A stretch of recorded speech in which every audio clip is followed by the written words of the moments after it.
Hiyo, ladies and gentlemen, what is up? Hope you guys are doing well.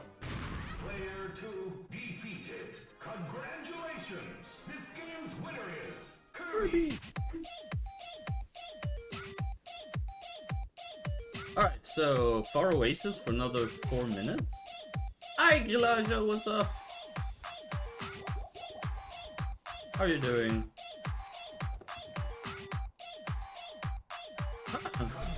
Two Fist of the Heavens and 3 Salvation. Yeah, sure, no worries.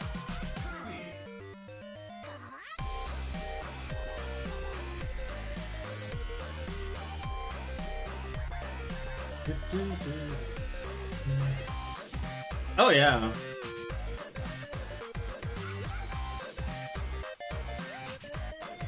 Kirby is my spirit animal. No joke.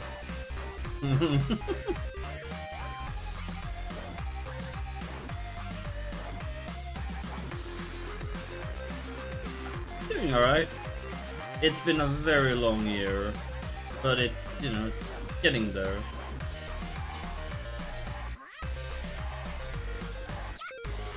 What about you? How has life been?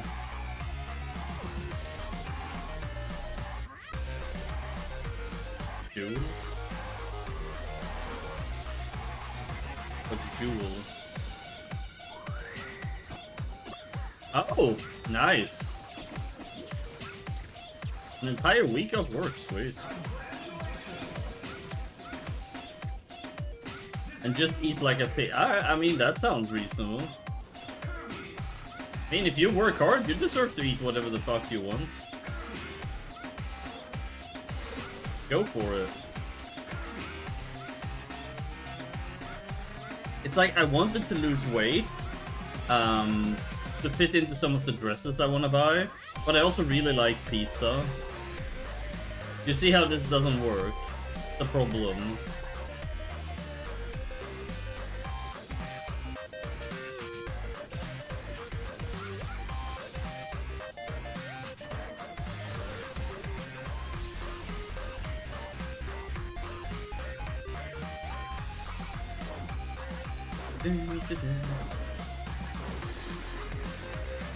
It is.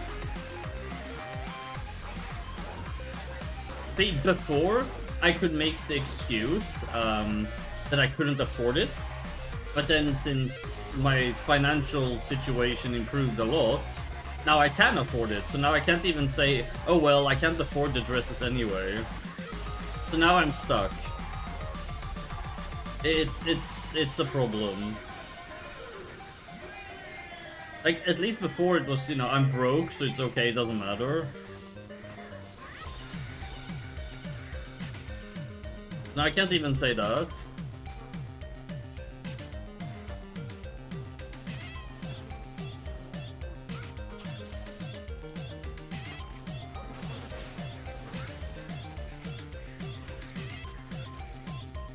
Somebody should invent pizza that doesn't put on weight.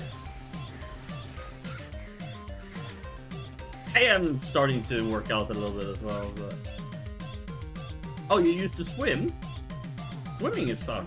I mean, I've never done it in a, you know, like... what's it called? Like, professional way or anything. I just, you know, for fun. You know, going to the ocean or hanging out in the pool hall or whatever. Like, you know, just derping around in the water is fun. Oh, okay. Cool. It's really good exercise too, no? Because you exercise so many muscles at the same time.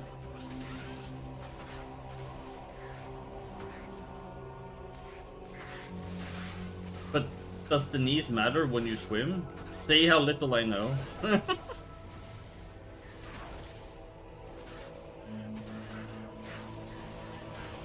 I mean, yeah, it's very good. I know walking is really good too.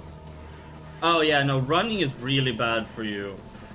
Like, walking is fine, but running, it's really, really bad on your joints and your knees, and like, it's just...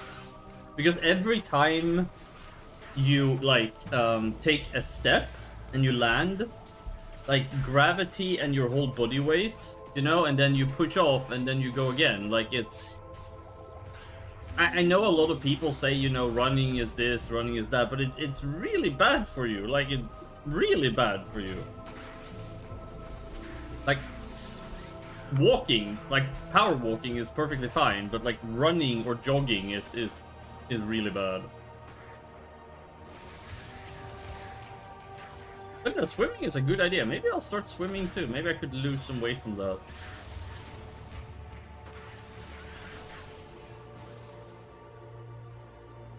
Yeah, that's another thing too. People who are overweight and try to start running, like, that is really, really bad. Because for every kilo you're carrying when you're running, like, not just for the run itself, but like for the what's it called? For like with gravity when you yeah, that's another thing as well. Swimming is so much fun, honestly. I thought about getting like a CrossFit machine, you know? Like put it in my bedroom or whatever. Use it for maybe like 15 minutes a day or half an hour or something. Because CrossFit is pretty good too. Because you exercise so many different muscle groups, right?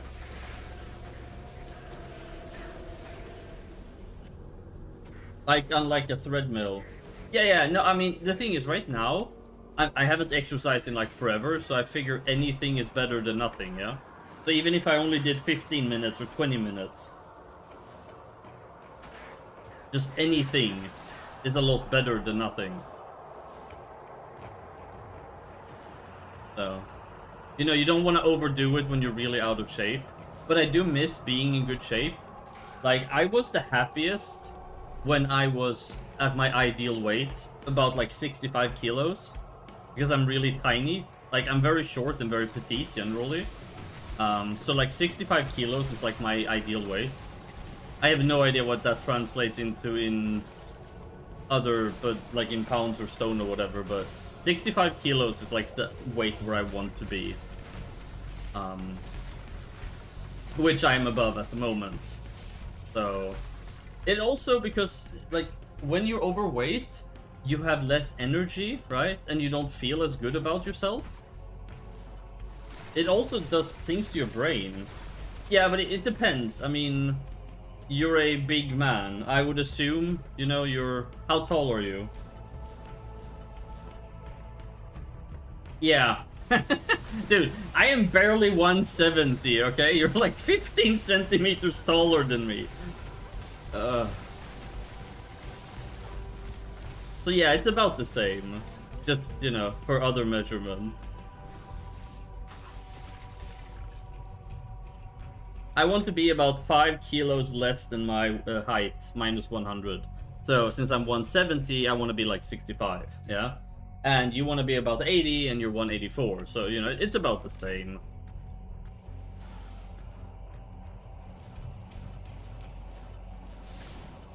But yeah, you're a lot bigger than me. I'm very small as a person in general. Like, small feet, small hands.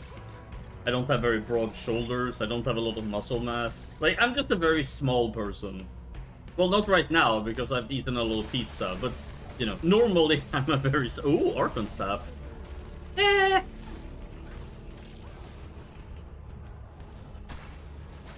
But normally I'm a very small person. Oh, no, I need to lose way more than 5 kilos. But 5 kilos is a start.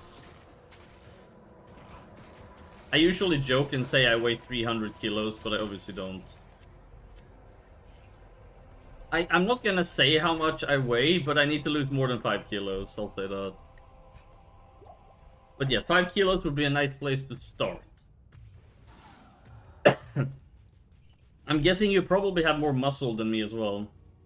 Because I am very lean in terms of muscle, like... and my body type, I can't really bulk. Like, even when I'm in really good shape, I'm still very lean. You know?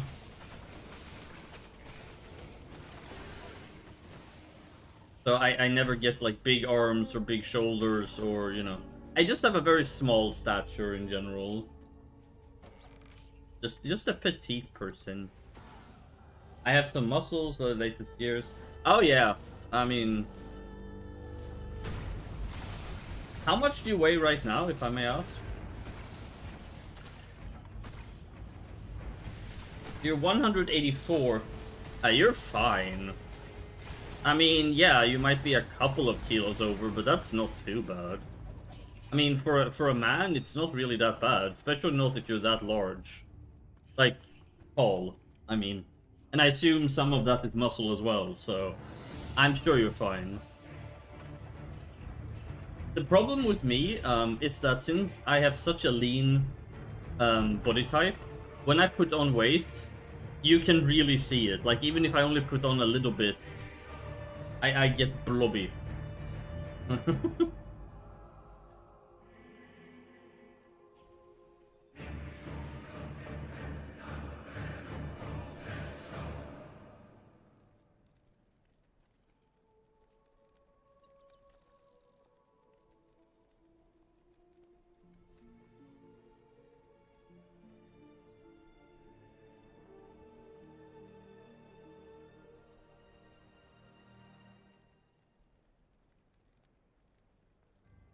They're the most Americans with these knees and all. I mean, so here's the thing, right? Like, people seem to think that either you have to be super bulky or, you know, enjoy life. Like, there's no middle ground. A lot of people treat it like either you're super sporty or you don't work out at all. You know? Like, that's not the case. You can maintain a good weight without building muscle by just exercising a little bit. Like, once you reach a good weight, if you don't, like, eat like a pig and never move, you can maintain that weight pretty easily by simply just, you know, walk a little bit here and there, you know, just move a little bit, do something. Like, there's a big difference between being sporty and just taking care of yourself. And I feel like that's sort of where I've gotten to now, where I kind of just... Okay, I mean, like I said, I've gotten a little fat, so I need to fix that. But, otherwise, you know, just to take care, because the older you get, the worse it gets as well. Life doesn't, like, your body doesn't get stronger the older you get. You need to, you know... I see people who are my age, you know, like mid-30s, right? And they behave and live like they're 15 or 20. And then they feel like absolute shit because they smoke, they drink, they you know, start the day with Red Bull, for example. You know, like, they never eat a vegetable, they never exercise, no water, nothing. They just eat candy, drink Red Bull, smoke cigarettes, and then they have no energy and they're always sick, and, like, I'm really surprised you're not 15 anymore. You get away with that shit when you're 15. You don't get away with that shit when you're 35. That doesn't...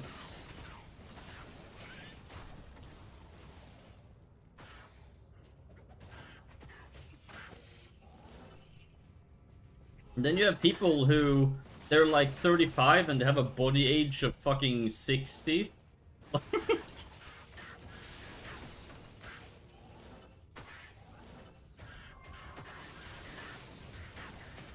And I mean, of course it's their body and everything, but like... People really need to realize that, you know, they really need to look after themselves. Yeah, actually it is. Because the body stops reproducing cells at the same rate. That's why they say that people who are like drug addicts or alcoholics, if you quit before you're 30, you have a like 70 or 80% higher chance of doing a full recovery. If you quit before 30. 70 to 80% higher. That just kind of shows you how big the, you know, what happens once you... Look, I'm not saying 30 is old. That's not what I'm saying. I'm saying the way that the body works. Once you pass 30, you need to start taking much better care of yourself. I'm not saying 30 is old, not at all. It's just, you can't live like you're 15 when you're 30. Because it's not gonna end well. I mean, of course you can do whatever you want, but like, it's gonna, you know, end badly. Like I said, I know people I grew up with, and one of my friends, he takes really good care of his body. He's about a couple of years older than me, and another friend who doesn't, who is the same age. And the difference between the two is insane. They're exactly the same age, they grew up in the same town, they've lived fairly similar lives, except that one of them is taking care of himself. And the other one isn't. And the difference is immense.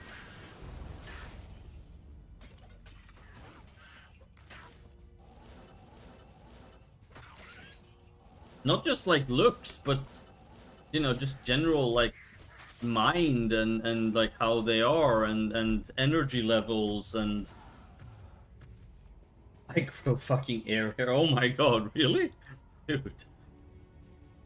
I mean, I guess that's from person to person though. But I do know men, as they get older, they start growing hair everywhere. I think it's the way testosterone works or something like that. Dude, when I was younger, I could drink like a faucet, okay? There was no stopping me. Now, last time I was out, okay? We went to this restaurant and I had one cocktail. Now, to be honest though, they really packed that cocktail with alcohol. But I got tipsy from one cocktail, and the day after I felt slow. Like, not hungover, but slow. When I was younger, that I would have had that cocktail without even blinking. Like, that wouldn't even have been a thing. Now? Damn. Because I don't drink anymore. Like, I used to go out and drink and party a lot, but... I guess it's just you had tolerance from all the drinking and stuff. I don't miss drinking, to be honest. I mean, some cocktails are really nice, though. I can enjoy a nice cocktail or a nice scotch or something. Or a beer, even. But, like, going out to drink... Oh, dude. 20 beers now, I go to the fucking hospital. I'm dead. Back in my youth, like, we had shot contests. I think I was up to, like, 34 shots. Now, obviously, I was drunk as fuck, okay? But I could actually walk after 34 shots. Now, I don't think I'd even get to 34. I would be long dead. Like, I would probably be in the ER getting stomach pumped. Oh, man.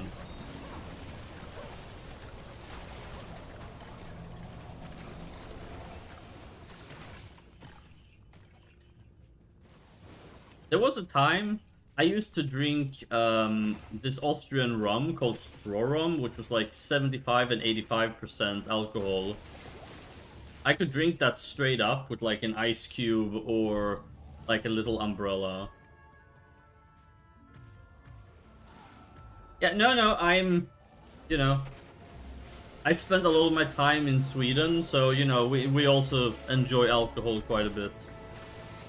Like, drinking culture. Not as much as Finnish people, but still quite a bit. And then I also spend a lot of time in the UK, and, well, don't actually drink less there either, so, you know. I've had some alcohol in my life, I'll say that. But yeah, no, it's... Like I said, if I were to attempt that today, I'd be dead. Fuck me, I'd be logged off. Like, GG, good night. Fucking getting ganked by Timo in the bush.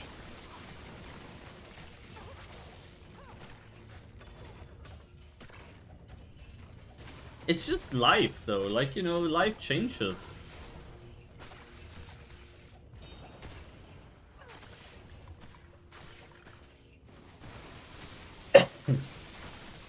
I mean, I remember in our youth, we would pre-party, which would be, you know, shots, beers, whatever. And that was like just before even going out to party. Like that's the type of...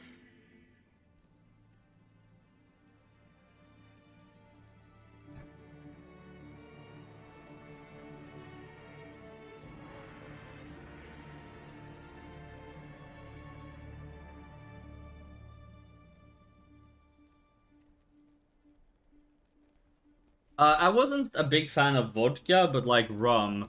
Oh my god. I love rum. But rum is really bad for my legs. They kind of split. If you know what I mean.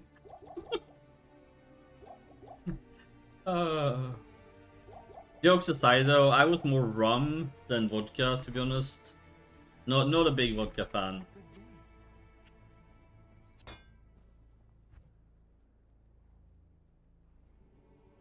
Whiskey is nice too.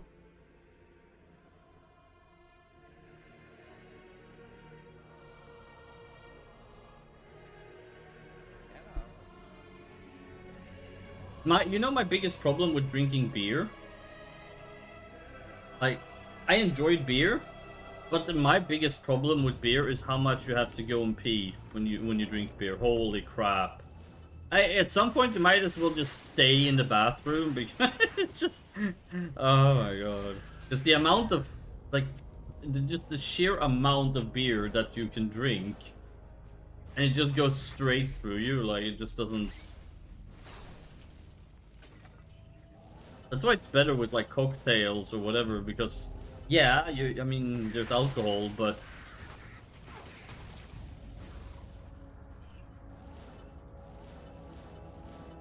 In the toilet, pants down. That's not very ladylike. I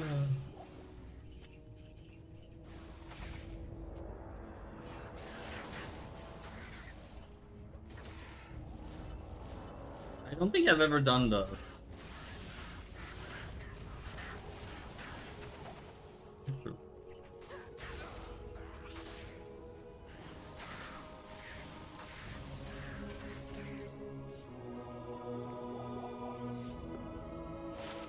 Oh, Verdungos. Nice.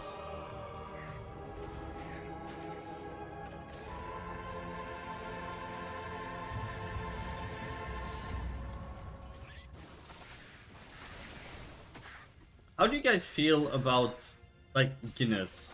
You know, like the beer Guinness. Like, served warm as well, obviously. Do you guys like it? I never could. I don't know, it doesn't do it for me.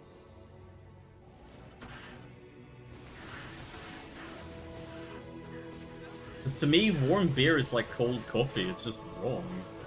Like, it's just, I don't know, maybe I'm narrow-minded, but like, cold coffee, unless it's iced coffee, like when it's supposed to be cold, I don't know, the Brits love it, but then again, they're also, you know, they're cooking like Germany is still flying overhead, so... Like, British food is an absolute joke.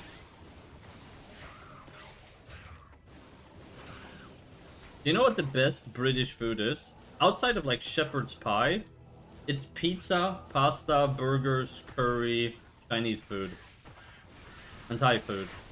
That's the most edible food in the UK, outside of shepherd's pie, basically. Oh, I mean fish and chips too, but otherwise, like British cuisine, oh vomit, like nightmare fuel.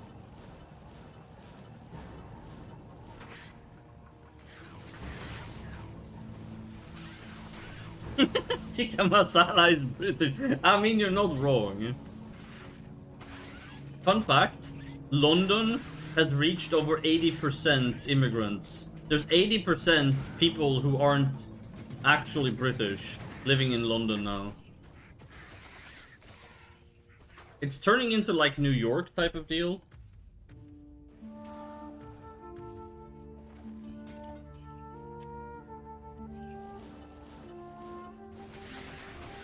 I think it's more like mass uncontrolled immigration, but you know.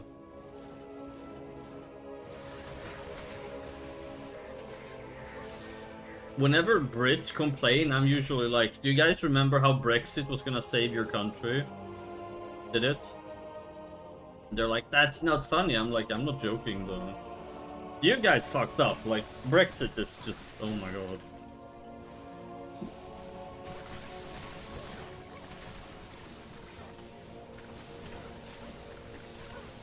Tikka masala's good though. I'm actually a huge fan of Indian food. Now, sadly, being lactose intolerant, because most Indian dishes, or at least, you know, Indian westernized dishes, have like cream sauce. But you mean to tell me that countries that are already on the brink of being overpopulated, that struggles with work and housing, is not benefiting from bringing in even more people? I like to think of it a bit like, what if you have a kettle, and the kettle is full of water, okay? And that represents a country. And then, you start pouring more water into the kettle when it's already full. Like, it doesn't work. I understand that there are people who need asylum and all that, and, you know, that's, of course, they should get help, but I feel like helping them rebuild their own country is probably better for them too, so they don't have to travel all over the world. I mean, obviously, if you say that, that means you're racist, but, you know, I'm just... I like to think of things logically, and, like, a country that is already struggling with housing and work, and then you just put more people into the system. Like, I don't know who the hell thought this was gonna be a good idea. That is nothing against the people who migrate. I'm just saying, like, the idea of adding more people to an already full or overpopulated situation. I mean, you have to be able to give them work and house them and stuff, and most European countries are already struggling. Like, even before immigration, most European countries were not doing well. So, I don't know, it's... I know it's a controversial topic, but it's like... Like, as an idea, it's a really stupid idea. Because it can't be very enjoyable for the people who migrate either. I mean, they come to a new place, there's no work, there's nowhere to live.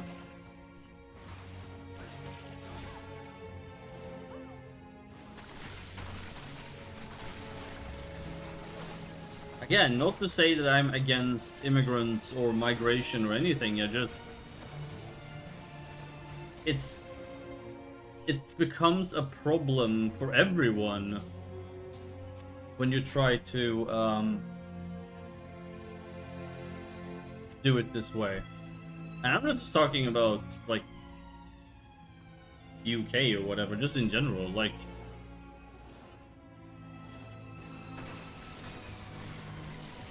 It's just, like, a toddler can understand this math. If you have 5 houses and you have 5 people living there, you're fine. If you have 5 houses and 10 people needs to live there, you're no longer fine. You have a problem. Like, it's really not that hard.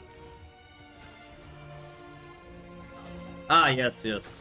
I know, just saying what I just said would probably be, like, get me to be called racist. I'm not... I don't have anything against the poor people who try to migrate or move. That's not my issue. My problem isn't with them. My problem is with doing it this way. Is just not sustainable.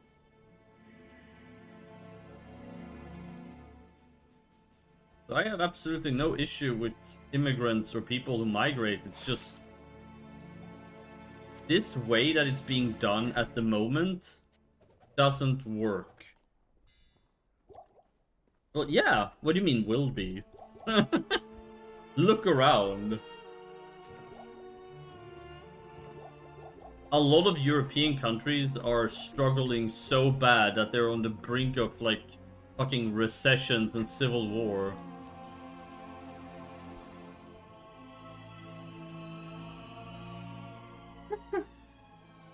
They're taking a break. I mean, they're in the 2 months out. I mean, I guess it depends on what you consider to be relaxing, though.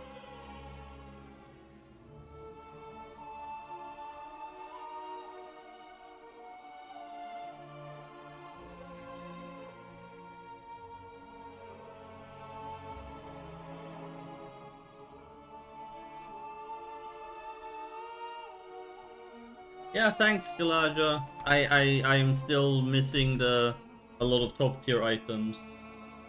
But you know, we'll get there. Hopefully one day.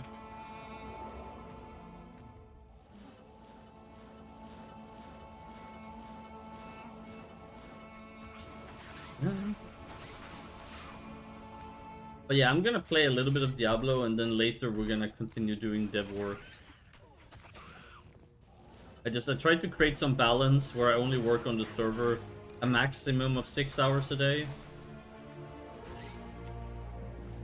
So I actually have some sort of, you know, so I do something else in my life as well.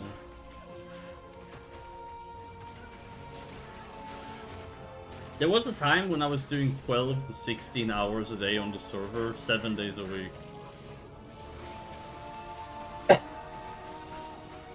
And as much as I love Whispers of the Valkyries and my little passion project, I do need to do other things in life as well.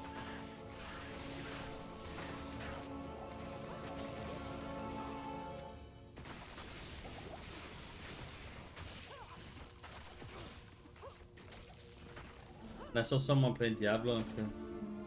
Why? I mean, it's not like RO is new. I'm just making a point here. They're from the same era, though. Like, I had a discussion with my friend when I upgraded my PC. And they're like, so, why are you upgrading your PC? I was like, what do you mean? They're like, well, you play Diablo, you play Ragnarok Online, you code. I was like, yeah. So why do you need all this RAM and this graphics card and, you know, spending thousands of euros on your setup to play old games?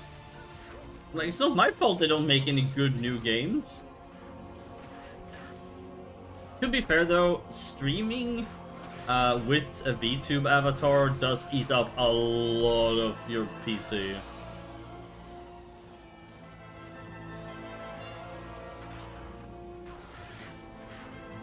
And I do play some newer games sometimes, but...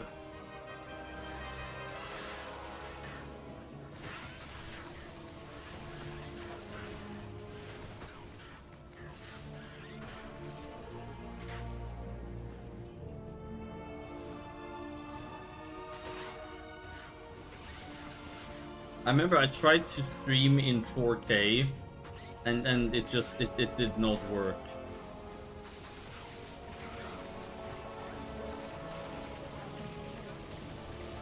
Like, Twitch rolled out this where you could try to stream in 4K. Like, not only did it not work on Twitch's end, but my PC was literally crying. It was like, please put me down, make this stop. Just between me playing the game, streaming it in 4K, having VTube thingy up, and all the other shit I have going on my PC at the moment. Yeah. My PC was very unhappy.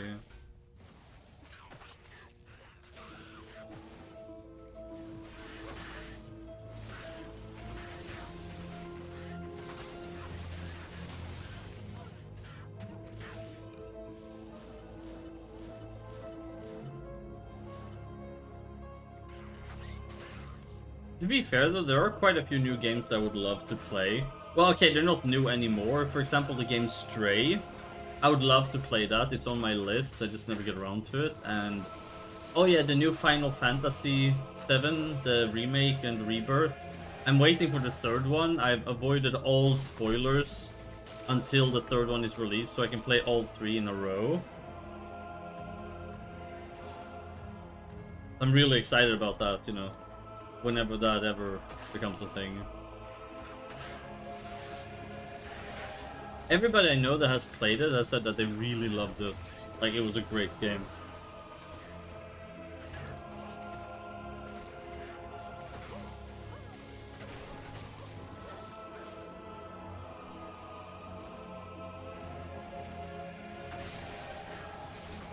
Yeah, I know. Like I said, I've avoided it on purpose.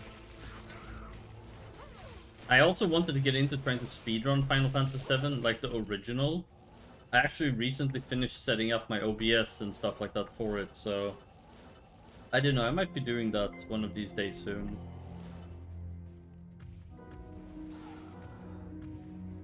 Since I've played the game a million times, I know it inside out, but speedrunning is a bit of a different beast, so... But I have a lot of general game knowledge about the game, so that will help.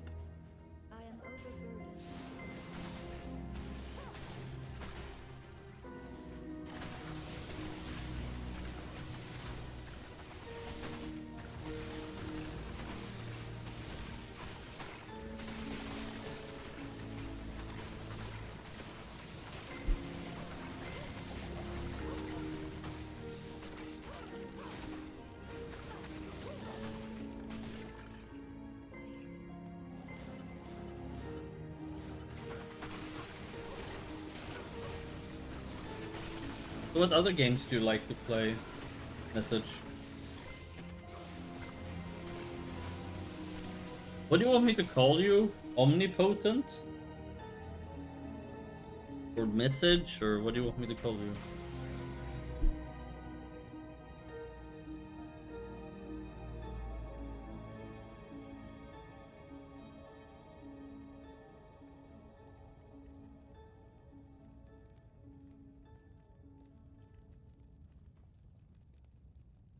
Omni is fine, alright. Makes me think of Omni Slash. Remember the first time I saw that move, I was like, oh my god, this is so cool. Granted, I was really young, but you know.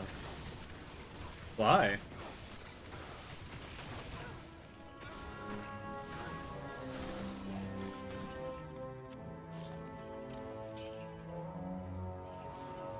You done with it? Like the original or resurrected? Or... Oh, well. I mean, if it's boring to you, there's no reason to play it, I guess. Oh, PD2. I've done a Grail on PD2. I did a hardcore Grail on it.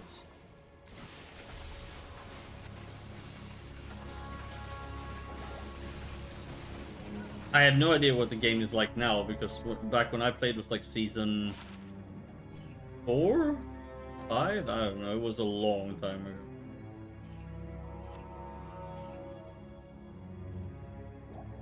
I don't know what season they're on now. I saw you can desecrate items now or something, and I don't know. They keep adding a lot of power stuff. Oh, really? Is Senpai still running the show? I don't know if I'm still on the PD2 Discord, I think so. I actually used to make loot filters for PD2. Well, to be honest though, the nerfs to some of the rune words were very warranted. Like, Grief and Enigma are just so OP. Like battle orders as well.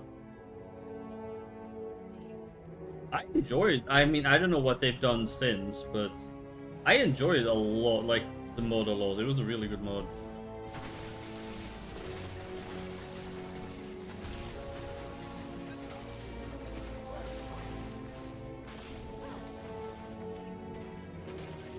I don't know if they've nerfed other things. I just remember CTA, Grief, and Enigma. The problem... So, the main issue with Teleport is that it changes the game so much. You basically have to have it.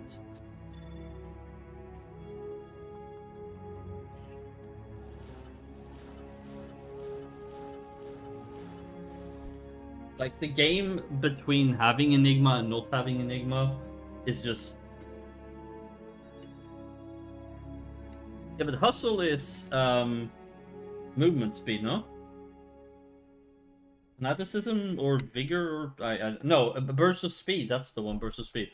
I mean, the thing is, though, it's a huge difference between...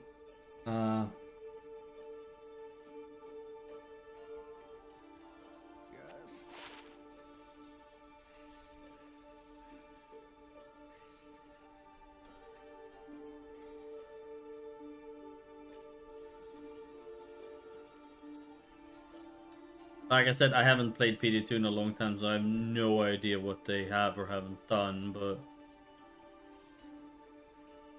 I do remember they nerfed the Enigma and CTA... Oh, 7%?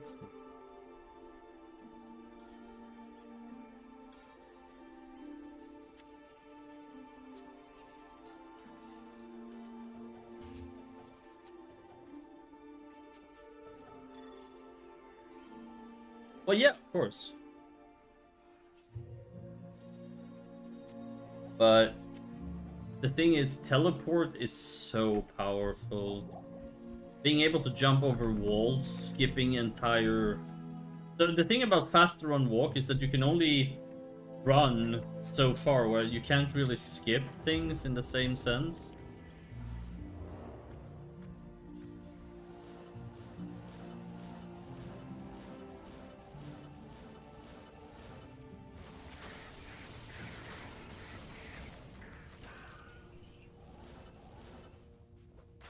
I think it really depends on what you're trying to achieve.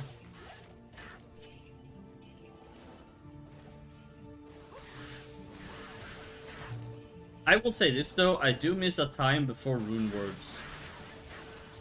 Because the thing is, when they put in rune words, it basically made most unique items so obsolete.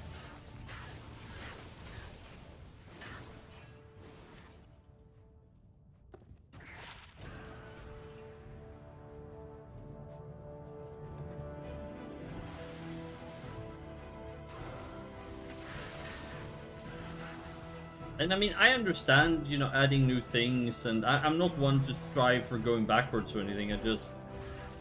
They should have honestly updated the unique items, given them unique effects. That's one thing... I know. It's, But it's one thing I did like about Diablo 3, which is what I'm bringing into Whispers of the Valkyries. Items that alter skills. We're gonna have something called relics. So various relics will do various things to various skills. Increase their size, or their range, or how they work, or... and so on.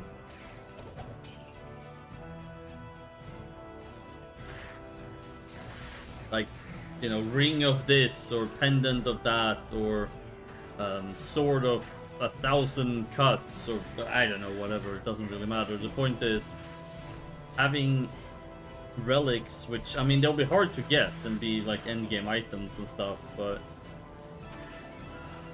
they will have unique sprites as well. Like actual visuals on the character when you use them.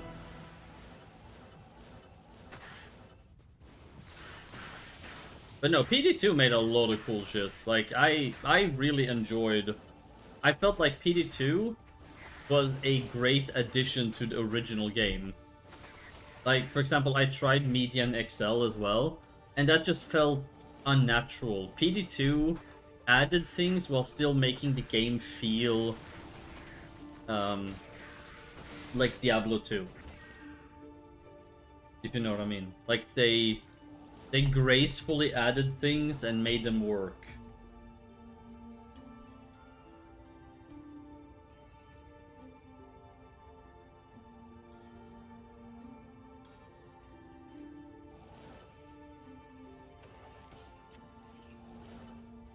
Well, Dragon Breath is called Tiamat here, actually. It's a magic build. That is completely reworked.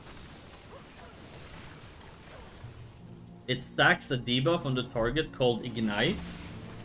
Every time you use Hellstorm, it stacks the Ignite up to 10 times, and when you use Tiamat's Judgment, all targets hit by Judgment will cause the Ignite to explode, dealing AoE damage to everything in its area. It's actually a really fun build, I have one. People were a bit on the fence about it at first, but I do know what you mean though, which is, like I said, I tried to build the server originally like Diablo with 20 skill points, because I thought, what if you have to make very tough choices and each skill point matters? The problem with this is that you end up with like 2 skills. Because nobody is going to be building 5 into this, 7 into this, 10 into this, and use them. They're just going to mash everything into one skill to deal as much damage as possible to be able to play. And synergies just makes it worse. Like, the idea of synergies is cool. I like the idea of synergies, but it doesn't play well. Like, the problem becomes if people, let's say people play, oh, I don't know, let's say Sonic Wave. People play Sonic Wave build. So they put 20 points into Sonic Wave. And then they see they can boost Sonic Wave by putting even more points into some other skills. Again, then they will put even more points into synergies just to boost the damage of Sonic Wave and ignore even more skills because the system is telling them to do this. So that's, you know, I realized the problem that I created with this. And I know it's a bit unorthodox that you'll be able to pick up your whole tree, but I feel like the game has been out for 20 years. And I want to try something different. Class Fantasy, where the class you grow and you get access to more skills that are actually useful. And then, here's a cool twist as well. Since we have gear swapping, you could build a second set of gear, use the gear swap button, and play another build on the fly. Because you have all skills. So, if you, let's say you play a Dragon Knight, and you play Spears, right? So your main is Spears, and you have a gear set for Spears. And then you can click your gear swap button. Obviously, you would have to farm up the gear for the other set. And then it will swap to Tiamat's, like all your magic stuff. And then you can play Tiamat build within a few seconds, basically. I think it could be a lot of fun, honestly. Like, that is my goal. I want to make the game more fun. Like, more enjoyable, class fantasy, and like... I have a lot of passion for the game, and... like I said, I try different things. There's been a lot of things that has come and gone over the years. Because I keep trying things, and some of them stay, some of them go, you know. But as you can hear, I'm not just like, oh, whatever, it is what it is. If you don't like it, screw off, like. But no. I've identified issues as well.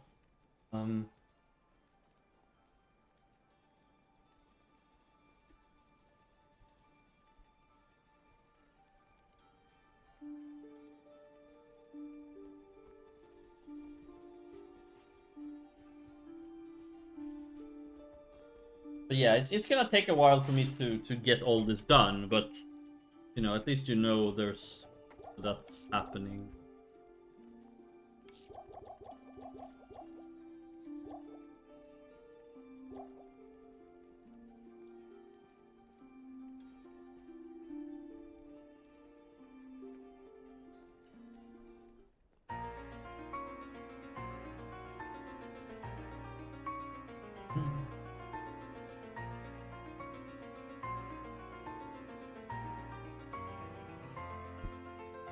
Yeah, I do hope it's gonna turn out well. I'm also, as I go, I'm also revisiting all the skills, like some of their names, some of their functions. SP cost, damage, cooldown, cast time, like...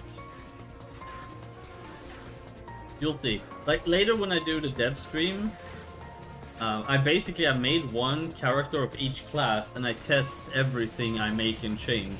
I know some people claim that I never test anything, but that is bullshit. Just because they don't agree with the change, they make it seem like I don't test anything.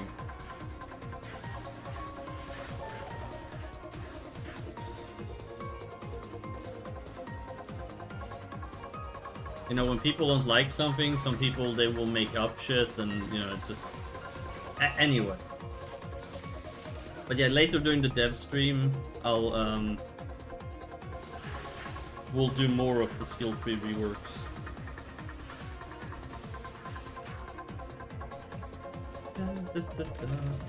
Where are you from? Because in my time zone, it's like not even 11 AM yet. Are you in the same time zone as me, or... Oh! Okay, wow, okay, so you're what, 6 hours behind? I was about to say, so it's like early morning for you then. Damn.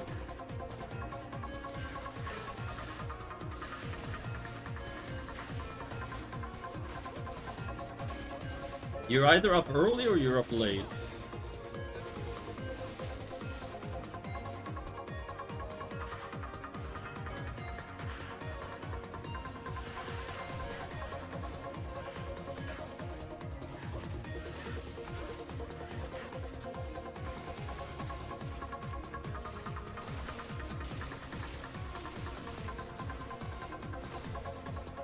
Oh, I mean the alarm clock for kids to get...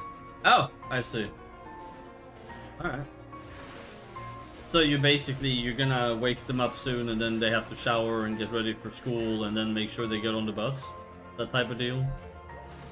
Like breakfast, showers, etc. Yeah, no, I get it. I don't have my own kids, but I helped raise my brother's children. And I also used to work with kids, so, you know, I'm well aware of the fun morning rituals.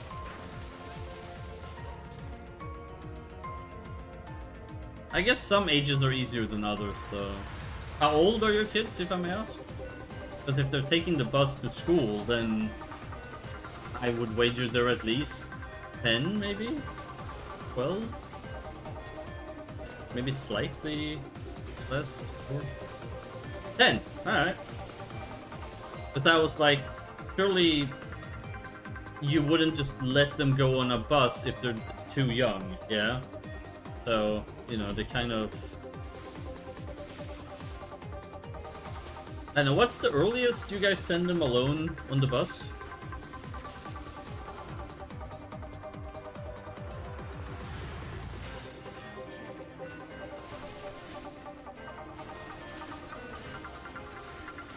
Like, what's common practice over there?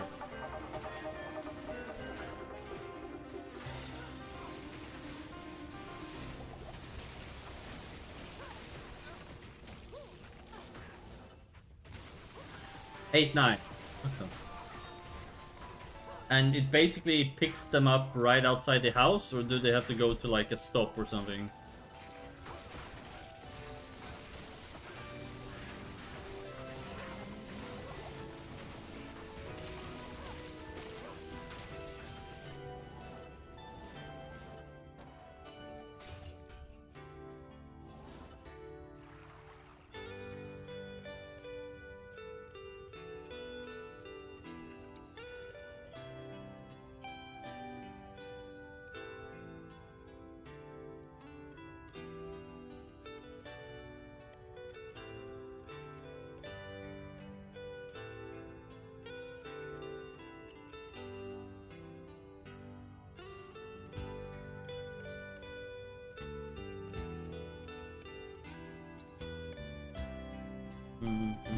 Each house drive... Oh, really? Alright, so they just basically have to go outside? Well, that's really nice. They get to meet all their friends and, you know, have a safe environment on the way to school.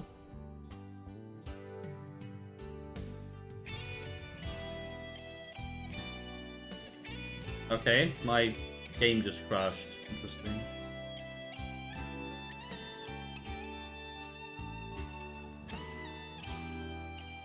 Well, that was unexpected.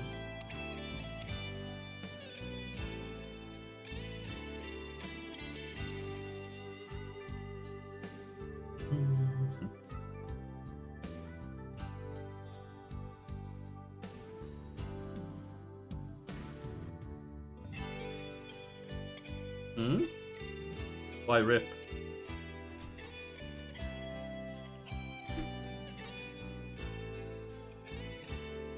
Our merc can defend us. Oh, I thought you meant that we died. No, no. Huh, we still have the loot. Very strange. Oh well.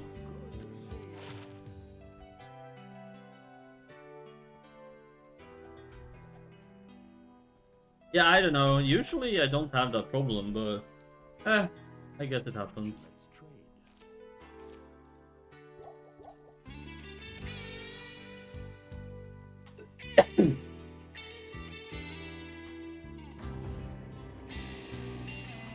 Ones and zeros, you know? I guess sometimes they just malfunction.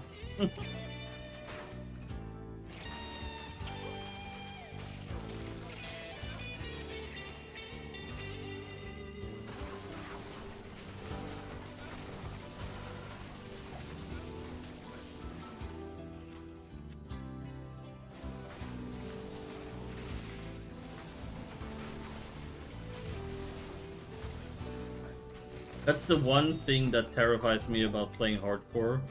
Dying to disconnects or crashes. Obviously, since I'm playing single player, we're not gonna, you know, have ping problems, but... It's one thing if I die because I fucked up, but... Dying because of a crash or lag... Oh my god. That is just awful. But, you know, it happens.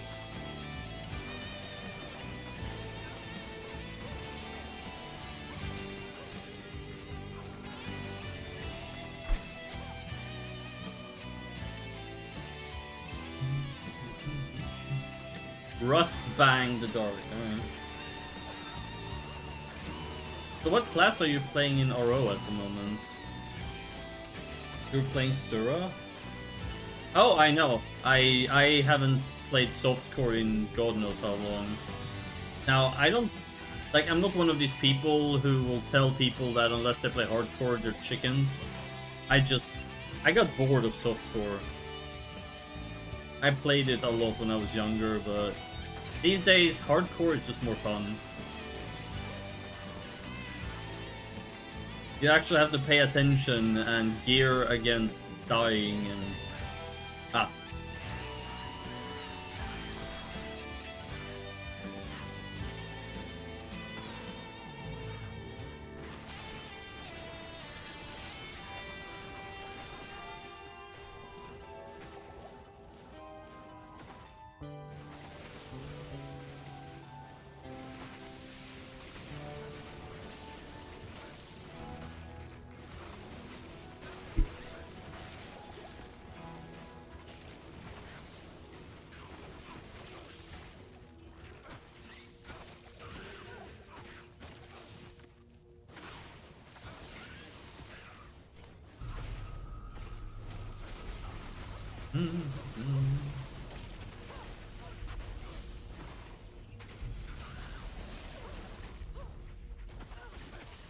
Right. As I was saying, I just enjoy hardcore a lot more, but people should play whatever mode they enjoy.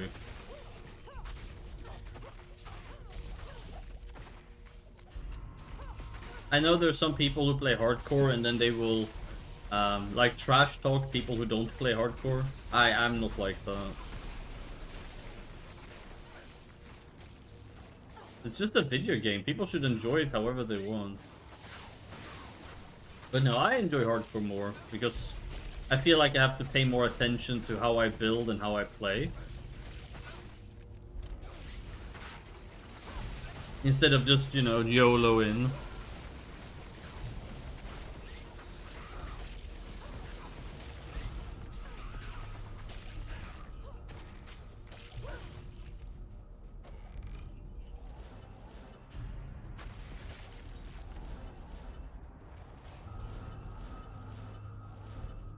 Because you like to YOLO in. I mean, again, I don't have an issue with that. If you enjoy playing that way, that's fine. You know, it's...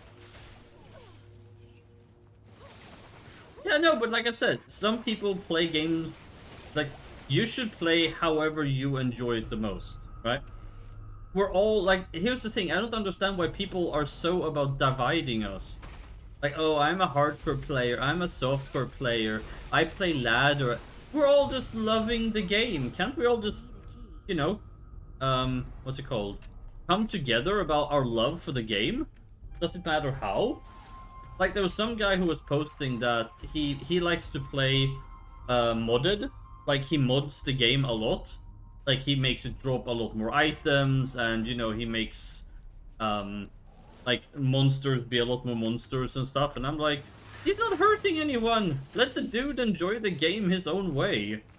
The only time stuff like that bugs me is if you're cheating online, when it impacts other people. Now, if you want to play single player and cheat to your heart's content, go ahead. Dude, it's your game time. Like, I don't care. As long as it doesn't affect other people, I really don't mind. Like, people should enjoy games however they want. Apparently, this guy, he enjoyed when high runes dropped everywhere and mobs were like 10 times as many mobs. That's okay. That's fine. You know, it's... I just wish people would appreciate what we all have in common instead of looking at what we don't. You know what I mean? Like...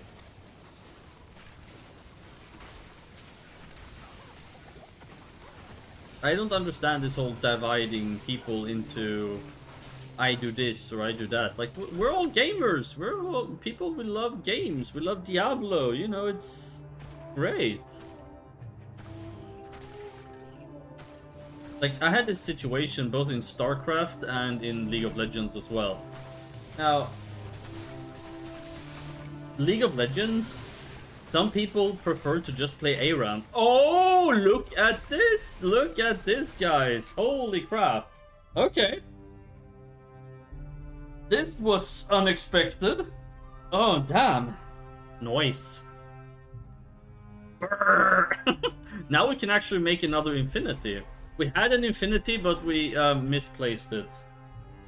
And by misplacing it, it's on a character that died. Yeah, you're not gonna believe this. On this Grail alone, I found 4 Sod runes. I've used one already. 4 Sod runes on this Grail alone. This is solo single player. 4 Sod runes. I honestly, I didn't... I know, RNG is just absolutely mad. I found 3 Sod runes before I found my first Jaw rune. Can you fucking believe that? 3 Sods before I found my first Jaw. Absolute... Just... In my whole life of playing this game, it never stops... Just wow. I know! Because Sod is so rare.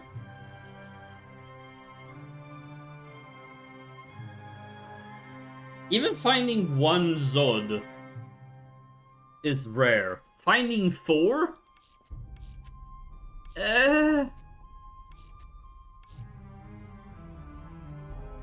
Okay, so the idea here is, what if we remove insight from this, and then we replace that with infinity?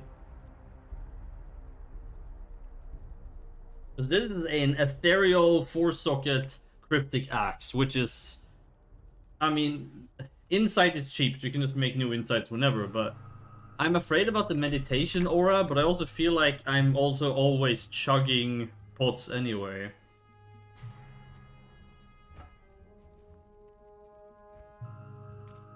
You know what we're gonna try? We're gonna try to play without it for a minute and just see how it feels.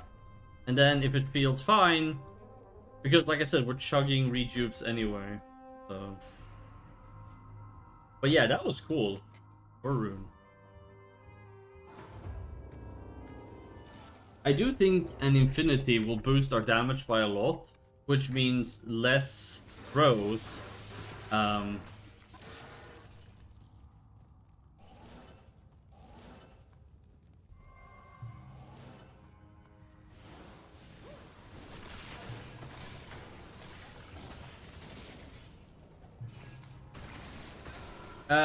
Conviction. It's conviction. But yes, minus resistances, exactly.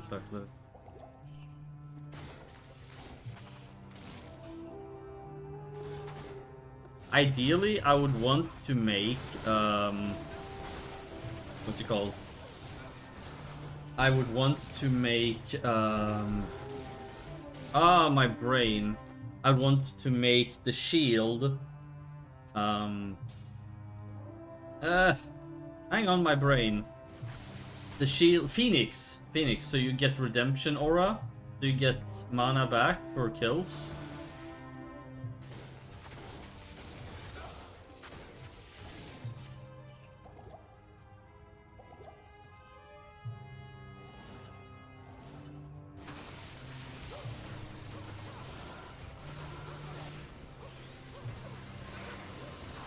Ooh, S-Torch.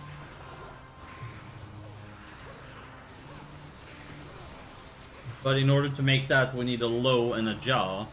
Because Phoenix is Vex, low jaw, I believe. Unless my memory is mistaken. But that would be pretty good too.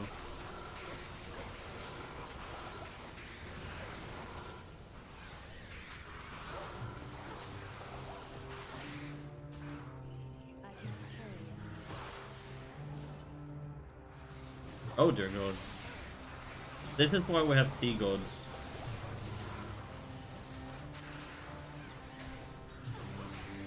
Right now we're not using Infinity or Insight. So we're chugging a lot of potions and these drain mana as well.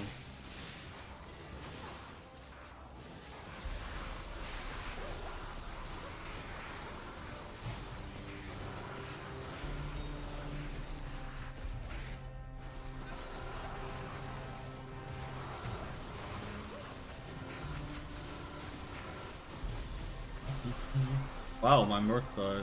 Huh.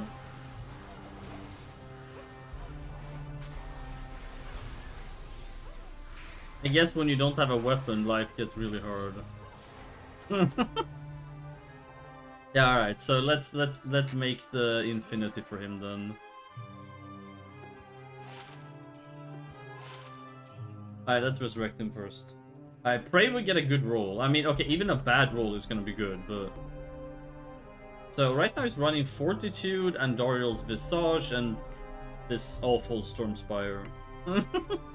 It's a really rare item, Stormspire, but it's not very strong late game.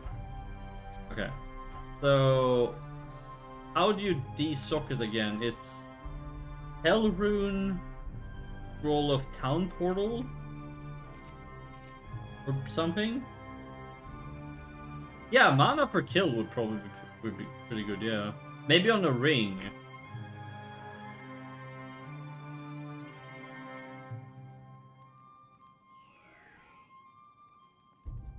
Hi, Percival. Okay, so I'm pretty sure we need a Hell Rune and a... Oh no, maybe we need to make it like that first.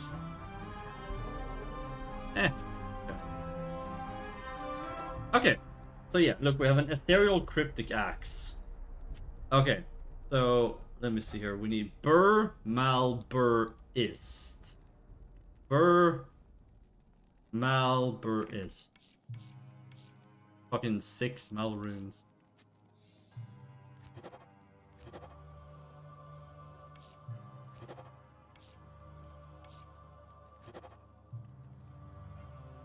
Yeah, we got a bird just now.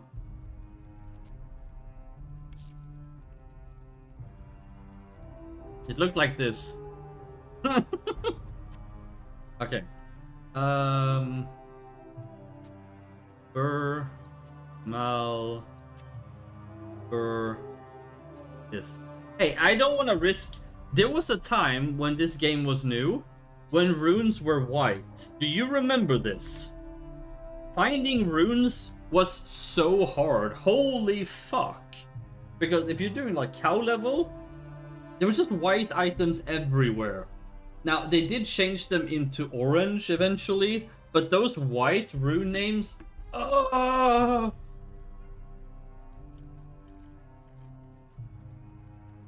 dude, that was fucked. Burmalburis. Okay. Burmalburis.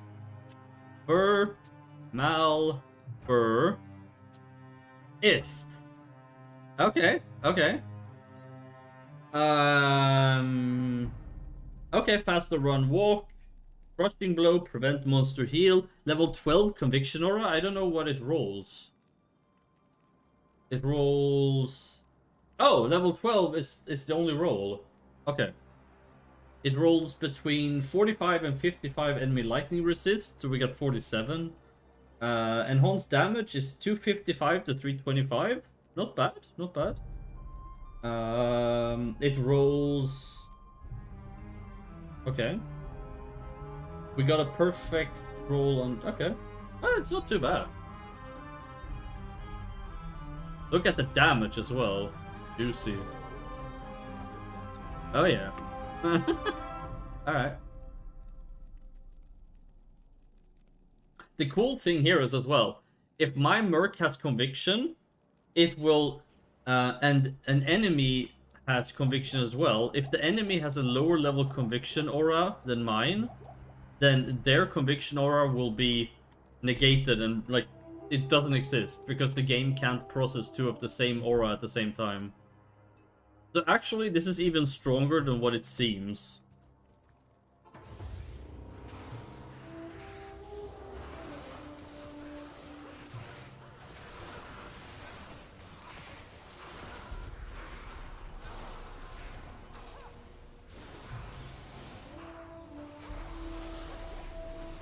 I'm not a big fan of them draining my mana.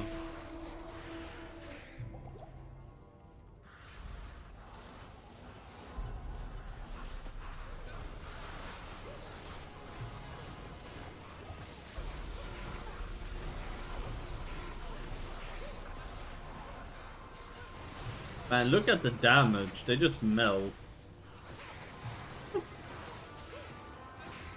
Oh yeah.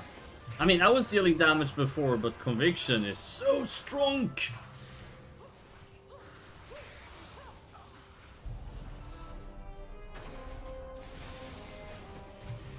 Like I said, you have to use way less. What's it called? Way less throwy thingies, which also saves me mana. Now these obviously steal mana, so we can't do much about that. I have not, actually. I used to play Path of Exile 1 a lot, but it became way too cluttery for me. I actually had somebody who, a friend of mine, she told me I should make a Holy Grail for Path of Exile 1 and 2.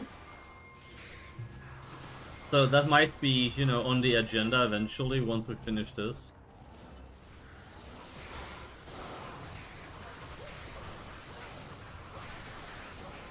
Okay, this is way too painful.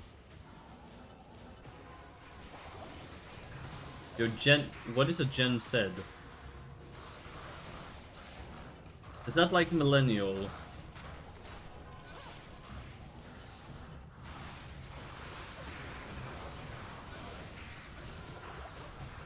I see. So what is Gen said exactly? Is that younger people or older people?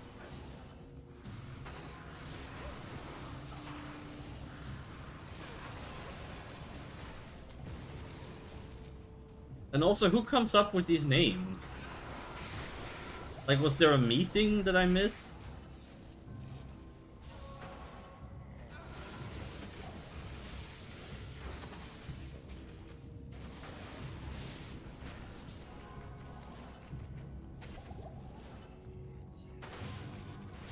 Younger than Y. Oh, so we're called... Okay. But wait, what's the age? Like, who belongs to what thing? How do you know which thing you belong to?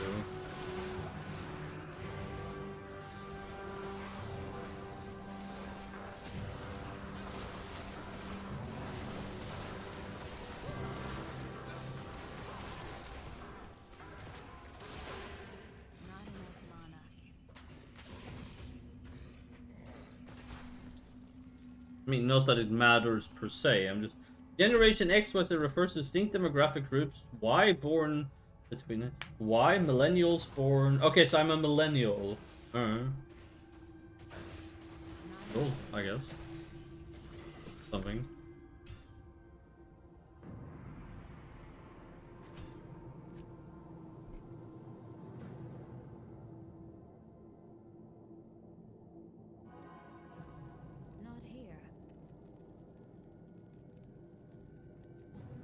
Just curious who came up with this. Belonging to this or that, or...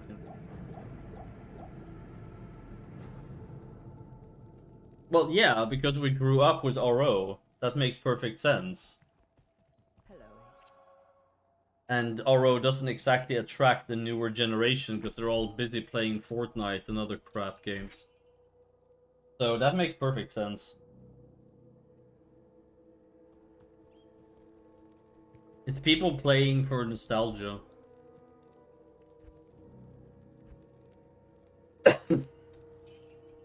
Mainly.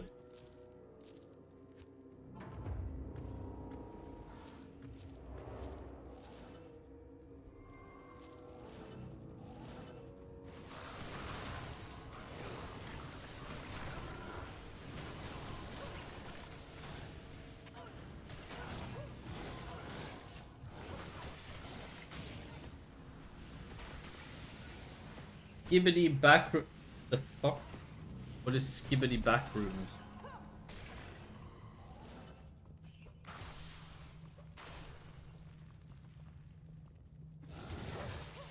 I don't know teenage slang or whatever the hell that was.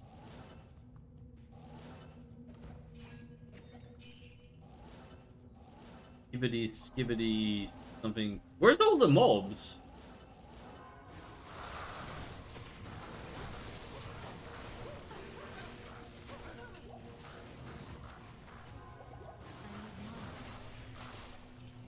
That's why it's funny, no one does. Skibbity.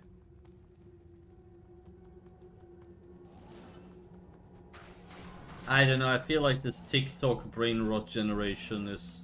I fear for our future. 10 seconds attention span. Words that nobody understands.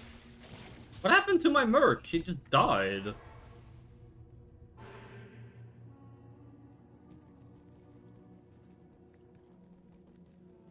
Yes. What do you mean I don't have gold? What in the skibbity... No, I'm just... Good afternoon. What does skibbity even mean?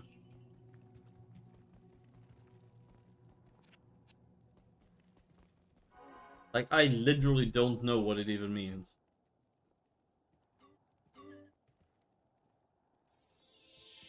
I know what no cap means. That's like no lie, right?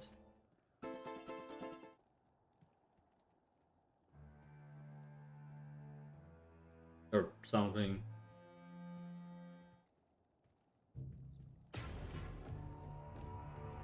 But what actually mean? What is skibbity? Limited. It has something to do with Half-Life, but now I'm even more confused. How did Half-Life have anything to do with this?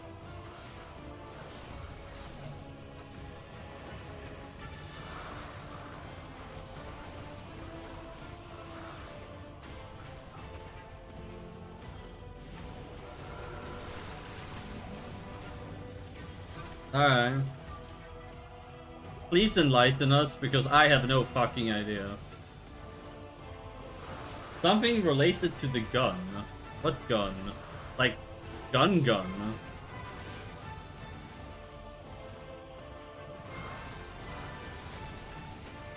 Like, what? Ibbity skibbity gun? I feel so old whenever people talk like that. Alien squishy gun. You've lost me. I don't... Alien squishy gun.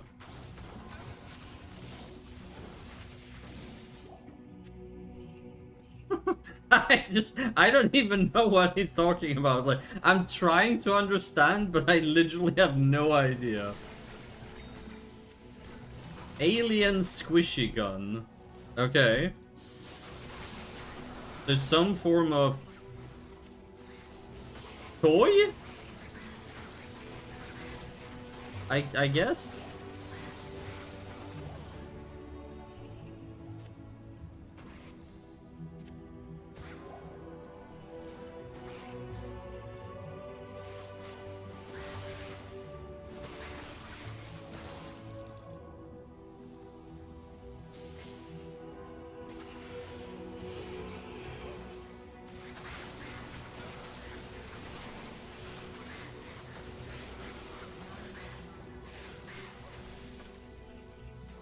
I appreciate you trying to explain it, but I feel like I'm not gonna be able to learn it. So it's an alien squishy. I'm like, I would Google it, but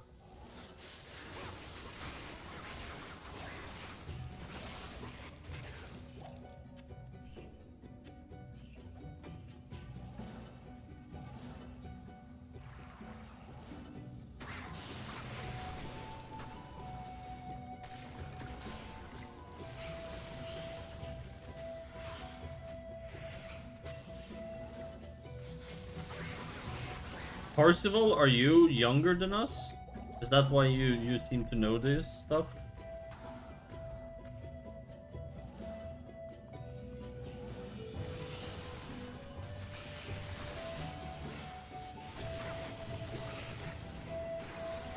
Gen Y. Wait, which one was Gen Y again? Oh, you're the same as me. Okay. So I had to scroll up to see which one that was. Okay, so we're the same age, or sort of. How do you know about these things, then? Like, is there somewhere one can browse these things? Like some sort of dictionary for old people.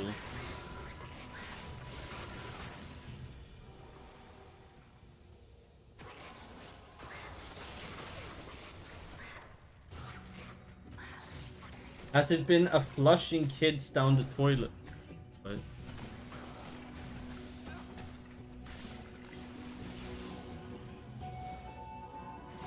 I have no idea.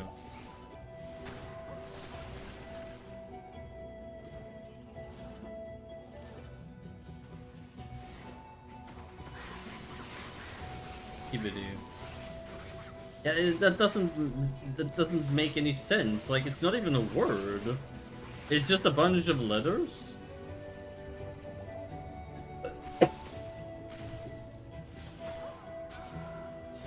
You know, I'm putting an end to this. I'm gonna Google. What does skibby... Oh, here we go. What does skibidi mean? Skibidi is a nonsense word that originated from a YouTube series, Skibidi Toilet. Different meanings such as cool, bad, or even as a filler word or joke. The meaning can be flexible, used humorously. Skibidi Toilet, where a head is being flushed down the toilet, apparently. I don't understand. Okay. And it can be good or bad or nothing at all or anything. So it's basically just, you can just use the word and it doesn't actually have any meaning whatsoever. Like, it's just blah. Well, that's 10 seconds of my life I'll never get back.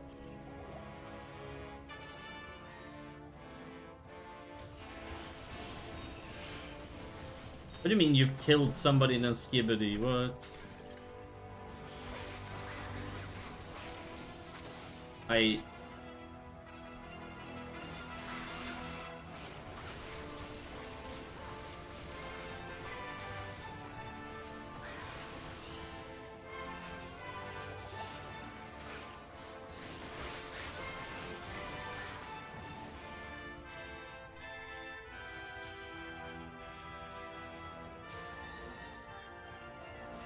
Either I'm stupid or it doesn't make any sense.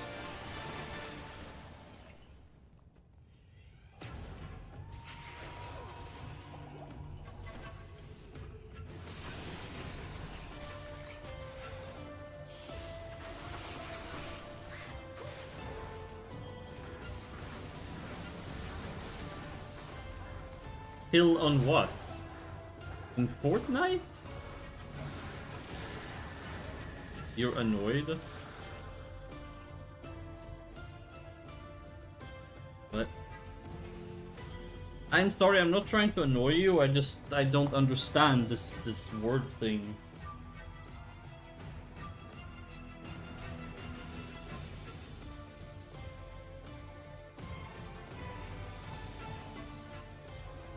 I'm not trying to annoy you.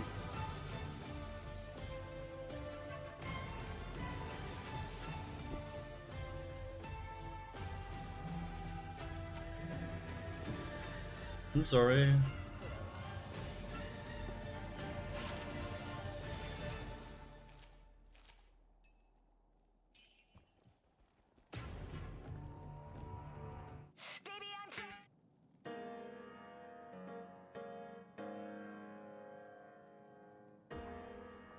Hmm.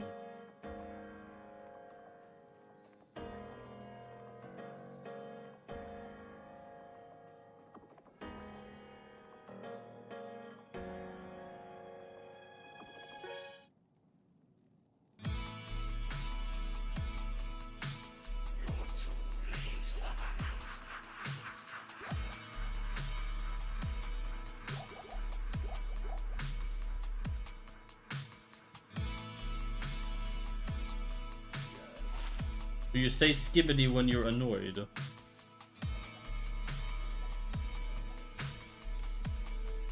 Viper Fork Ethereal. No, it's not Ethereal. When you kill some half suddenly you say skibbity, kinda annoyed, isn't it?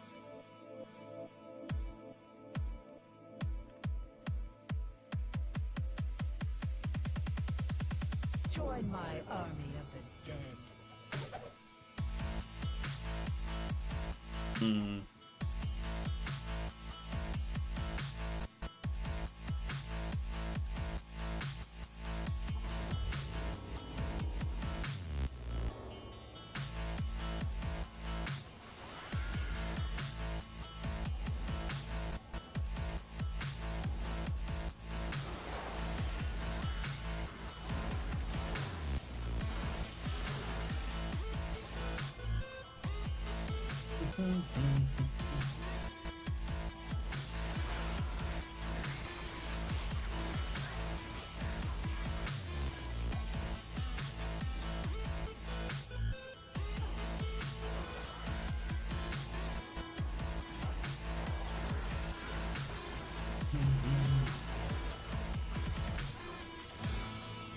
All.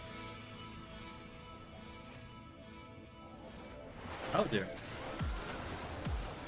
How do you drink your coffee? I'm having coffee right now. My army of the dead.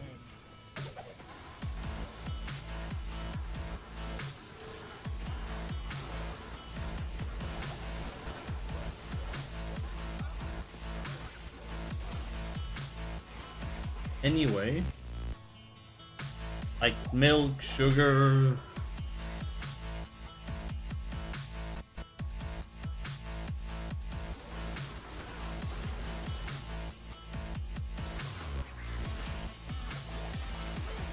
You sound like you're an easy person to, like you don't have a lot of demands. I love coffee too, I've been drinking it since I was very young.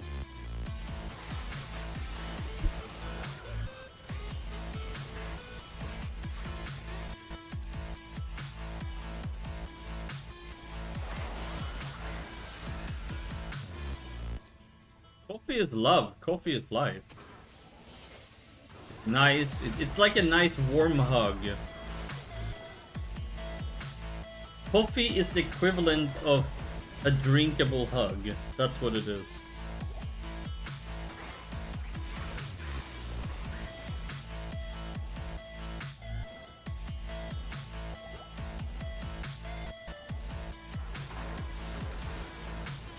That could be if you have like ADD. Or if you crash because it's caffeine, you're not used to it.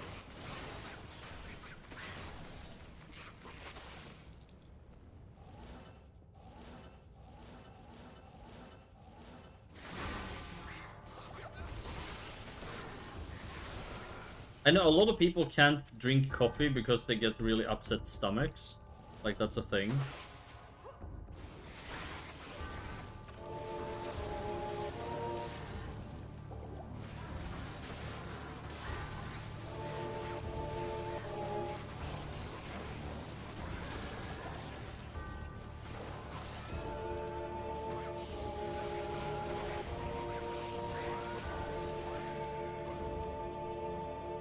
Ah, yes, Stamina Shrine. What I've always wanted. Ever since I was a little girl, I've always wanted Stamina Shrine.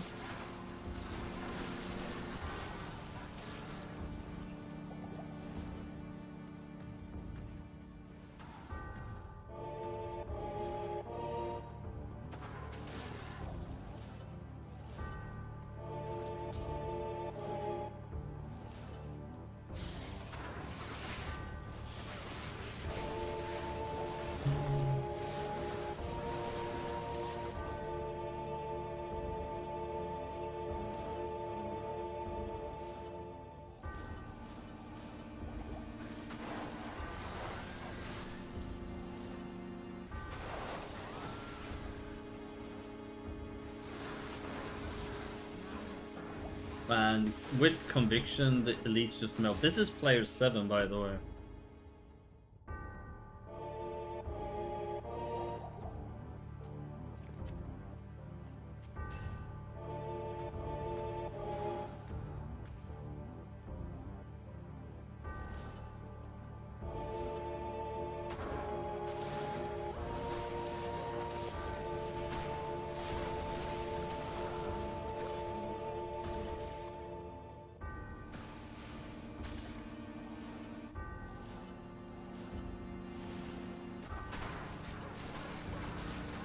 What's Tiara?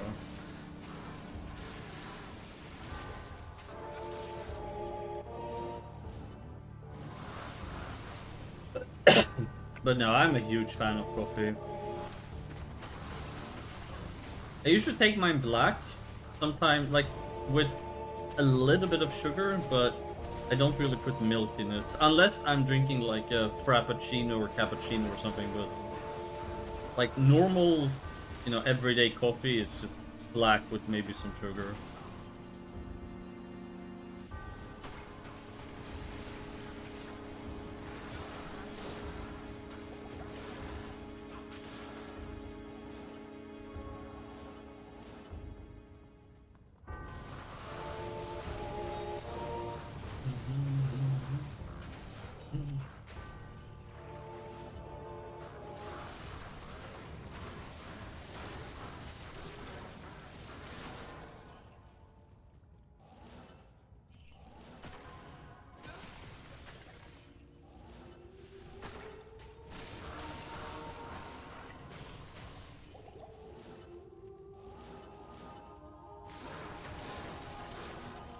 Do-ba-da-ba-do.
Damn, my left click deals a lot of damage.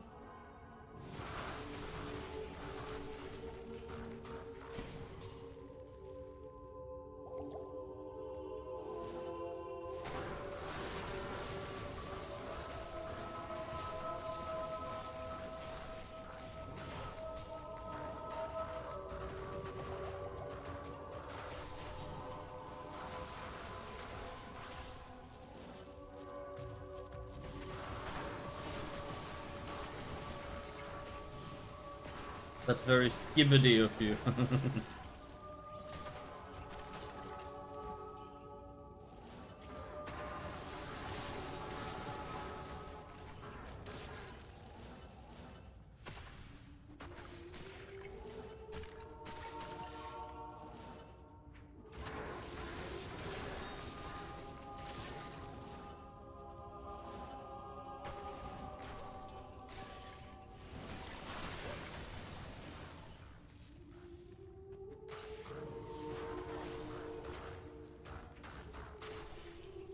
I don't think I actually have any mana per kill, do I? Lifesteal. I have life per kill. I think I have mana per kill.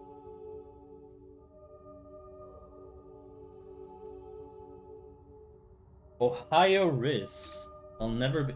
What the hell is that? Ohio Riz to be a Sigma? Are you doing the slang thing again now?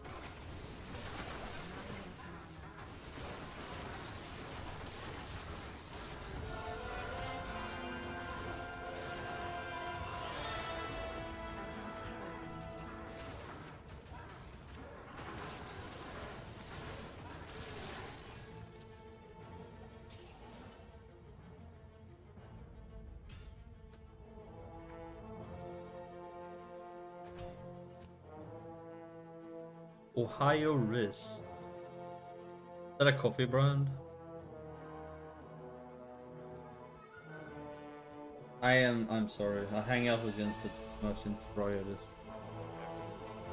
Ah, I see.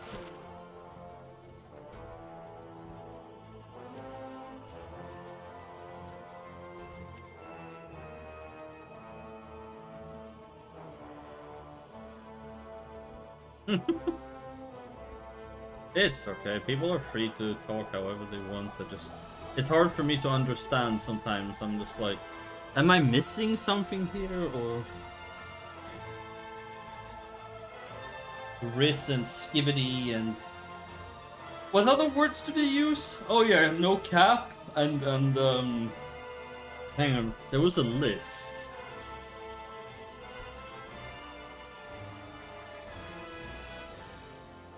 Here we go.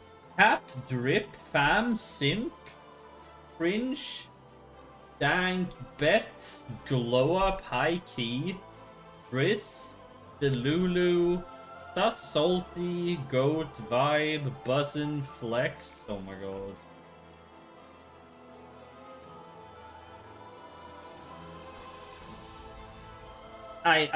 No, just absolutely no. Bussin' and oh god. No.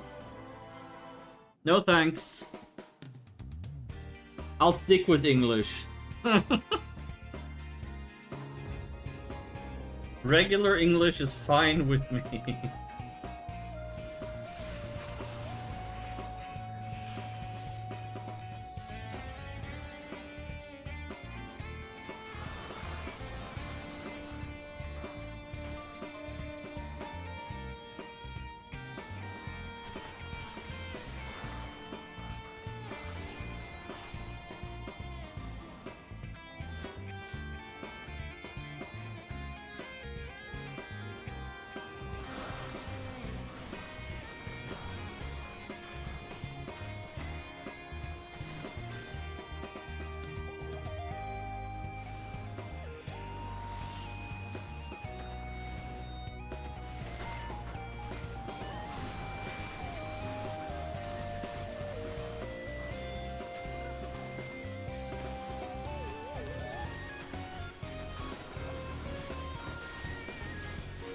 So here's the thing, right? I feel like each generation has its slang and stuff, but there's definitely some degenerate nonsense, honestly.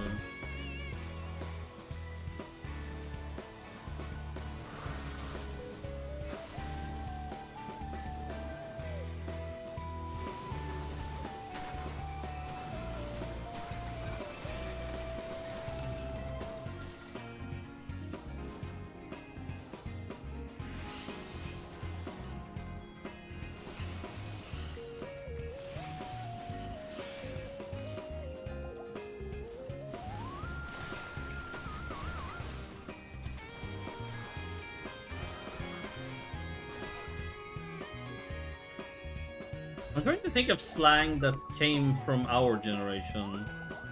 What slang did we, like, come up with or use? Because I'm sure there's something, right? I mean, not as dumb as this, but...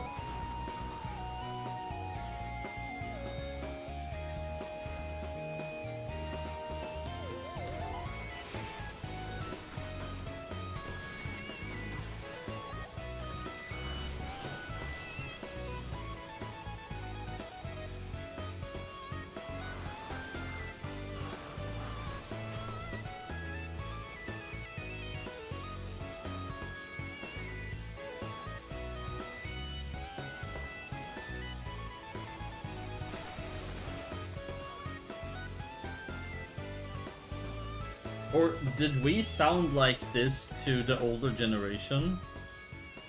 So now it's just that we are the older generation and then the younger one sounds like that to us?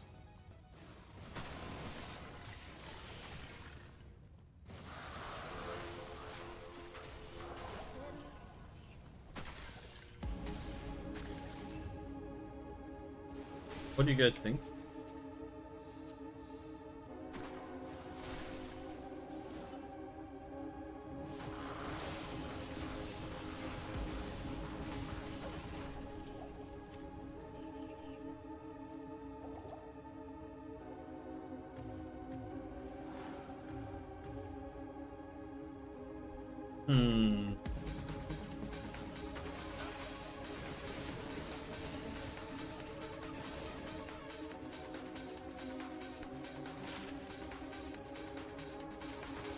I do remember cringe. But cringe was listed as a word made by this generation. But I was like, didn't we already say that before?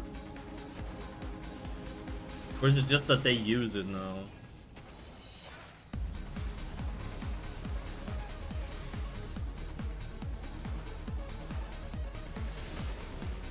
I feel like we came up with a lot of the early internet slang because internet, like, you know, started being a thing when we were teenagers.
I used to make a joke saying back when I was young, you would have 20 FPS and 150 ms. Now, you have 150 FPS and 20 ms. Like, gaming back then, 20 FPS was good and 100 plus ms was good. And now it's like kind of flipped. It's the other way around.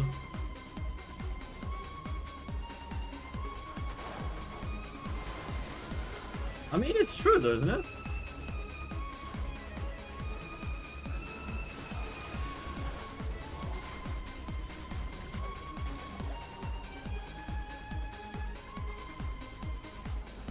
I remember when I used to play Diablo 2 back in the day, when the game was new, I had like 120 to 150 ping, and FPS was probably like 20 to 30.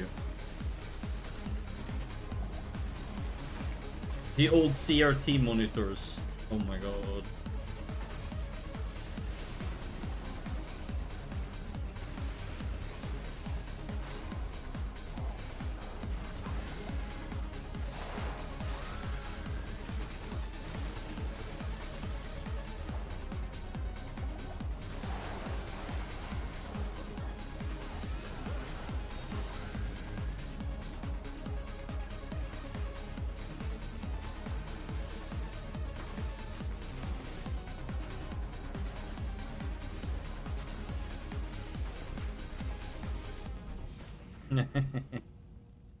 Back when if you looked at a monitor from the side, you could see the colors popping out.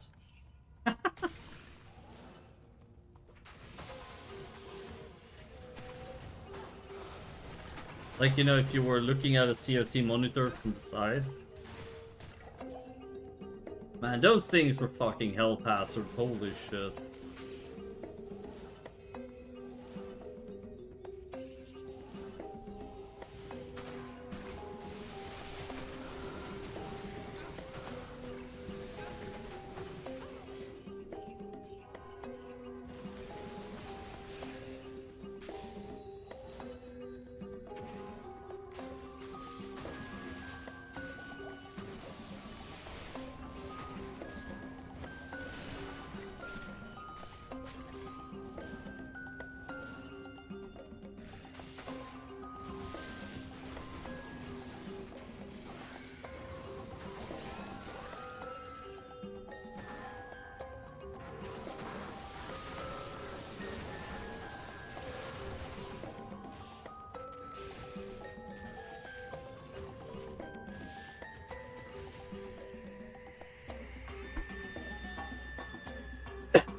You know, outside of Twitch and Discord, I severely miss the days before social media. Like, so Twitch is great, and Discord is cool too, because you can meet new people, and, you know, obviously I can stream and all that, but honestly, Facebook, Instagram, Twitter, all of this shit, I honestly wouldn't miss it if it all just vanished.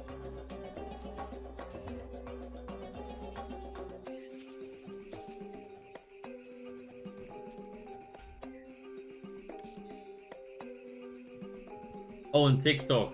Don't forget TikTok.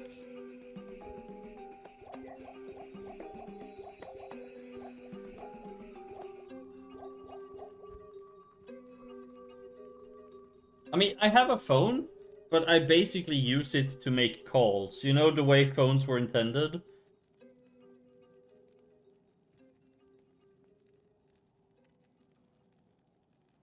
I don't know, people who are so glued to their phone, like, when I go to the store, I don't bring my phone with me. And people are like, oh my god, what if something happens? I was like, you know, we used to live without smartphones. It is possible.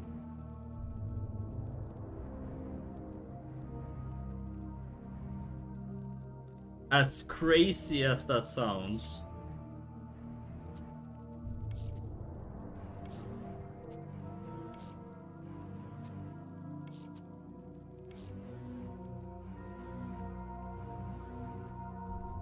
Oh no, I don't do that.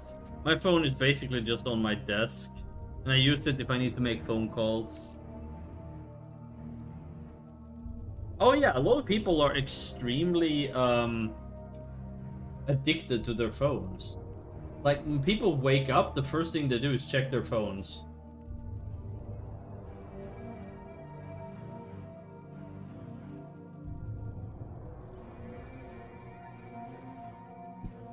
Or like the feeling that they have to be reachable 24/7. Why? Why do people have to be able to reach you 24/7? Why? Are you running a multi-billion-dollar company that needs your attention every second of every day?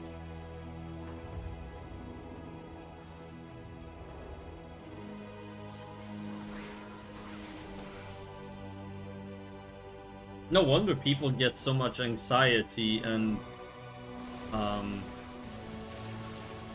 like, what's it called? Not human interaction anxiety, but like social phobia. That's the thing, right? Because they're just always available, and they're always bombarded with like, that's their only interaction. They don't interact with people. It's just always on their phone, always.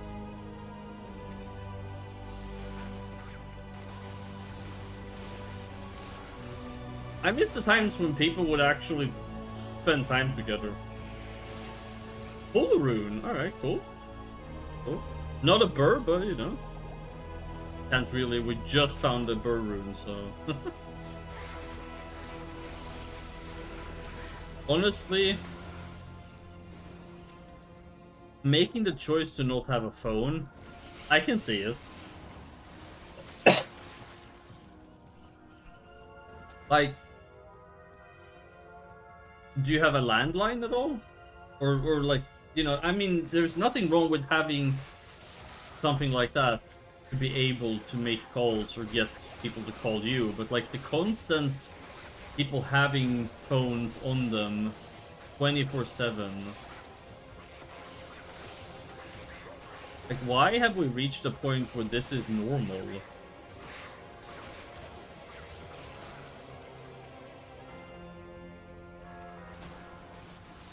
Oh, okay. Well, that works then.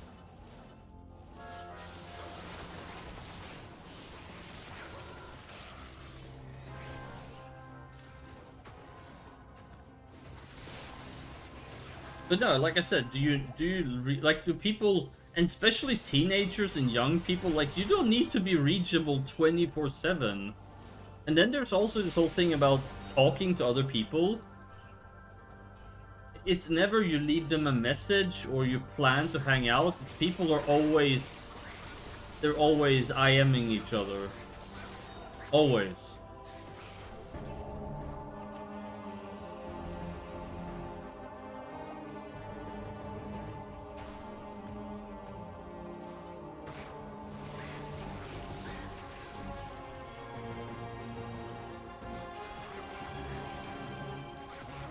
Like, what's the point of people getting together and catching up? Because they all know what everybody else is doing, and let's not even talk about people who post everything they do on social media. Today I had a sandwich. Today I went to the park. Today my boy pooped his pants. Today my dog ate my whatever. Like, oh my god. No, but seriously, it's like people post their entire lives. It's absolutely insane. Not only is it, like, boring as fuck to even have to read, but, like, why? And then there's a lot of other shit that like, people who post pictures of their children in, like, basically just diapers and stuff like that. Like, seriously? You know how many creeps are on the internet? Like, there's a lot of shit like that too. People posting stuff that they really should not. Because, oh, it's so cute, look at my child. Yeah. And then there's another thing. People who write on social media, I'm going on vacation for 2 weeks now. It's basically like shouting to any burglar, nobody's gonna be home at this address for 2 weeks. Absolute genius plan. Fucking amazing. Like, social media is like burglar dream, honestly. People will literally tell you when they're gonna be home. Like, between the dates of the 14th and the 27th, I'm gonna be in France. Okay, cool. And then they just look up this person's address. Alright. So this house is gonna be completely empty for the next 8 days. I mean, it has never been this easy. People are literally just giving away this information.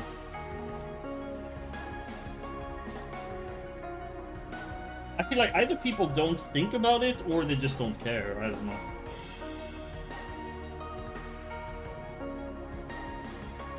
A random would have to... What do you mean?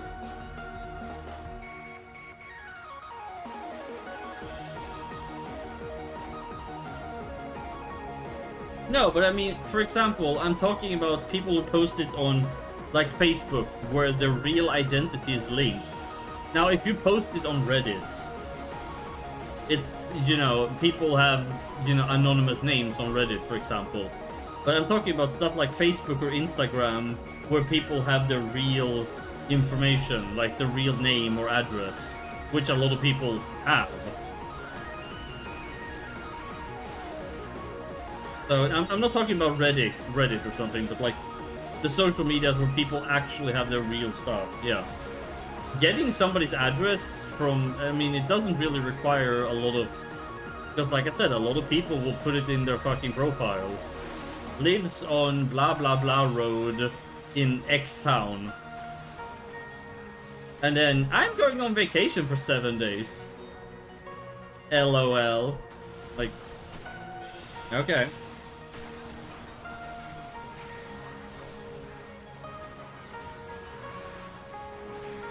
Oh yeah, oh, fantastic.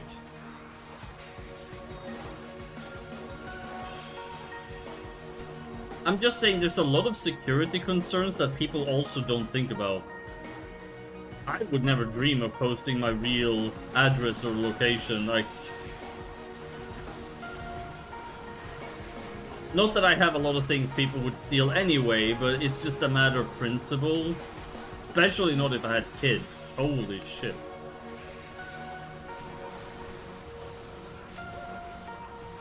And for what? So you can get 3 people to like your post? Yeah, that's totally worth doxing yourself over. I got 3 thumbs up, but I got my place robbed. But I got 3 thumbs up from, you know...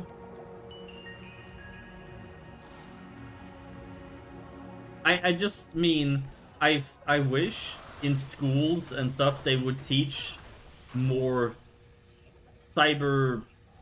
like, not security, but... Because I feel like a lot of people, they're either just completely oblivious to stuff like this.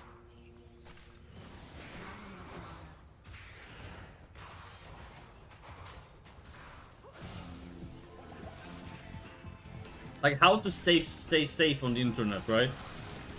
Like, stuff like that should be taught in schools. Like, not sharing your names, you know, private information, credit card.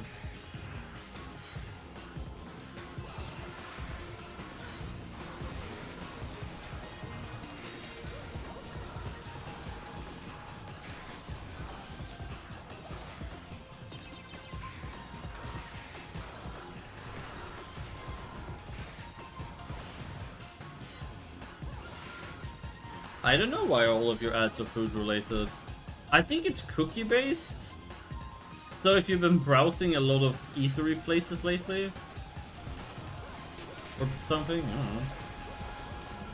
I don't know. I'm not sure of how it works, but considering how many places use cookies and stuff, I would guess it's something like that.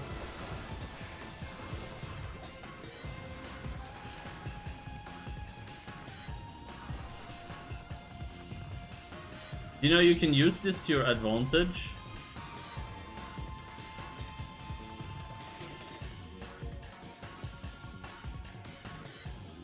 You want to learn a life hack?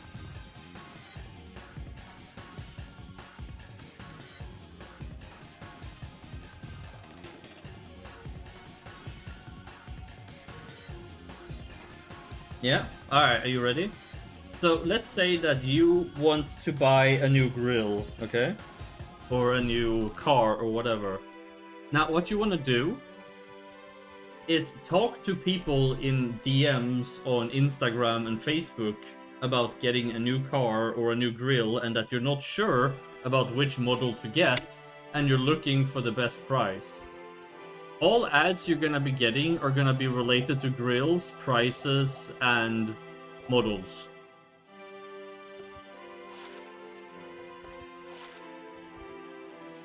I've tested it multiple times, it works.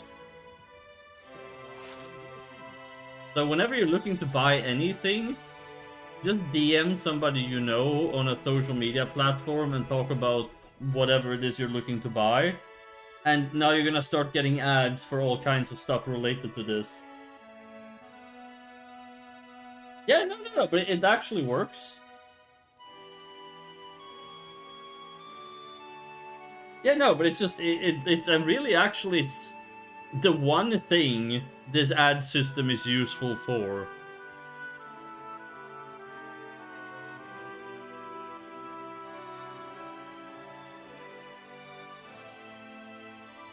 You can also test this by, if you talk to somebody in a DM and you tell them you have erectile dysfunction, for example, you're gonna get, well, Viagra ads, basically.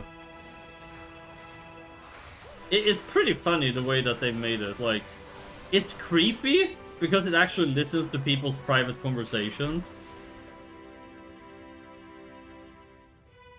Yeah.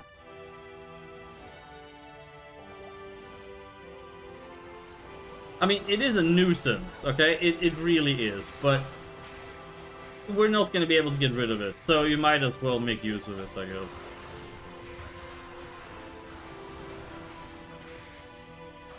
Here's another one. If you ever feel lonely, go to Twitter, make a post and say, are there any graphic designers here? And watch your inbox blow the fuck up with bots.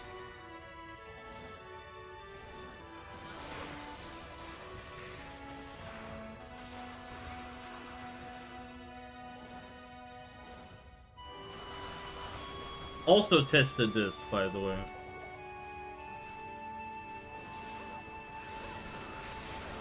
It's like people who design banners and artwork and like all kinds of stuff like that.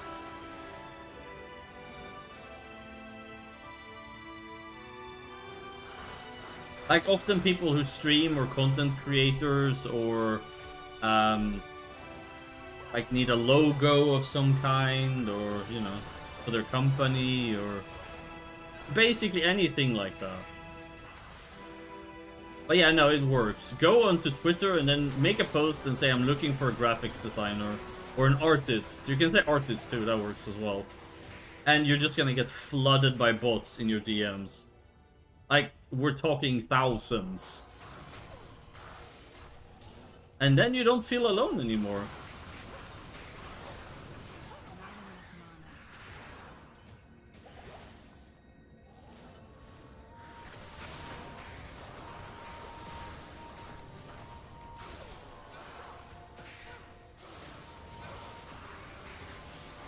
If you want to make sprites for the server and earn some Valkyrie coins, I might be open to stuff. I'm always on the lookout for people who are willing to work for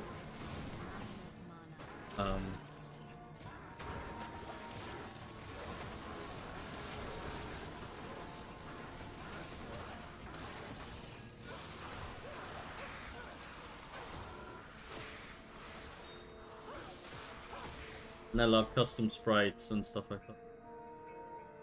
If you're interested. If so, we can talk in private.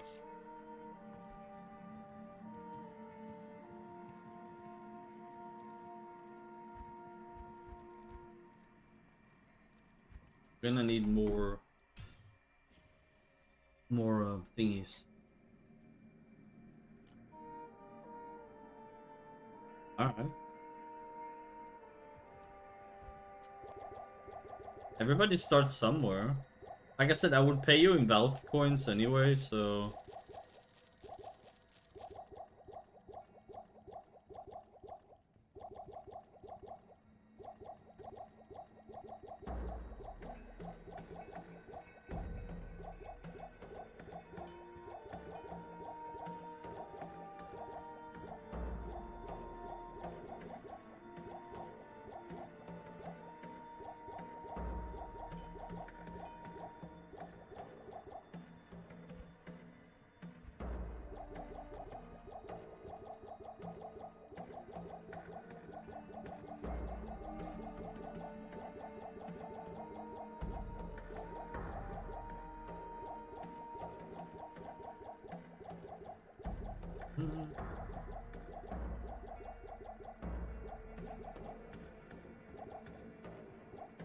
I know. I've meddled a little bit with spriting, but it's not really my thing at all. We do have some custom sprites on the server. Like Bio 5 Basement is completely custom. It's expanded Bio Biolab.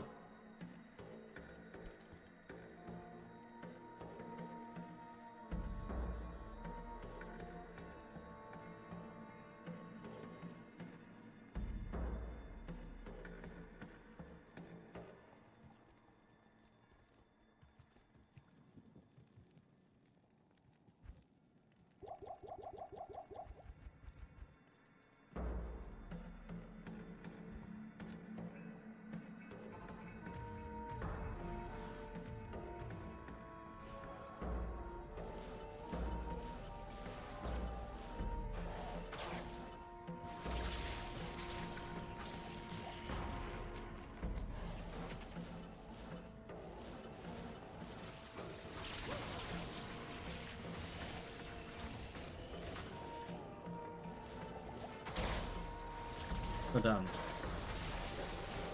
Smell, my pretty smell.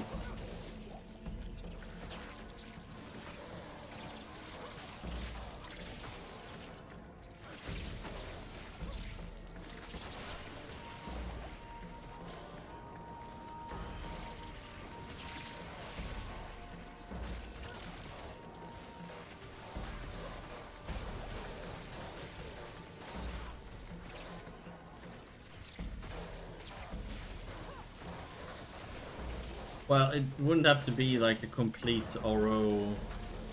Been playing with so many. Well, I mean, I'm still chugging. I am chugging a bit more pots.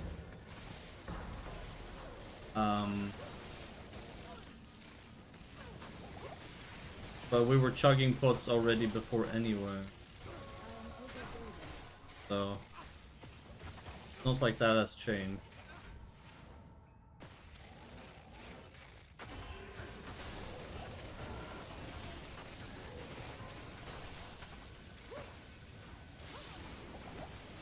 And also we keep having places that drains mana.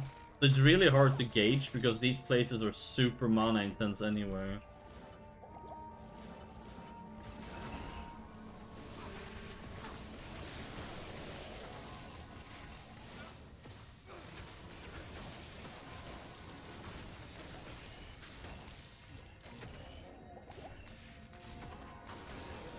I mean, I can tell that things are dying a lot faster. If we weren't on player 7, I would probably one-shot everything.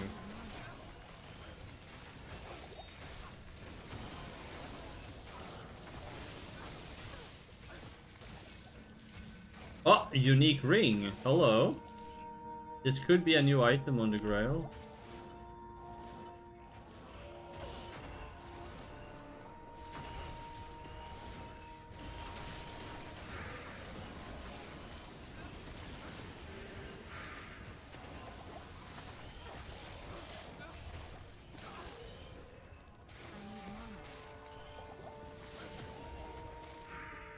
Just busy leveling with Garrett.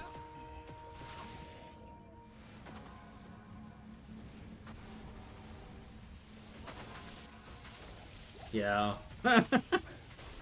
Like, look at this damage. On player 7 in Terror Zone, this is basically as tanky as things get. Okay, players 8 is the tankiest.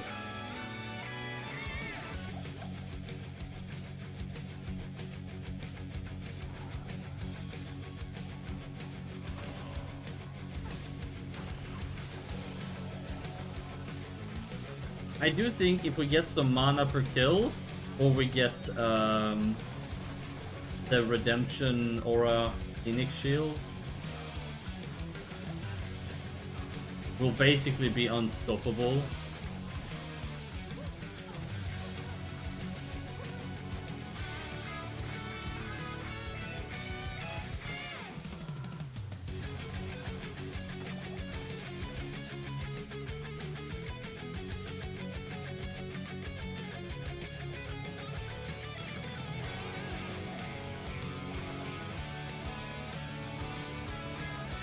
Like these Storm Chasers, they steal your mana.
These used to take a bit of time to kill. Oh wow, okay.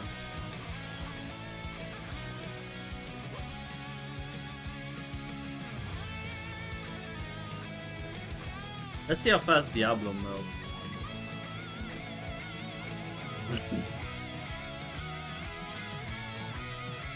What are we thinking?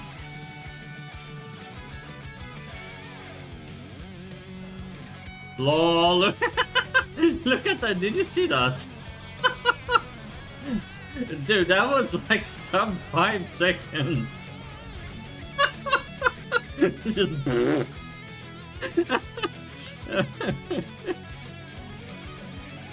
yeah. Alright.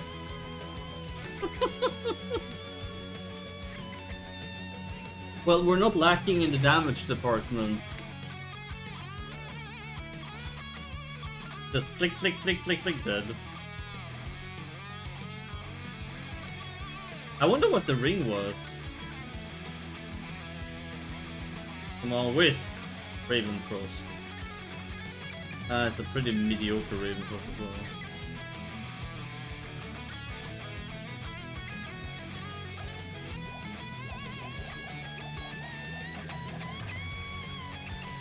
Yeah, he melted. You saw that, right?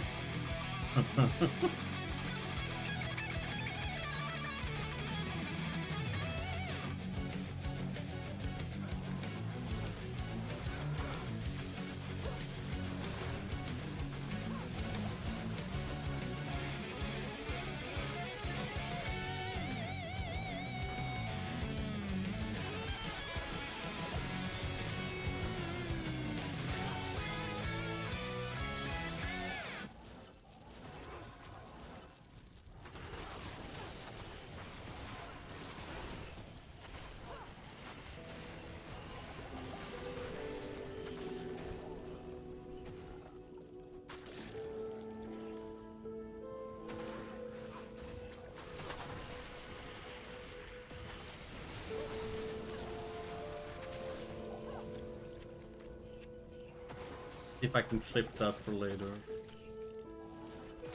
Dude just fucking blew up.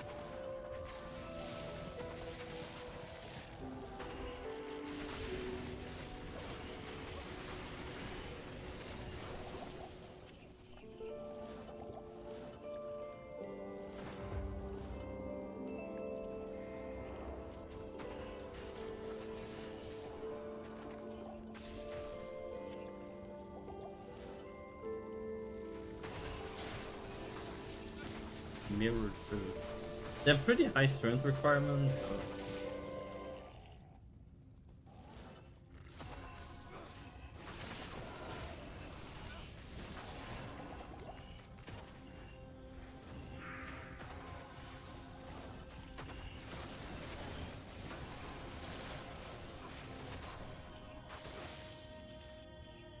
So we need like a low and a Ja rune so we can make Phoenix.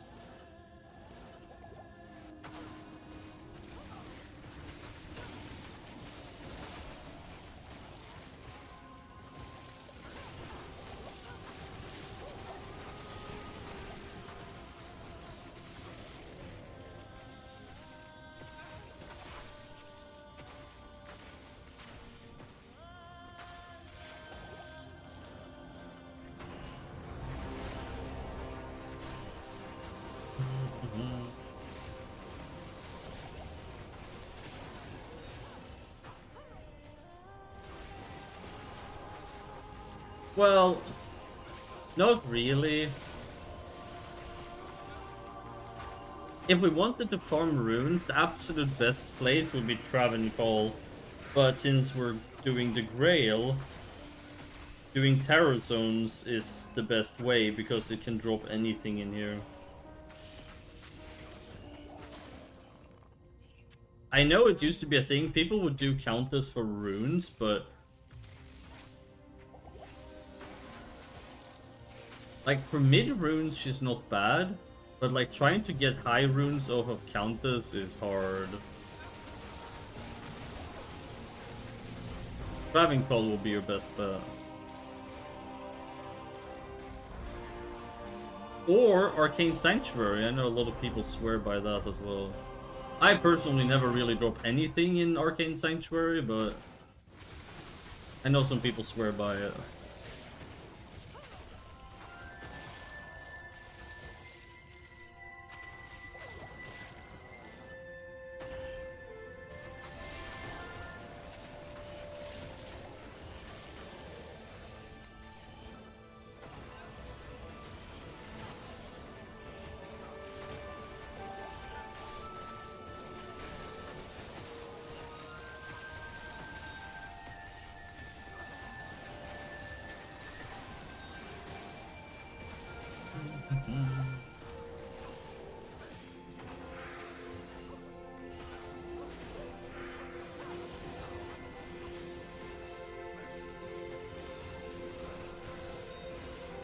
Hmm. You mean to cube up? Or what are you talking about?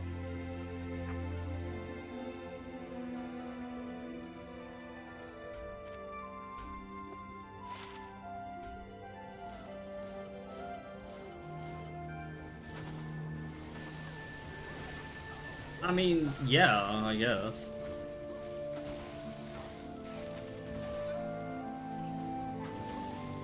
But we would also need a Ja rune, which, well... Already out of these?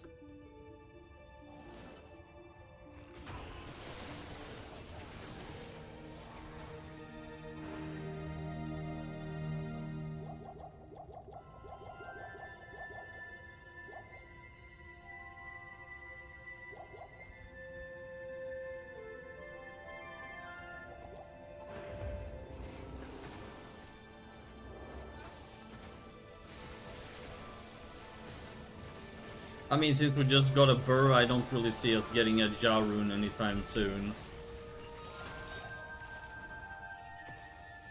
I mean, maybe, but probably not.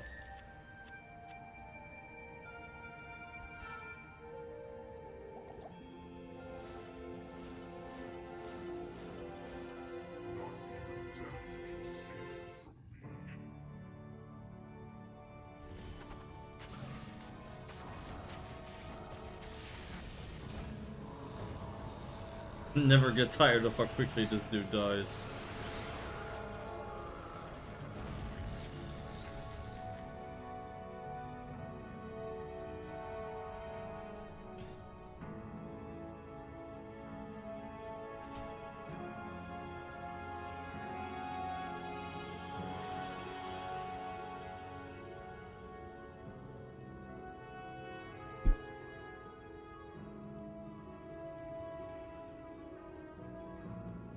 Hmm? Oh, you mean how fast he melts? Yeah.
Da da da.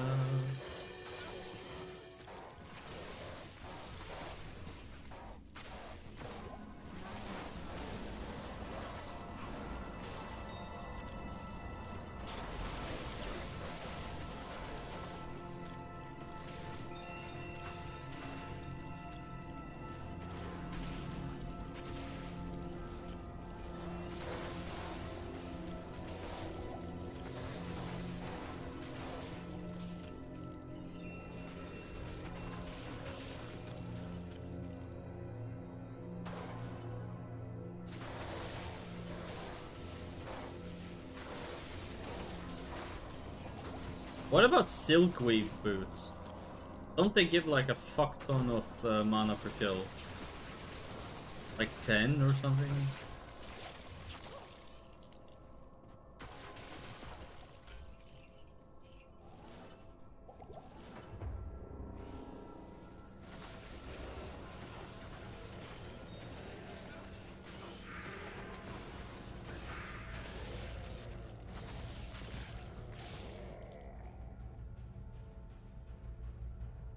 Wow.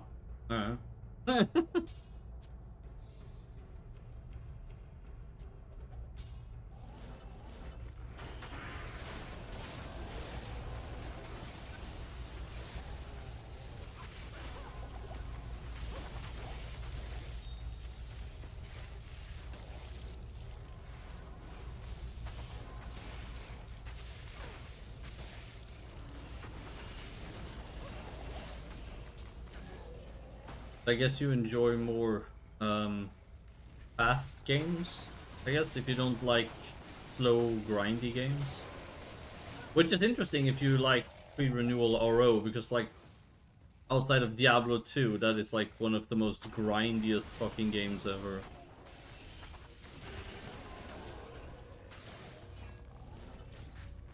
Or is it just Diablo itself that bores you?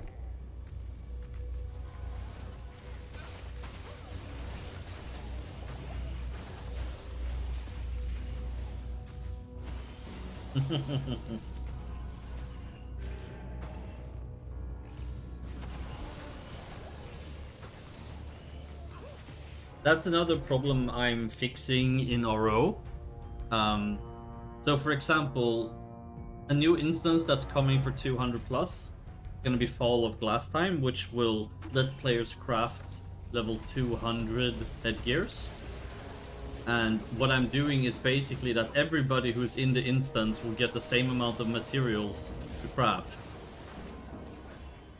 And since you'll need many runs to craft one, this will make it so people will want to party up and they won't feel like they have to share the loot. Because everybody who participates, like, gets materials.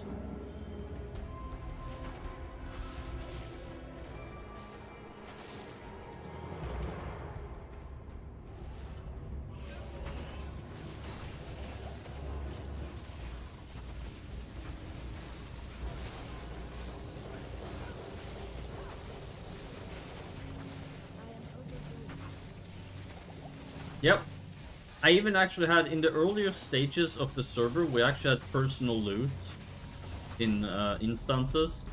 But I disabled it again because it started, like, spamming the, like, drops were just way too much. But I do have the code for it still.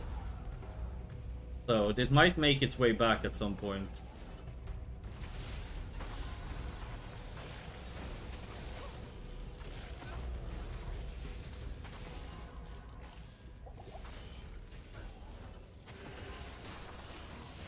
But yeah, I'm trying to encourage party play, both by making content that is designed for party play and also to reward party play in terms of loot and stuff like that.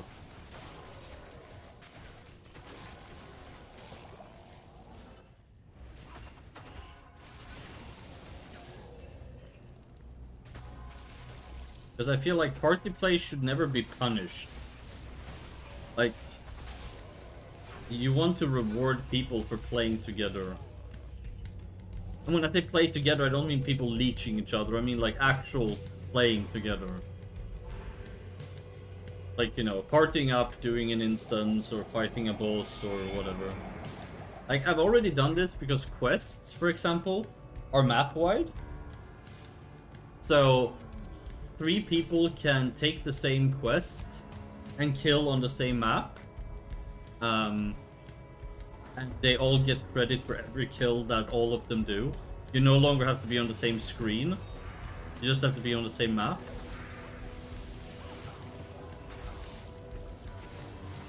So questing with other people is actually extremely good and fun.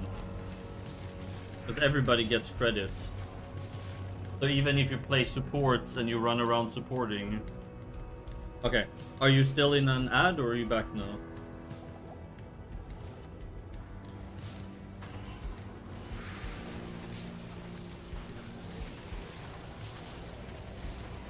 No worries.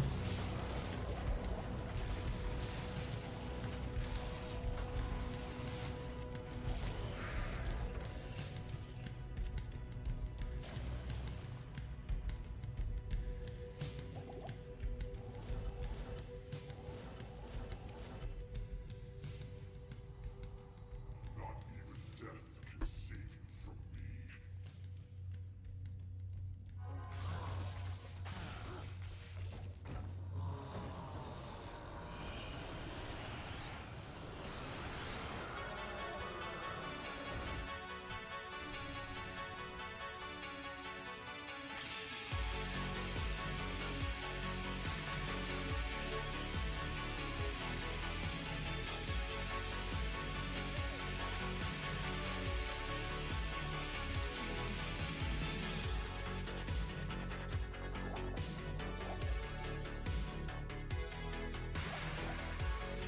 I'm gonna check if we have Silkweed laying around.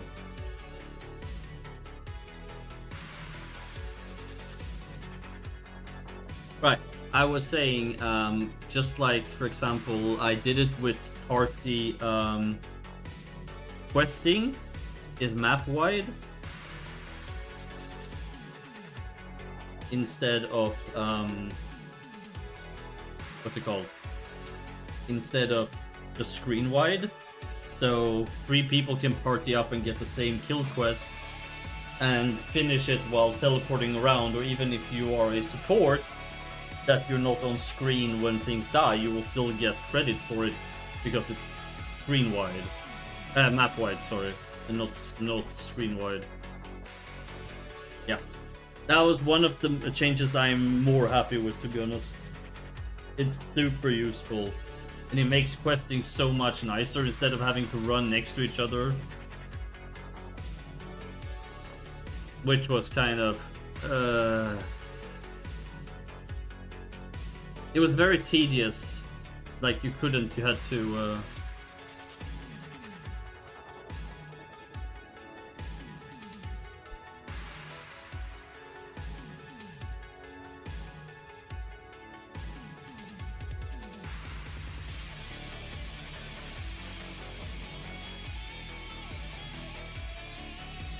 Oh, my lightning resistance is not great now.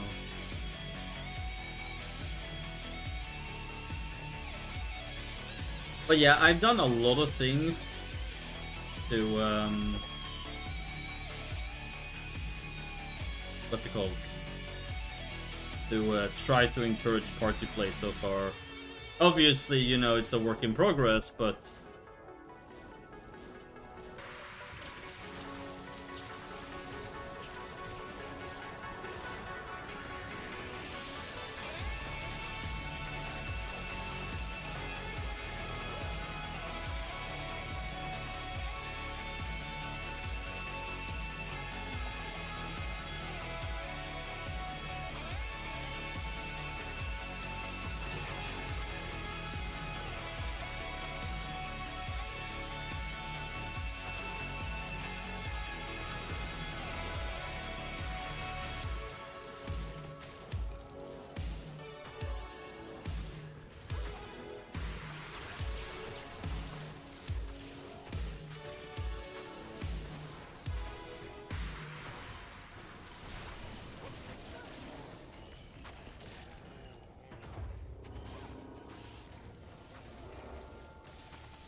I try to make more skills viable and stuff, but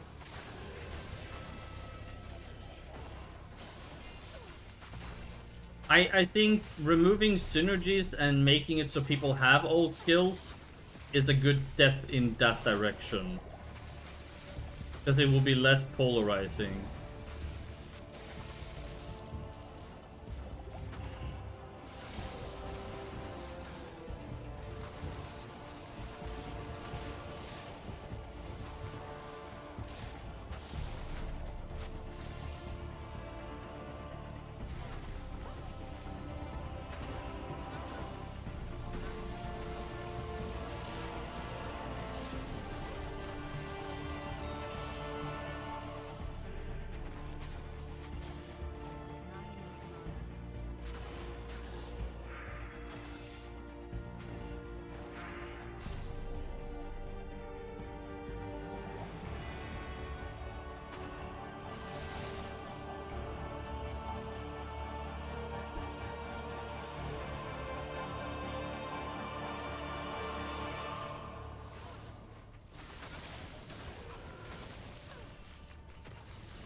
So what I also did was I removed level scaling from skills, but I'm thinking I might put it back and make it start scaling when you're higher level, so more skills stay relevant longer. If you know what I mean.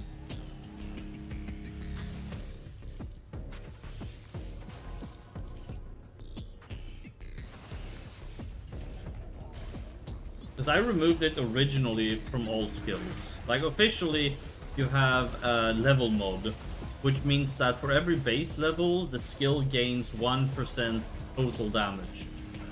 Now, the problem with this is that they put it on all skills, meaning that skills that are already the strongest become even stronger because they have this for no reason other than, you know.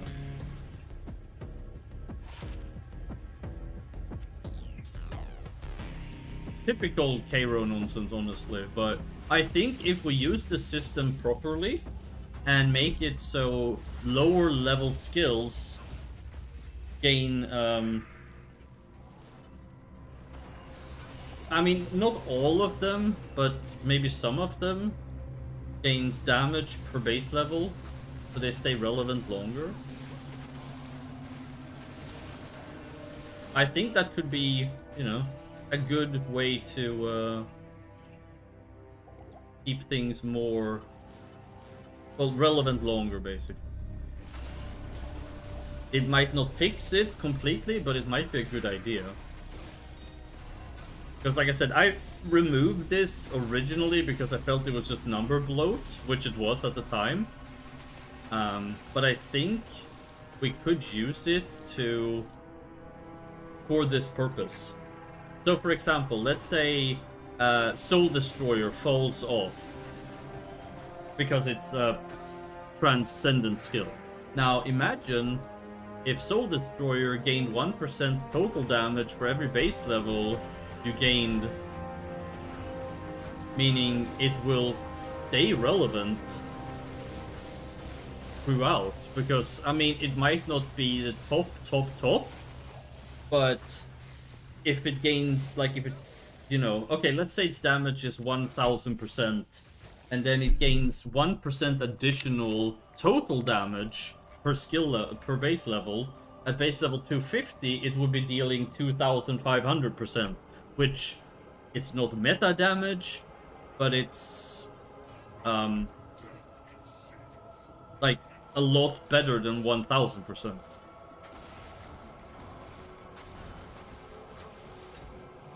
I think it's an idea. I think that might be a good, like, good something to try.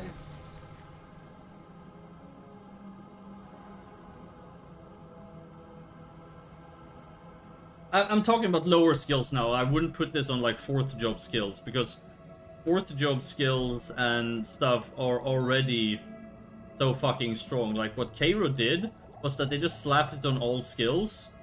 So what happened was that a skill, let's say a 4th job skill that has 5000% damage, but it gained 1% more base total damage from level 1.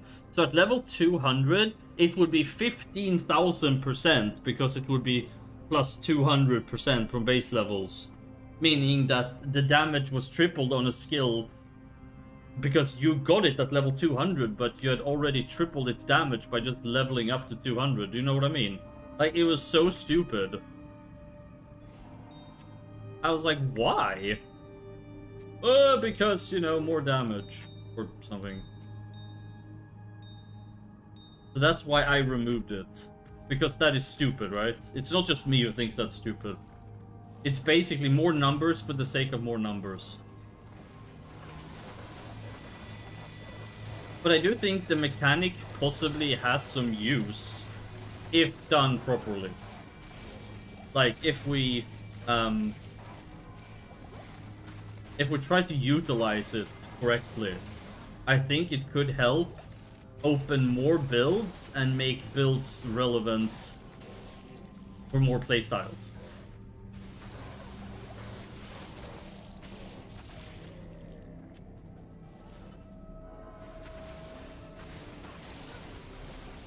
So that is definitely something I'm open to, because that doesn't break the game either. Because if Bash, let's say Bash gains 1% damage per base level after level 100, normally you wouldn't be using Bash at that level otherwise, right? So, you know.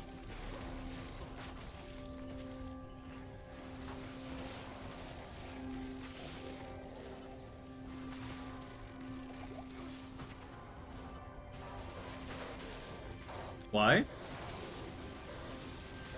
I mean, all mobs in the whole game is customized already.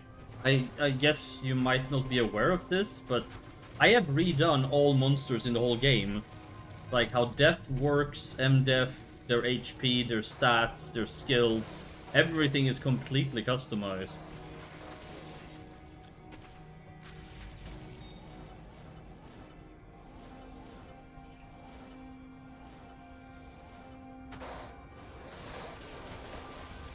I don't know how far up you've gone yet. Oh, okay. No. Everything is already customized, in that sense. Like, I have a formula I've applied to mobs and to EXP and to... my point was just basically to help, lower level skills stay relevant. So if we have it start adding, damage to the skills after you've superseded those skills. So, for example, let's say Bash. Bash is useful up to what, level 50, right? After level 50, you change to the next job and you never really use Bash again. Because you have better choices. And Bash falls out of, like, it's no longer, the damage is no longer especially relevant, right?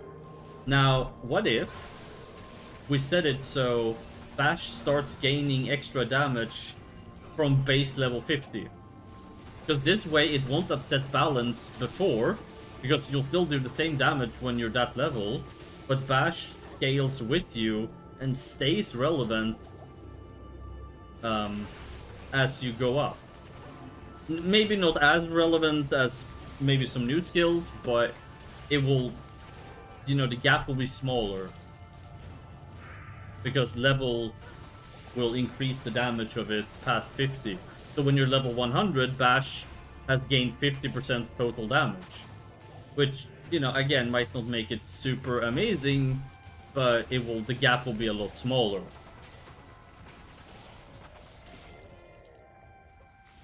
The problem is that Cairo set it to start at level 1. So, like, you would scale skills before you even had them, which is dumb.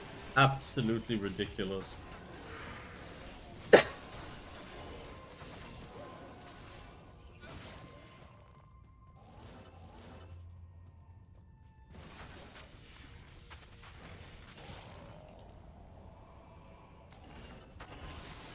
Now, obviously, there are some skills that will have, like, natural successors.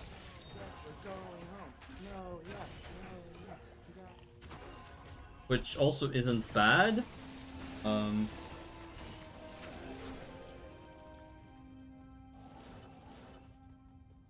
Well, I mean, you have to remember, this technically wouldn't impact low levels, because Bash, for example, would start getting extra damage at level 50. At which point you would normally not use Bash anymore. The only thing that would do now is make Bash be more potentially useful. So it wouldn't make you stronger when it's actually a relevant skill in that sense. Or at least that's my thought process anyway. Because the idea is to keep skills relevant longer instead of buffing them straight up. Because this way, more builds would be relevant and more skills would be useful. Because they would sort of keep up. I mean, again, not perfectly, but, you know, somewhat.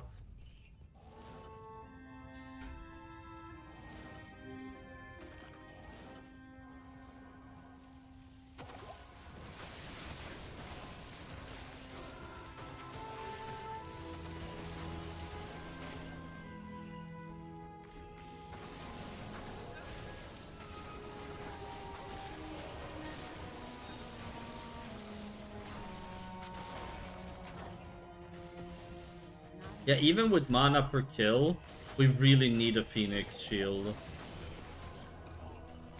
Because I tried putting on Nosferatus Coil and Silkweave. That gives us 7 mana per kill. Which, you know, it's not amazing, but it's something. The problem is, one, Lightning Fury is 30 and we don't one-shot them. So, if we need like 5, that's 150. That means we would have to have bunches of like 25 or 30 mobs to break even. Which is a lot. But it helps, you know.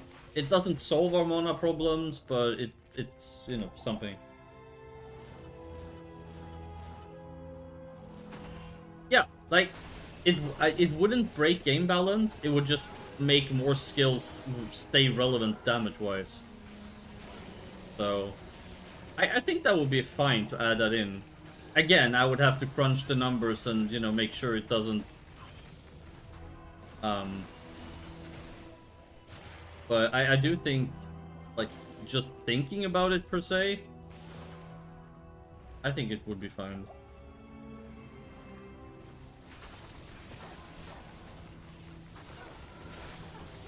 Oh my god, a yellow Archon Staff.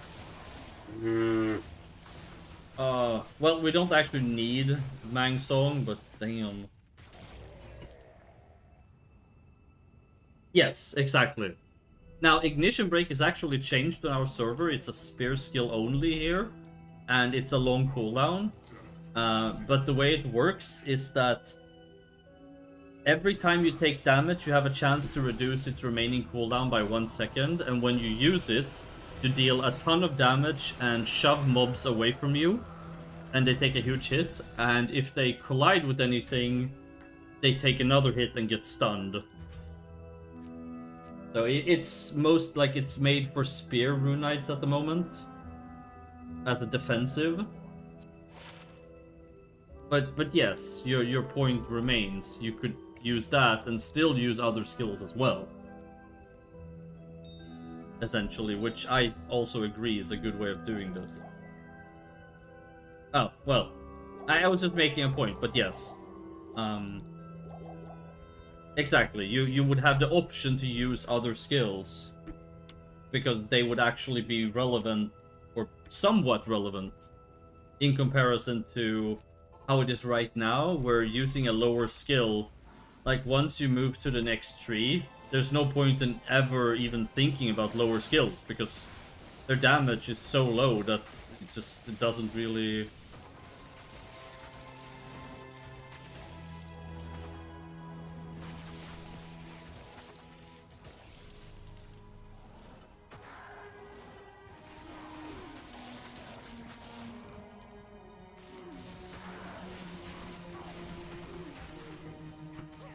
Actually, I'm working on reworking Ranger to make it like Beastmaster Hunter in WoW, where you would auto-attack and then you would proc things, and then you would be able to use your Falcon, which would or your Warg, which would auto-attack,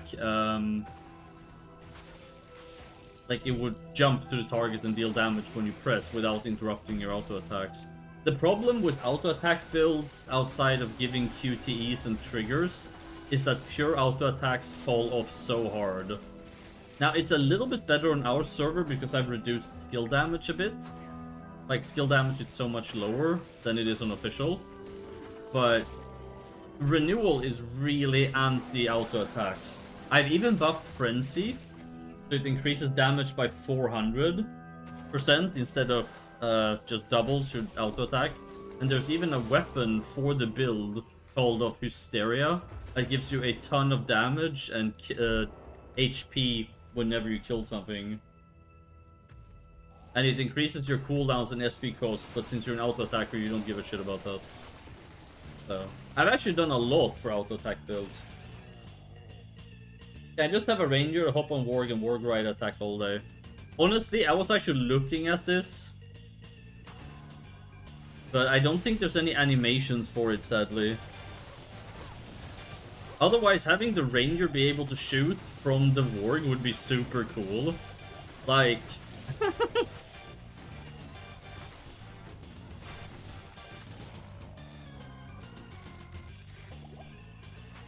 Like, imagine the class fantasy. Oh, there's a lot of cards like that. I'm just saying outside because that's auto-casting. So I just meant pure auto-attacking without triggers or procs is gonna have a hard time competing. But yeah, if you add auto-casts and stuff like that, of course. There are people who play auto-cast builds and they're doing okay.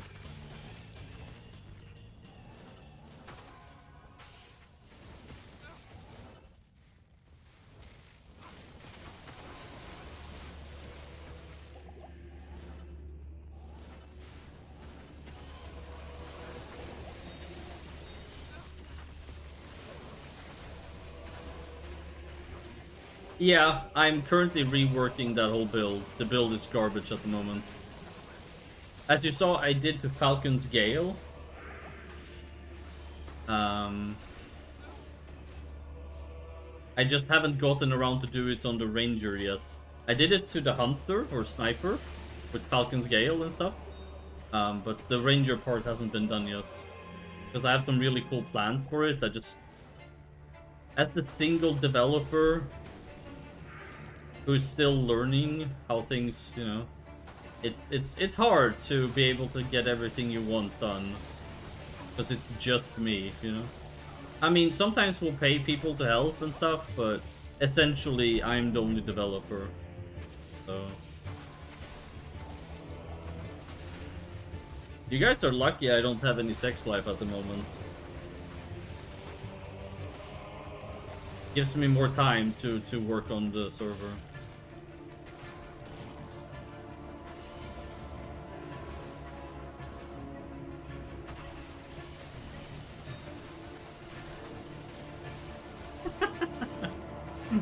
Now, all jokes aside, though, since I'm signed off from working at the moment, I do have a lot more time, but even so, it is hard to get everything done that you want done, because... So, I have no education in coding or anything like that, so I learn everything as I go as well. My husband also the developer. You mean Mick? No, Mick is just a player on the server. He's not a developer. I'm the only one.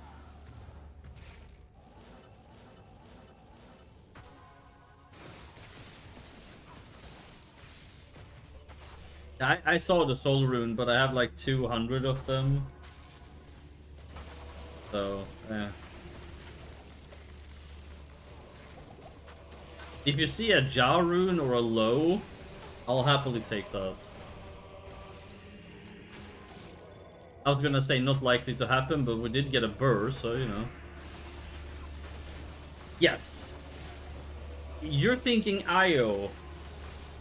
No, I highly doubt that. I don't think even 200 would get me to a low. Would it? You need 9 to get to the next... Like 3, 9, 27... oh god. I'm too tired to do head math at the moment.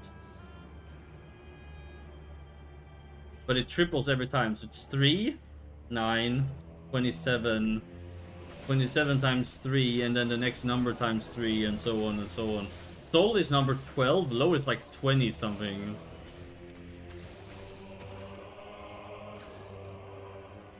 I like your enthusiasm though, but I don't think that's gonna be enough. Maybe it will get us closer to a low, but I don't think it will get us one.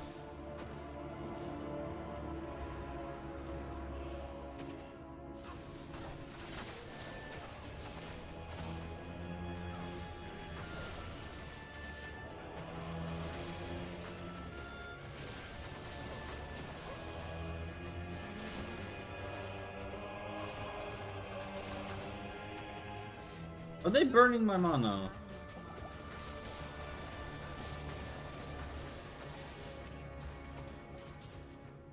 Yeah. I can't. What do you mean you can't? Oh, okay, you can't. Yikes.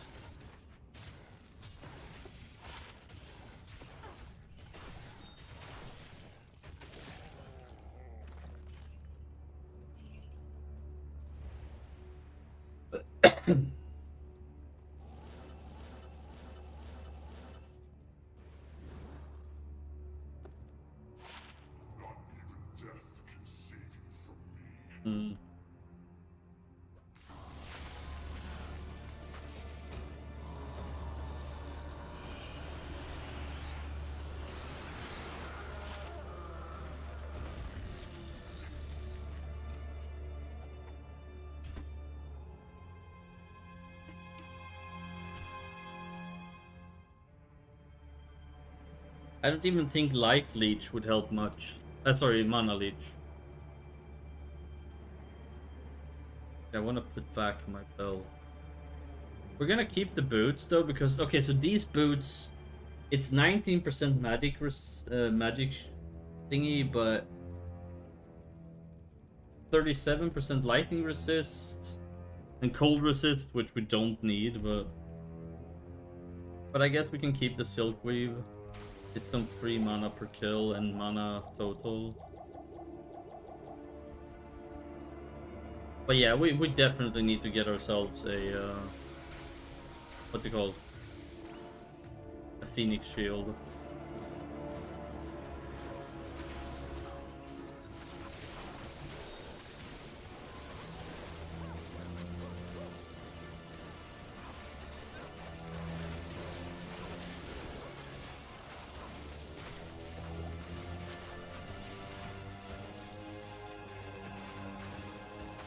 What about adding jewels with mana per kill? That might work. Where the hell would I put them though? Don't really have anywhere to put them. Oh well. Was an interesting idea.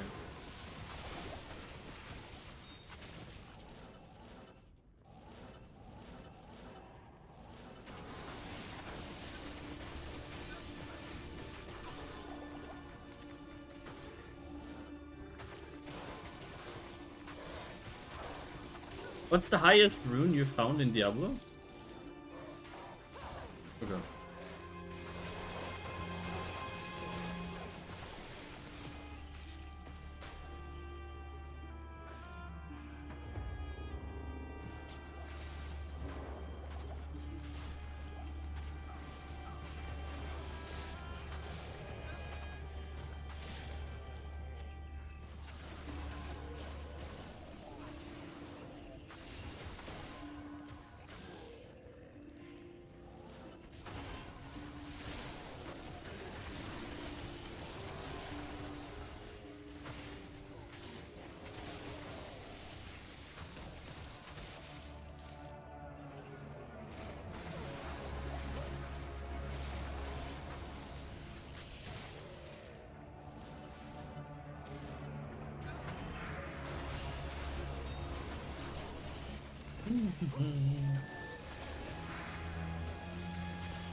Oh god.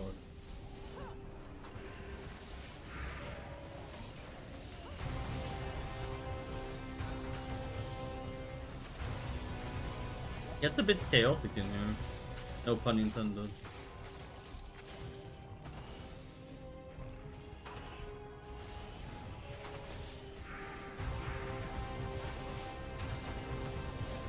Oh, you have found a Zod.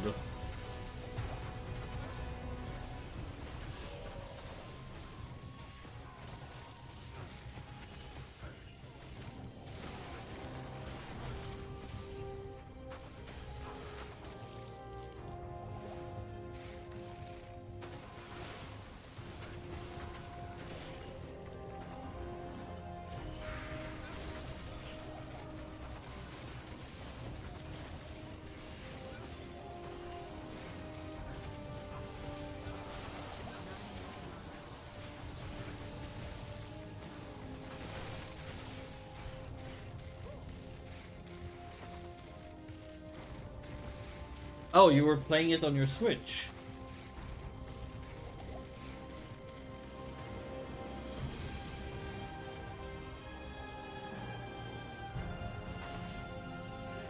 Isn't it hard to play on such a small screen?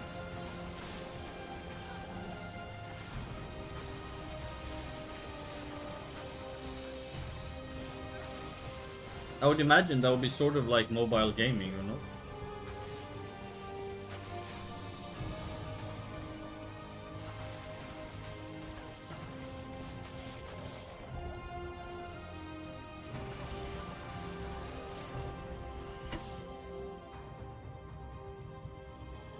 Then why not just play it on PC? Like, if you're going through that anyway.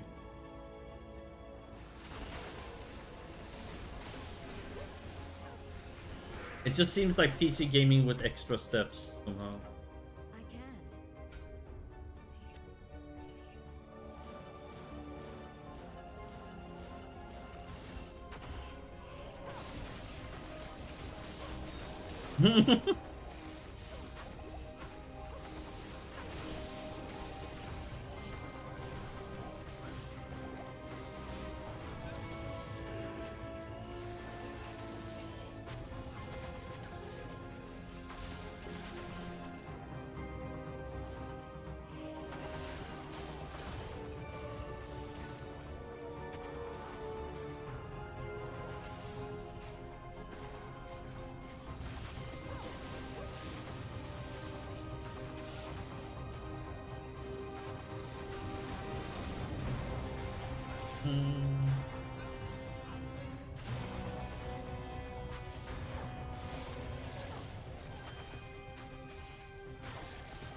La da da.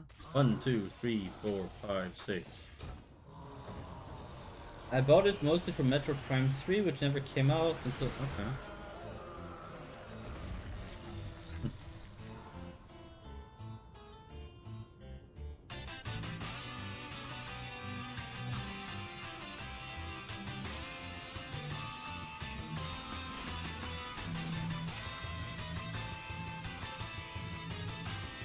Really wanted to play Luigi's Mansion, but I don't have the. Was it a Switch or a mini PSP or PS4? I don't know. It was some console that I didn't have, so I guess I'm not playing it.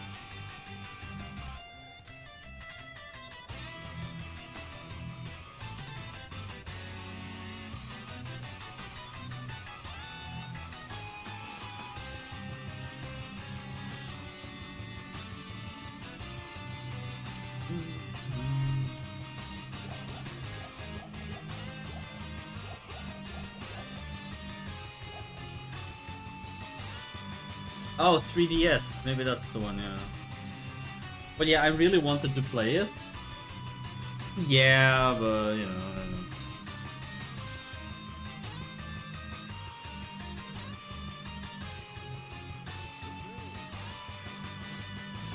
Me pretending like I had time to play things anyway.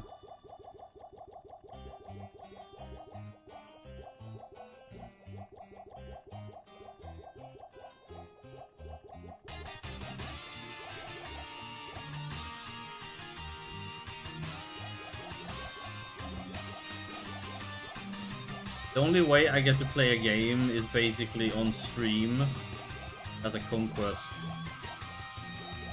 Now, obviously, streaming is a hobby and I could just not stream and play whatever I want. But since I enjoy streaming, finding time to play is basically whenever I stream. Which, again, is my choice, but, you know, you get what I'm saying, right?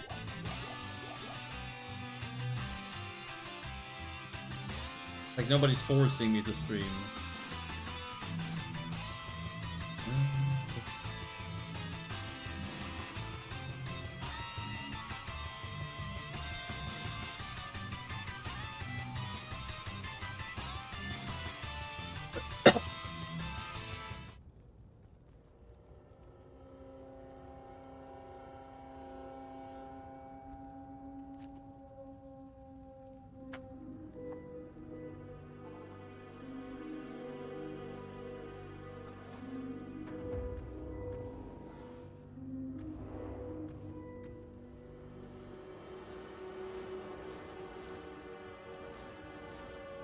I mean, here's the thing though. The first thing you should like, why do you want to stream? Do you just want to hang out? Because if you look, if you're not trying to stream for a living, you shouldn't have any what's it called? Like, there's no reason to be nervous or anything. Because if you're just doing it like me, just for fun, then there's no reason to be what's it called? Nervous or anxious about this or that, or just stream, just play something. Like, it doesn't. Now, if you're trying to stream because you want to make money, that's a different ballgame.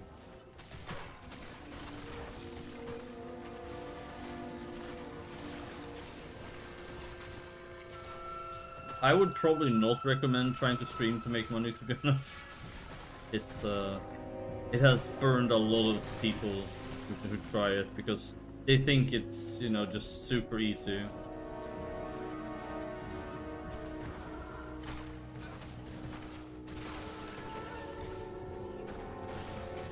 Yeah, a lot of people think that in order to make money off streaming, you literally just turn on the stream and then you sit there and play some game and then you will just get a ton of money.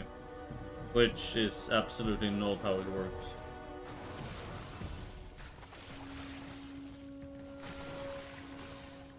But if you just want to stream for fun and maybe make a few bucks here and there, possibly, honestly, you can't really go wrong. Like, just...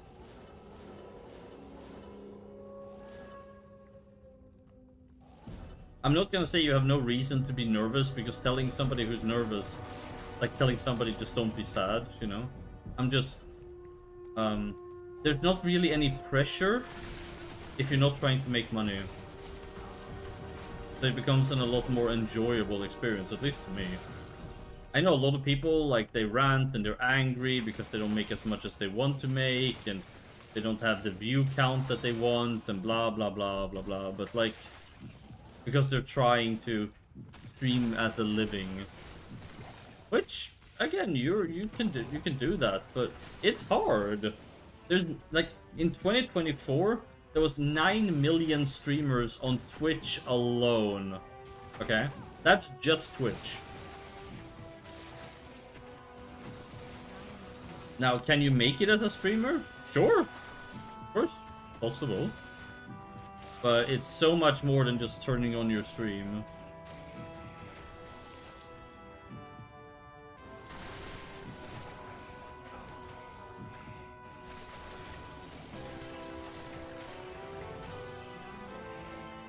Again, this is on the premise that you're trying to make money.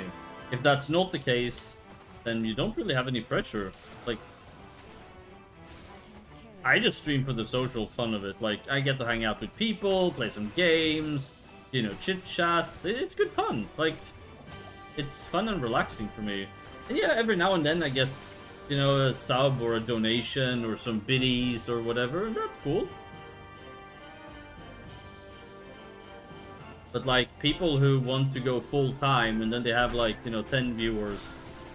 And then, like, there are people who fucking quit their jobs after they had one decent month, thinking that they're gonna be the next ninja, basically. And being excited for something is great and everything, but people who invest thousands in equipment, thinking that's the reason they're not, like, blowing up because they don't have the right gear. Going viral or blowing up has nothing to do with your stream layout or the microphone you're using. I mean, okay, you need a baseline, right? Like, people need to be able to hear you and possibly see you. But also, why did I take that shrine? But like, people who invest thousands and thousands thinking it's gonna grow their viewer base, that's really not how it works. A good example of this is Asmongold. I assume you know who Asmongold is? He's like this... He's a huge streamer now. Streams like World of Warcraft and some other crap, I don't know. The point is, he got lucky. Because he blew up when Classic WoW came out or whatever, I believe.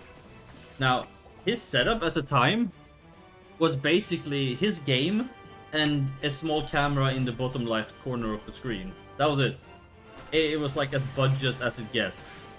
And look at him now. He's like maybe not the world's largest streamer, but he's definitely one of the larger ones, right?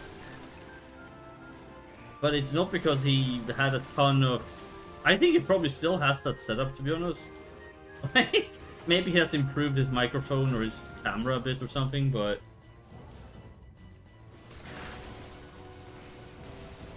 Yeah, no, but that's my point. Like, I know people who basically they invest, you know, way too much money, thinking that this is why.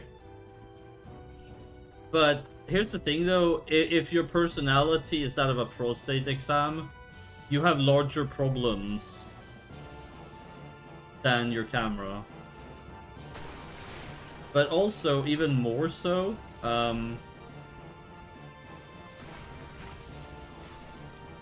growing as a streamer in 2025 is more about networking and advertising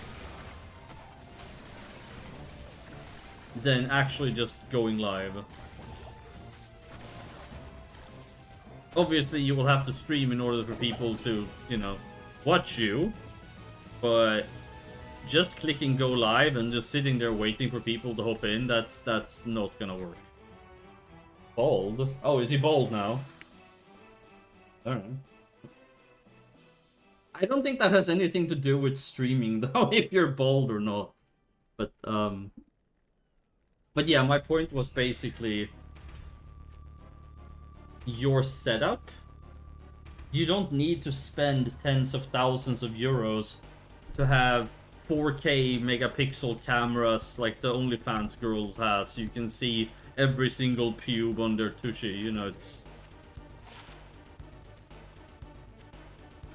The point is, you can have a pretty modest setup and still, like, get a good community if you're a, you know, good streamer or, you know, stuff like that.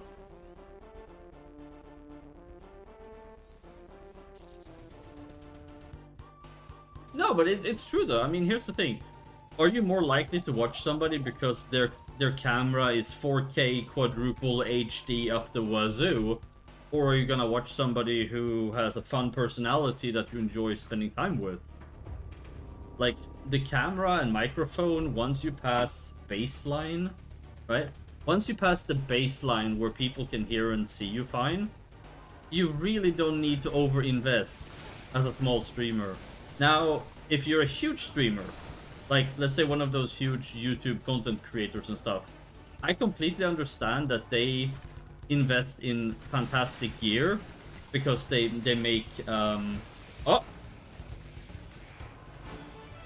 Thank you so much for the raid, Wingless! Welcome to the stream. How are you?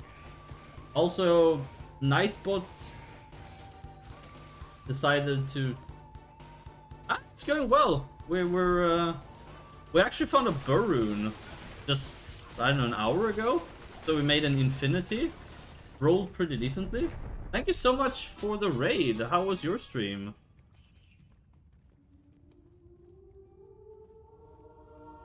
Yeah, it's not really a big fan of people spamming, so you're gonna have to tune that down slightly.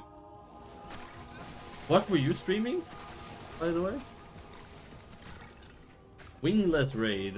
Alright. Oh! A Grail! Nice! What's your progress?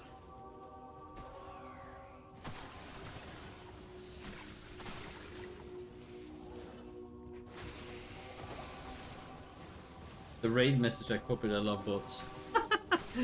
Yeah, so Nightbot is a little bit overprotective. Not great. Oh, just D2R. That's cool. Are you playing, like, ladder, or, like, what are you playing exactly?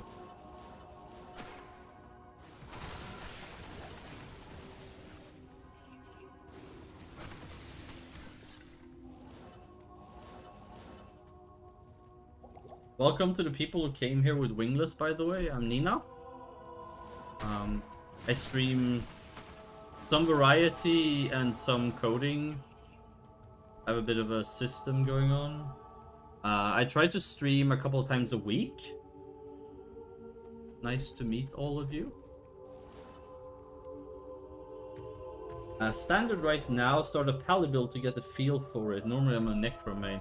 Oh, can I suggest something? If you're playing a paladin at low level, grab Holy Fire and watch the madness. Like, Holy Fire is the most absurd thing in Diablo 2 Resurrected ever. Like, it is so broken, it is unreal. Oh my god. When I leveled a paladin on my Grail, people told me, oh, just grab Holy Fire. And I'm like, it can't be that good. I never really played paladins. And then I picked it up. I'm like, what is this? Like, what the fuck? Just swap it on and just wait for everything to blow up. I mean, it was fun, but like, holy crap, that is so broken.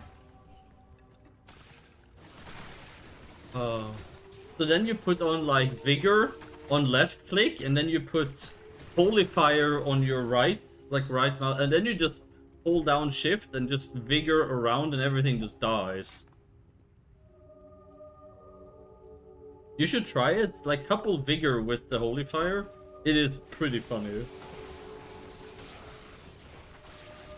Oh man. It definitely makes early game pretty cool. Do you guys remember the old Oradin before it was hotfixed?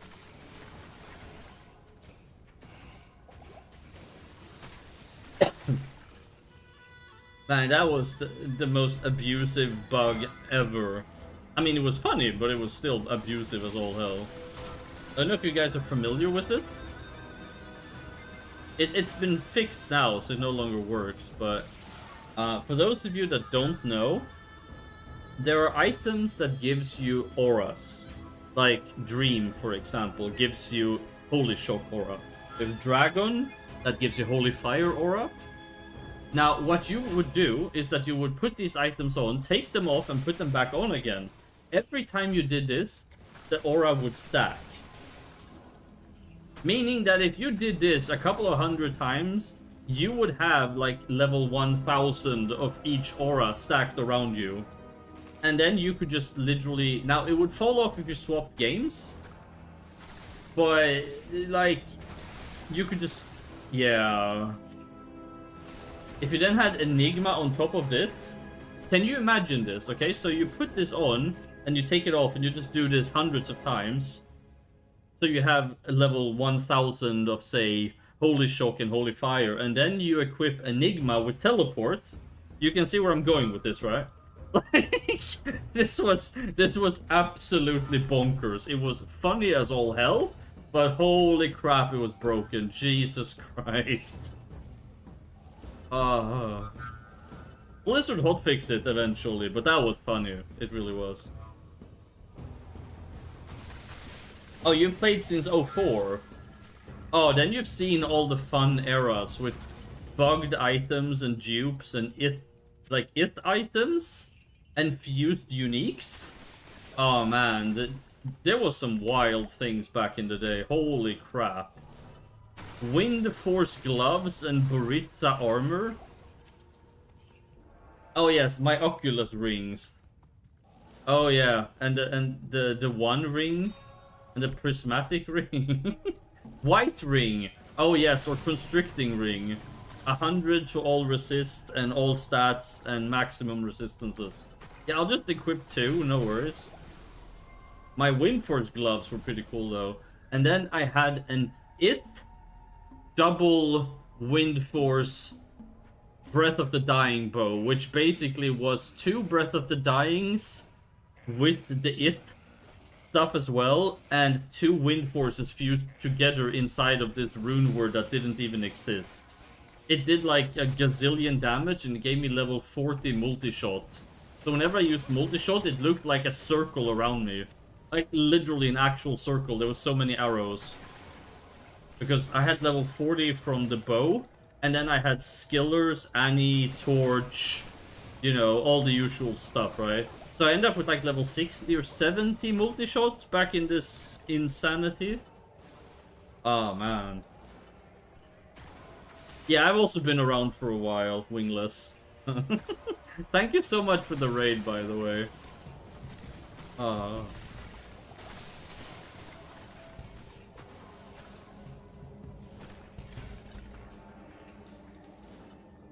where are you from, anyway? Hang on, let me give you a shout out.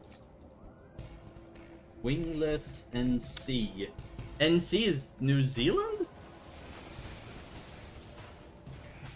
If it's New Zealand, then your time zone is really, wait, what time is it for you?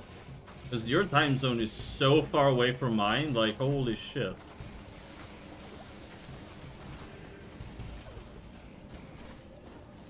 $1:17 Wow, you're 12 hours difference from me. That's insane. Oh man.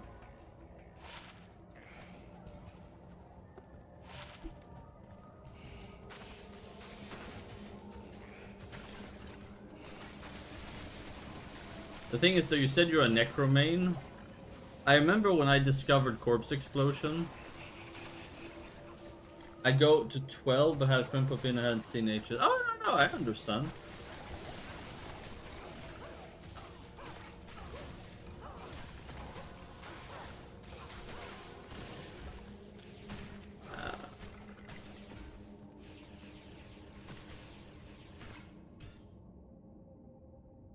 But yeah, Corpse Explosion is also another one of those absurdly OP.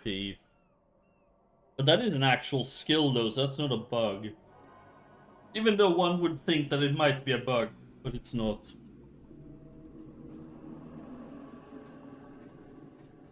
Realistically, it should be. 3 mana after each kill. Damn, I don't have anything to put it in.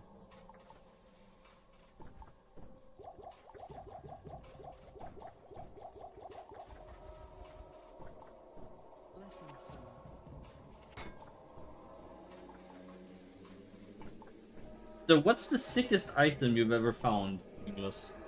Like, yellow, charm, whatever. Like, the most bonkers find you've ever gotten.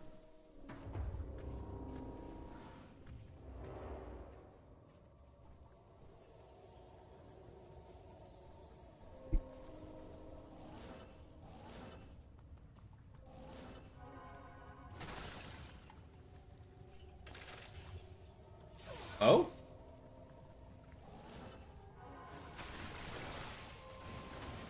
What is it? I just meant if you've been playing since 04, then I'm assuming you must have found some cool stuff.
Do you remember what it is? Or roughly?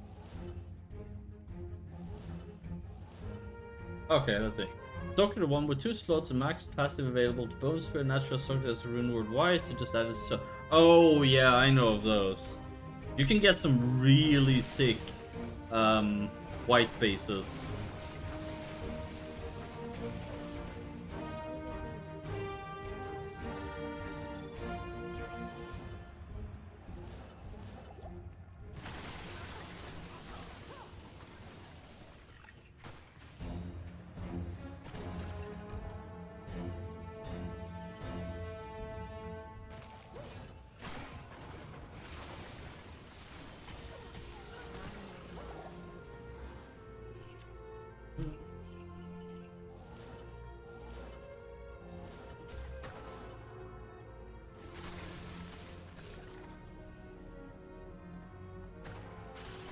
I remember shopping for...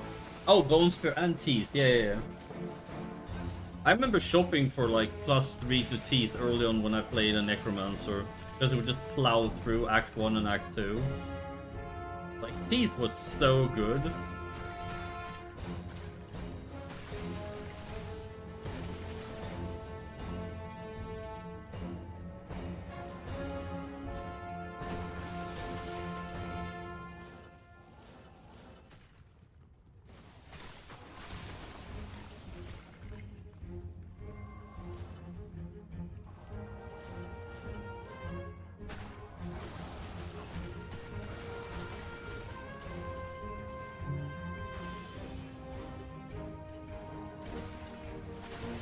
Oh! Amulets. Potentially new item on the Grail. But yeah, white bases are pretty cool. Alright, we need Metal Grid or Seraphin's Hymn. Alright, no. Maybe next one.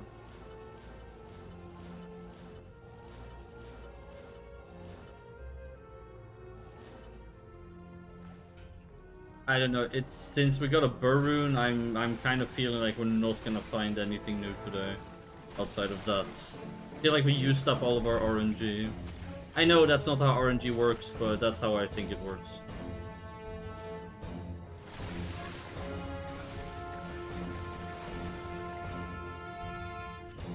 Am I the only one who thinks that way?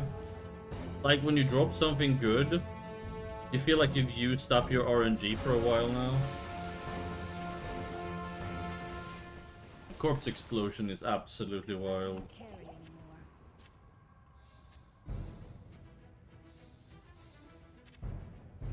Never in my life have I seen a skill that absolutely destroys the whole game. The only thing it doesn't do well is bosses.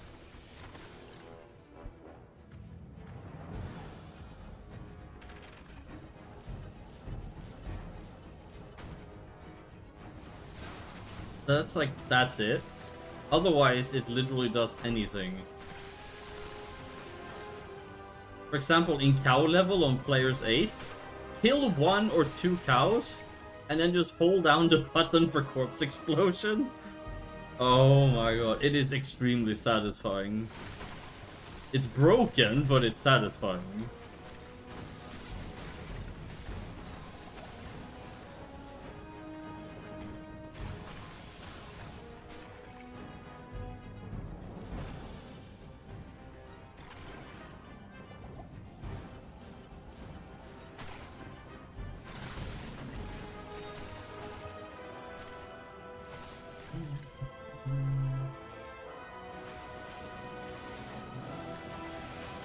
Have you ever thought about doing a Grail? It's extremely grindy, but it's quite fun.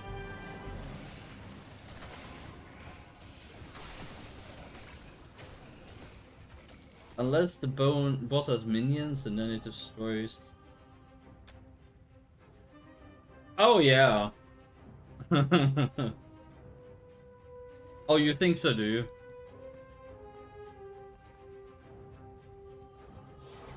I remain skeptical, but why not? I also didn't think we were gonna get the Burroon, so what do I know?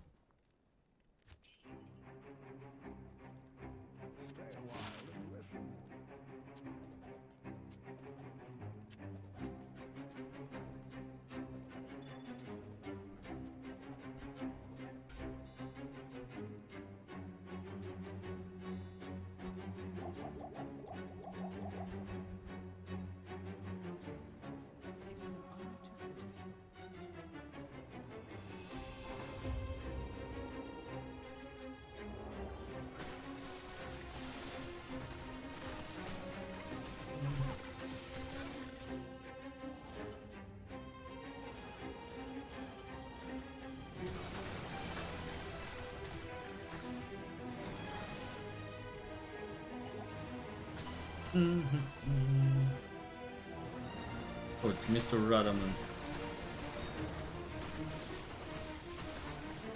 And he's dead.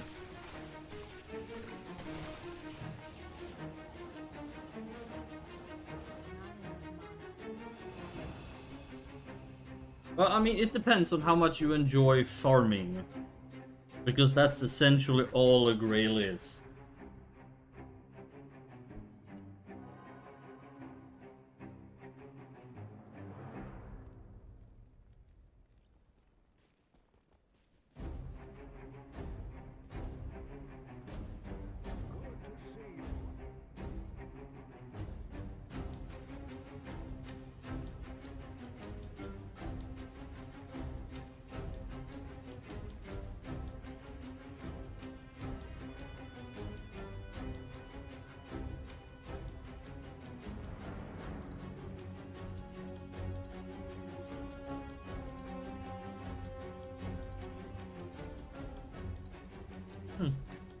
Well, I would recommend it, because here's the thing as well. What happens is when you do a Grail, depending on, you know, what you hold on to, but since you farm so much, you end up with so many uniques and runes and charms that you can literally make... Okay, there's some people who play single character Grails. My Grails has always been multi, because the idea of playing one character for thousands of hours in a row is just... I also play on hardcore, so I've lost a few characters too. But that is totally up for, you know, choice. But it is a lot of fun, actually. At least I think so. This is my third Grail.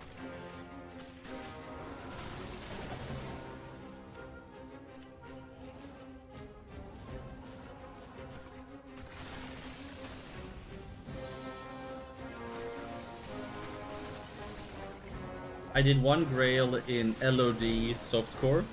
I did one Grail in PD2 hardcore, and now I'm doing a Grail in D2R hardcore.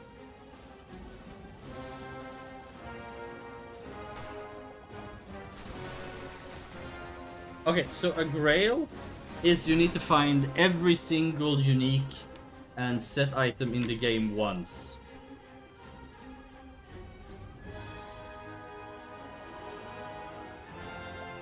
And also all rune words. For example, I use this website called, if I can... Can you guys see my screen now? Hang on. No, you just see my game.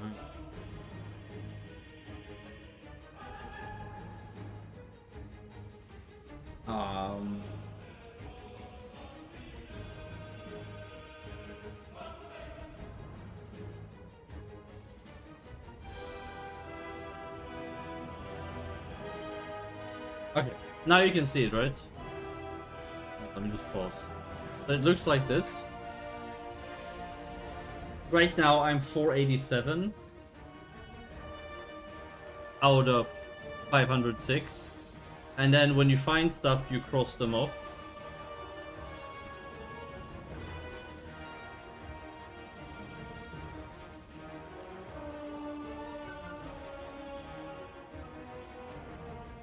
If I do missing items only. So we're missing these. We're missing these weapons. These amulets and sets. There's only 2 we're missing. Yeah, so I use this for that, basically. It's a free website you can use.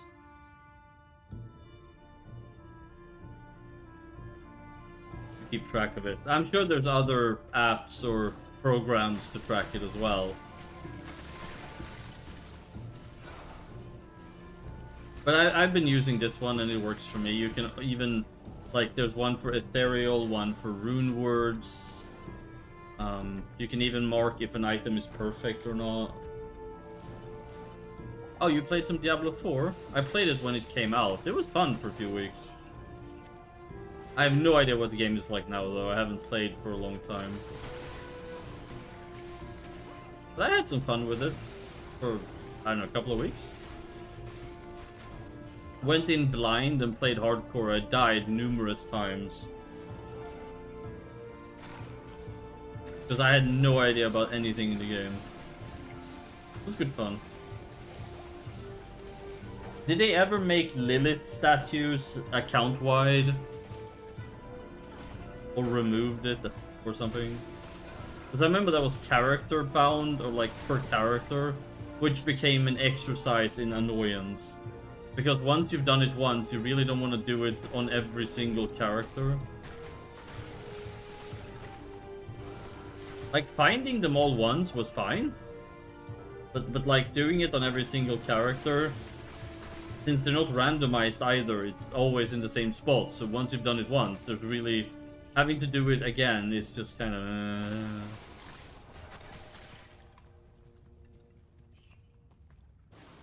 I haven't tried PoE 2 at all either, actually.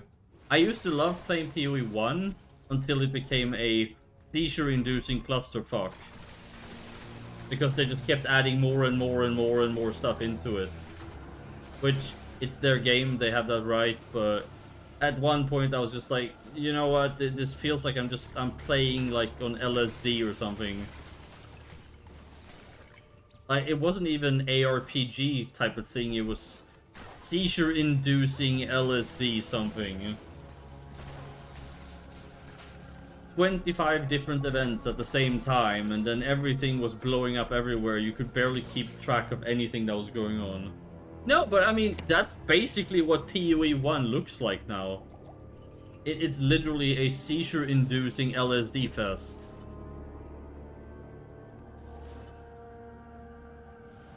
Look, I enjoy, you know, big animations as much as the next girl, right? But honestly, it wasn't even that as much as all the events. Like, every time they added a new event to the game, they kept all the old ones, basically. Or at least it felt like it. And at some point, if you ran a map, you had like 25 different mini-events that you had to do. But you didn't have to do them. But like, if you wanted this item, you had to do this. If you wanted that item, you had to do that. And like, it became a real chore to do. Like, sometimes less is more. We just got 2 unearthed, like, blue ones in the span of 5 minutes. Wow.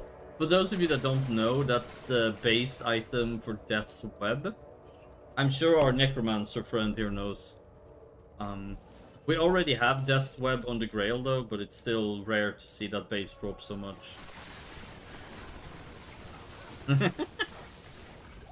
I sense a soul in search of answers. Oh. Look, we're getting closer to 99 as well. We hit 98 yesterday.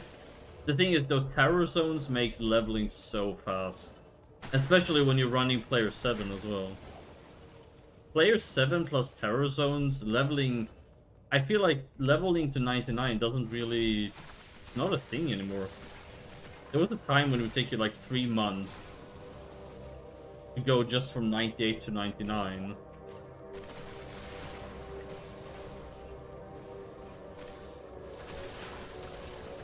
Like, I've gotten this today.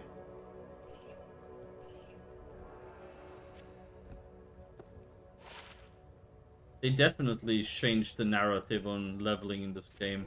But then again, I mean, let's be honest here. Leveling only really matters up to like level 90, and then your build is basically gonna be complete anyway. Like, okay, 94, 95, maybe. But like, you don't really need it, because all the gear you want is gonna be usable at once you're like 85, 87. And then, yeah, okay, you get a few more skill points and some stats, but you already have the majority of everything you need once you hit like 90. Honestly. And people go, oh, but I'm competing on the ladder. Oh, okay, yeah, against bots. Alright. I would have been interested in competing on the ladder if they would have kept it bot free. But competing against a bot, just, it doesn't do it for me, I'm sorry.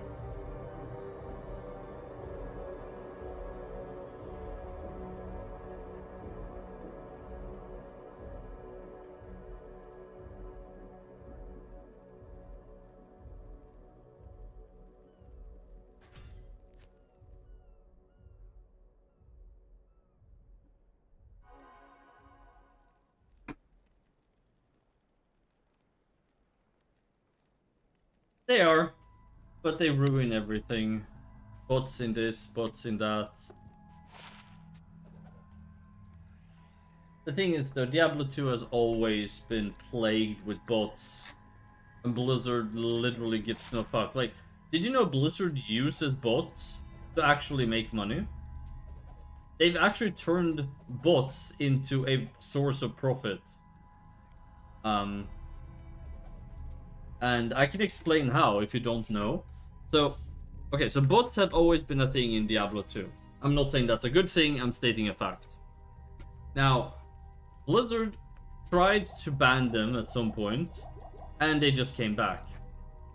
Now, what Blizzard is doing is at the start of each season, they wait about 2 weeks until bots have geared up and started botting and made some money. Then they do a ban wave, and they ban all the bots. And then they put the game on sale, and then all the botters buy hundreds of copies again to bot, and then sell the items to real players for real money. And then this is like, has become an ecosystem that Blizzard controls. I'm not even kidding, if you look back, look at ban wave dates versus when the game goes on sale. They're literally reselling the game to botters on purpose by using sales and strategically putting ban waves a few weeks after a new season has started to make sure the botters make money so they will buy the game again. So they basically, because they don't really make any money off Diablo. Really, that's a common practice. I mean, I'm not surprised, but I haven't really seen this in other. But is that actually a common thing? Because when I realized it, I was like, all right.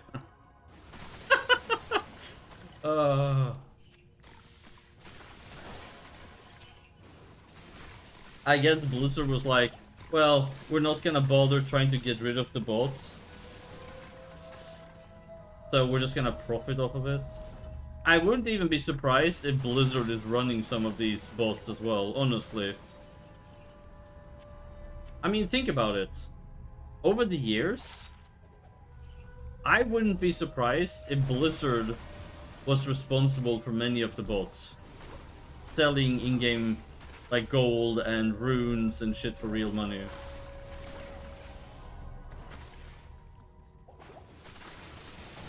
I know it sounds very tinfoil hatty, but people have done shadier shit for money. Because there's still a lot of people who buy this stuff for real money. And it's basically just free money for Blizzard. And Blizzard loves free money.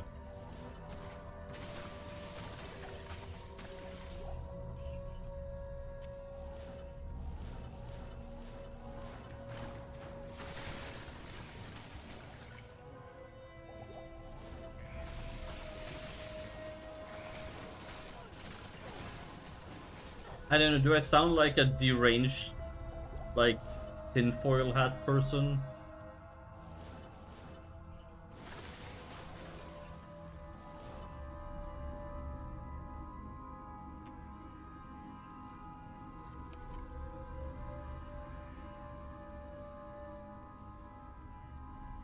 I mean, it's not that far-fetched, is it? I don't have any proof that they're doing this, but I also wouldn't be surprised if they are.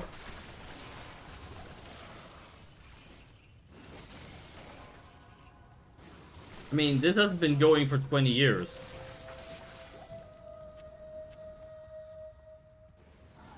If you make, say, 10,000 a month, that's 120 grand a year times 20. That's 2.5 million. For nothing.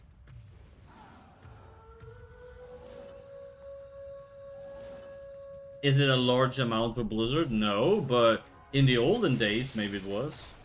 It's also, again, free money. And that's if they make 10k a year, like a month. They might make way more. I really have no idea.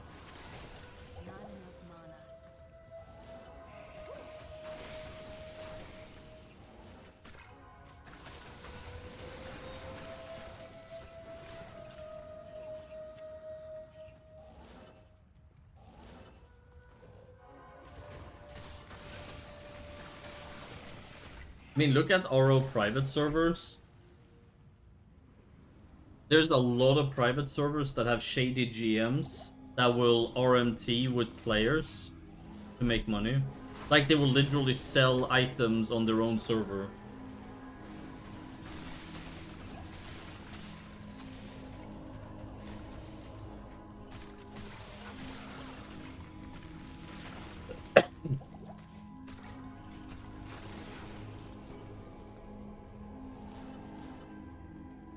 Oh man, Floof. I played that for a weekend with a friend when we were high as fuck.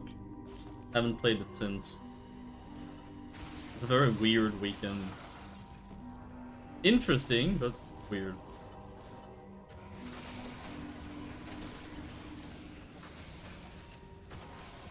But yeah, no, there's a lot of RO servers, the admins does shit like that too. So.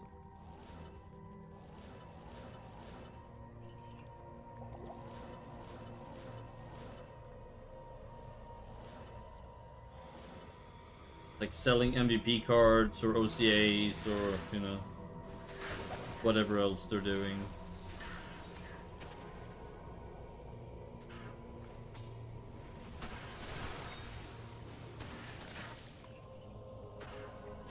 There's basically just a lot of shady shit going on the internet.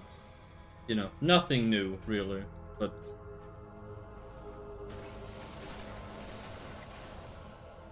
Oh, yeah. At least you can see it up front. I'm not saying it's not shit, but there's a reason why I changed it.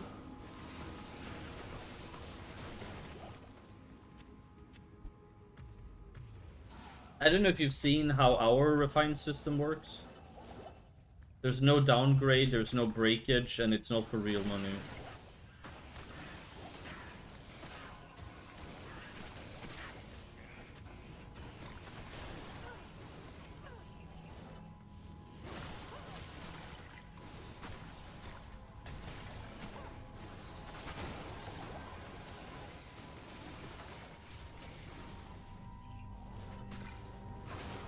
Thing is though, like, I haven't used it. Okay.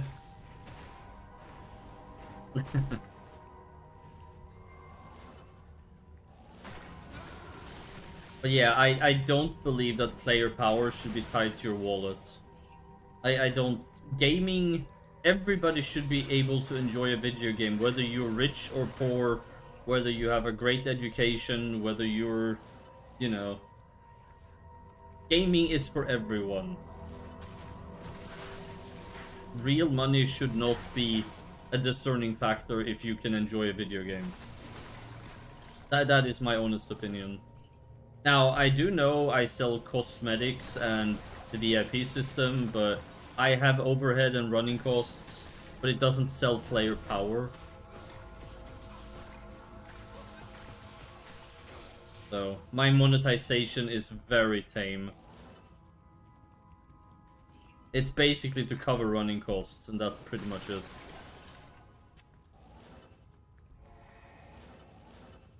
And again, it's not tied into player power.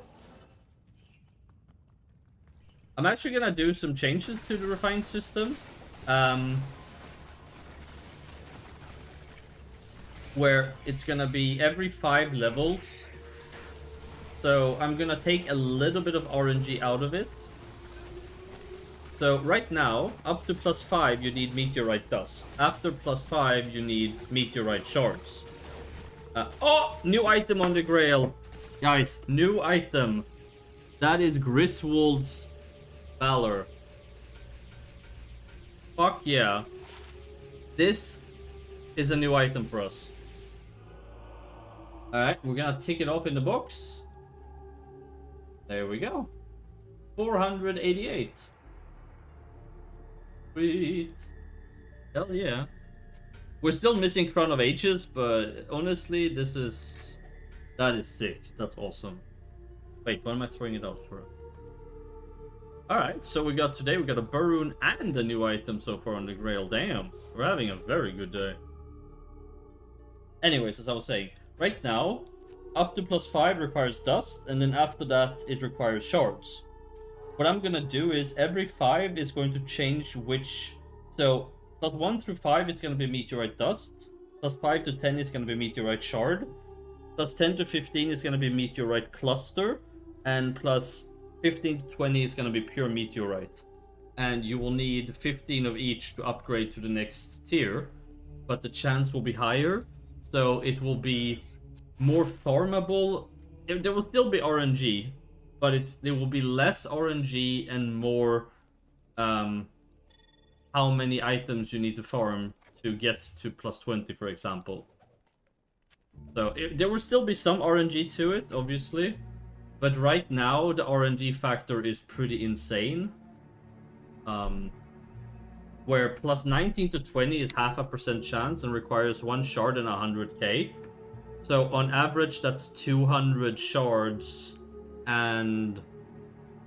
what's that, like 20 mil Zenny from just 19 to 20? I mean, obviously you could do it on the first go as well, but I'm basically reducing the RNG a little bit. The cost won't change, but the RNG will change a bit, so it will be more consistent. If that makes sense? Like, it'll be a bit more reliable. Because I want people to feel rewarded for the time they put in.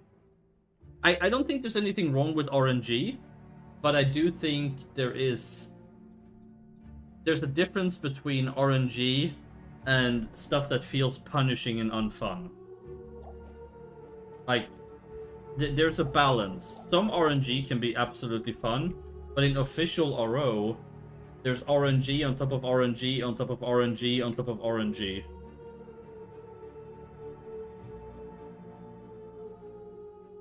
Which is pretty insane. But I mean, on official, they also want you to spend as much money as possible, which is, you know, not what I'm trying to get you to do. I'm just trying to get people to have fun. Like, that's literally it. You can play on the server for 3 years, never donate a cent, and you're just as valuable as everybody else on the server as a community member. Like, that's what I'm trying to create, you know, like an actual community. And people go like, oh, I'm sorry, I don't have money to donate. That's fine. Just play the game and have fun. I'm not doing this to get people's money. If I wanted to make money, an RO server would absolutely not be it. The amount of hours I put into this project, like the Chinese, what are they called, sweatshops, they're looking at me with disgust in terms of, like, they are out earning me. So no, an RO server is absolutely not a place to make money. Well, I'm hoping you will stay around and you know, just like I said, I'm trying to make a community, which is why I also don't tolerate toxicity. Like, people who behave like assholes get banned because I don't have the patience or the energy for shit like that. People are like, oh, it's just the internet, bro. Like, no, it's not just the internet. Learn to behave.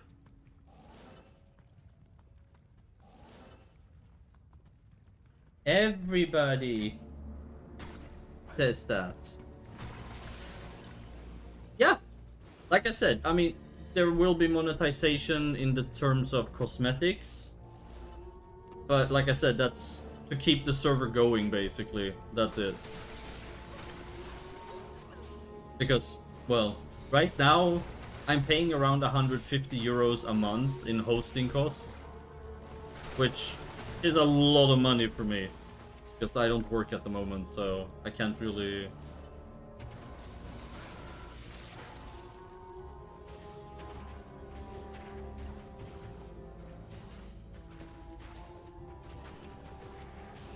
There was a bunch of people who joined recently, but I don't know if it was for them, because here's the thing, so the server is so custom that, you know, some people they won't like it. And that's okay. That's perfectly fine.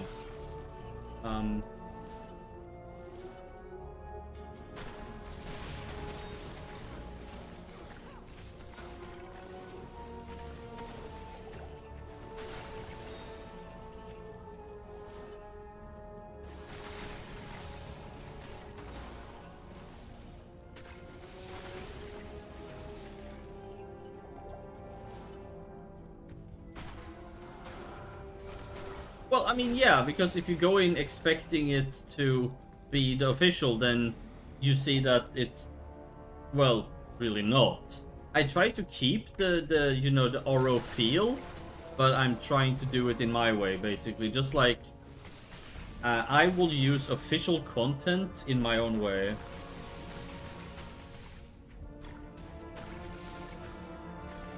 Where did you find the server, though? Because on RMS, it says remake. Doesn't it? I'm pretty sure it says how extensive the changes are on Rate My Server. Or it should, at least.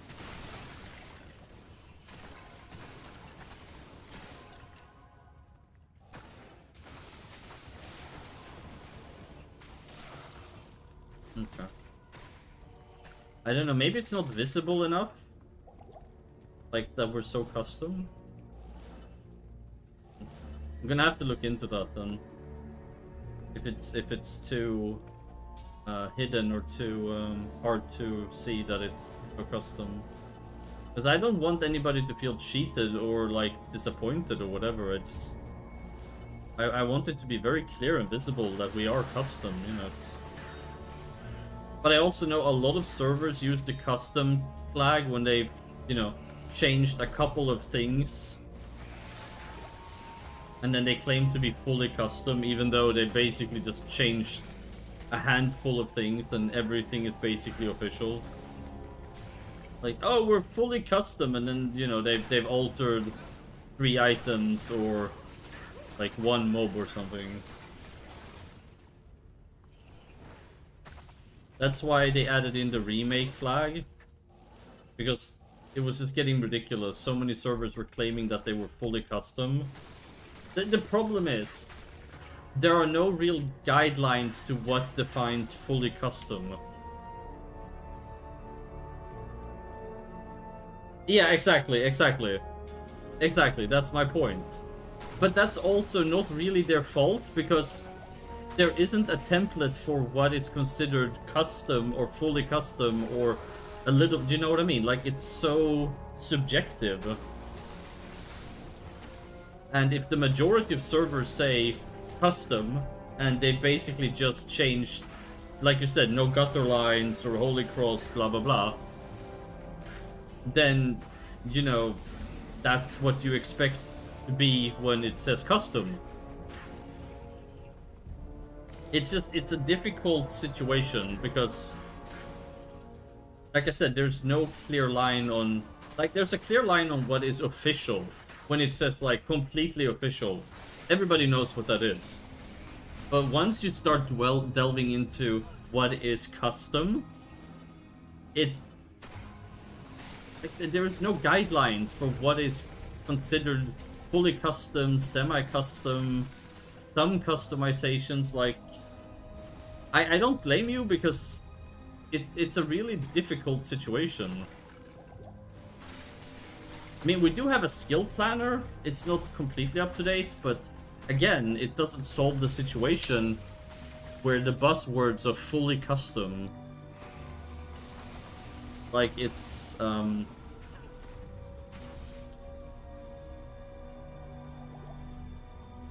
I completely understand. I really do. I wish there was a way to fix the situation, but I'm not sure what that would be. Unless we come up with some other term. Oh yeah, the wiki is basically made by me mainly, but I also get help from community members from time to time. But it's just between the patcher, the website, the wiki, the in-game, the Discord, hosting events. You can see how I'm stretched incredibly thin, yeah? I'm not making excuses, I'm just explaining why it's hard to get everything up and matching, and, you know. I know information is super important, it's just hard for me to find the time to do everything.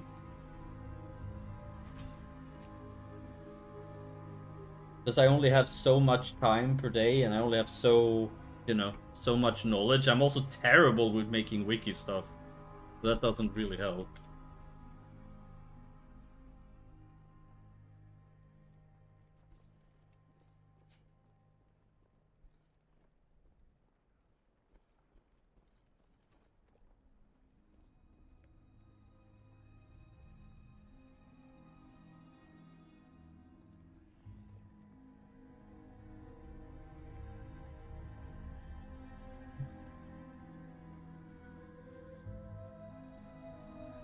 I think I'm gonna take 5 minutes though, because I need to stretch my legs. Learn coding and help you.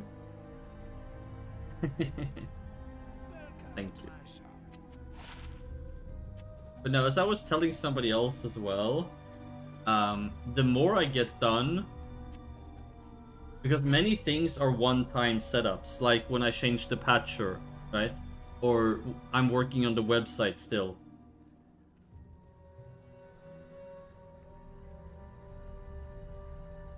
Like, many things are very much one-time setups. I just need to...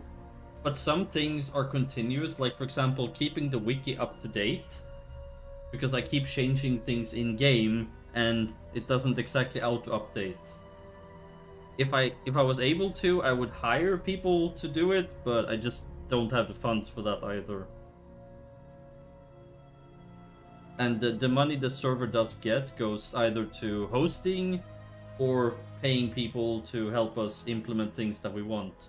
Like the smart casting system, for example, that set us back like 500 bucks. I think it was well worth it though, because it is such a nice system. It helps gameplay so much. But yeah.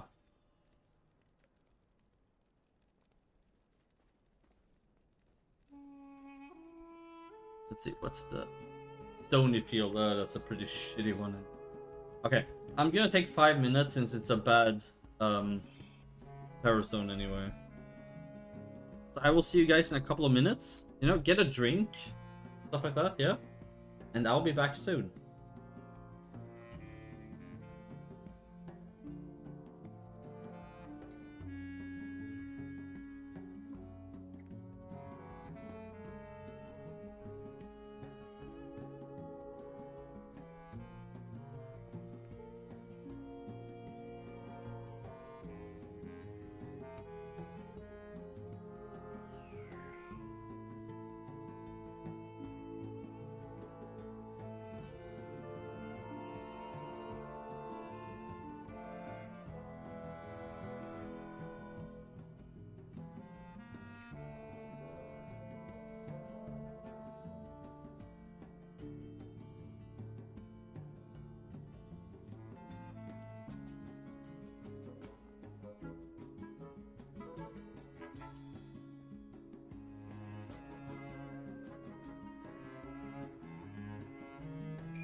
Okay, I have returned.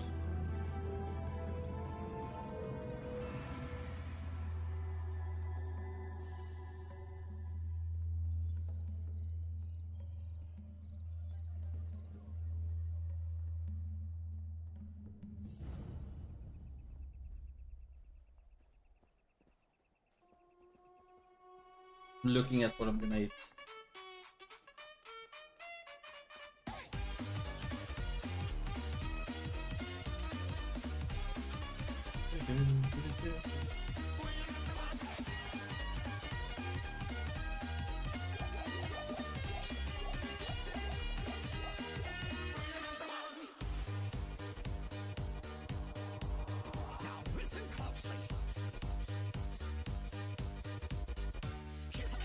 Thank you.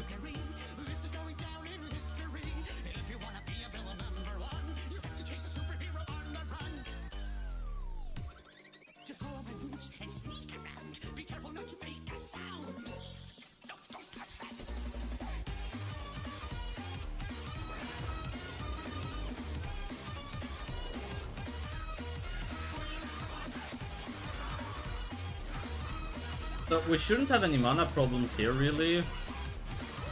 Because there's a lot of small mobs.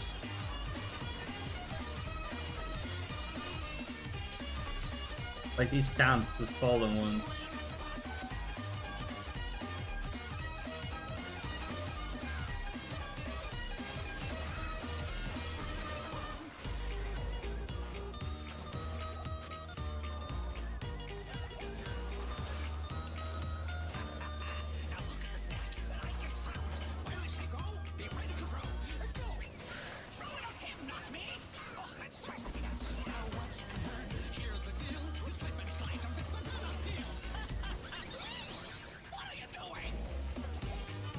Even with Infinity, this map is really bad for us. Because of the lightning immunities. Well, not immunities, but like, look at these. Rangers, they're spread out, and they have really high lightning resist.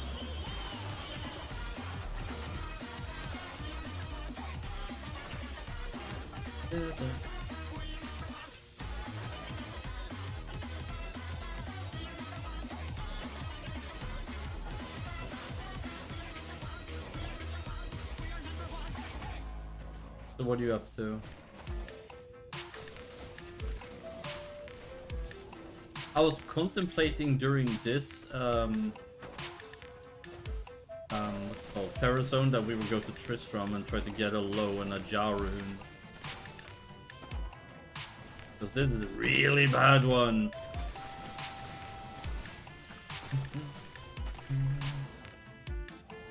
Like, the density is awful.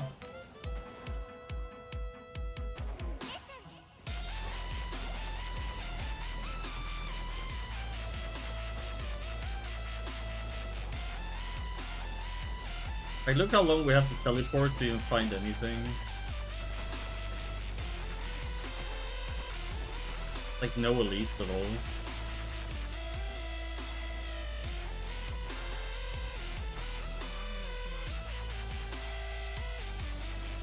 Yeah, this is Patrega.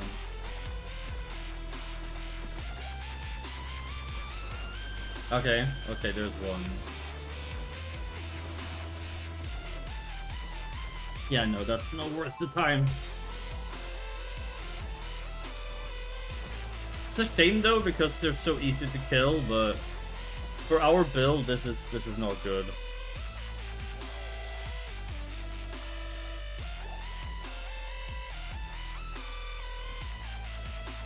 So let's do some rune farming. We're gonna do what's it called? The thing. Hang on, brain. We're gonna do Crabbing Call, that's what it's called.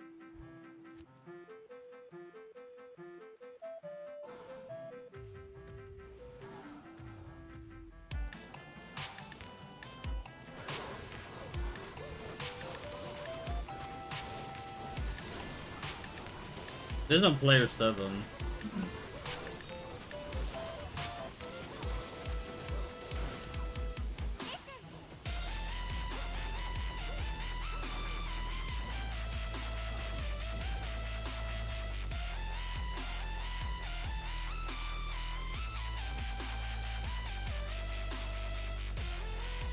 Yeah, trap. They have the highest chance in the game to drop high runes. And it's so fast. What you do is you just go like this.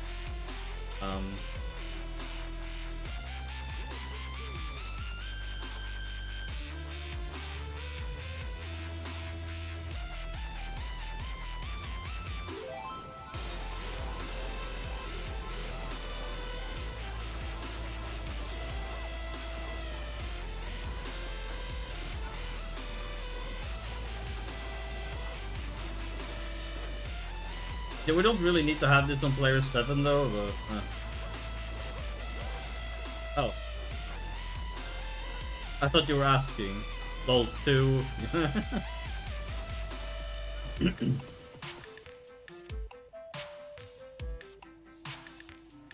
And they also drop a ton of gold for, you know.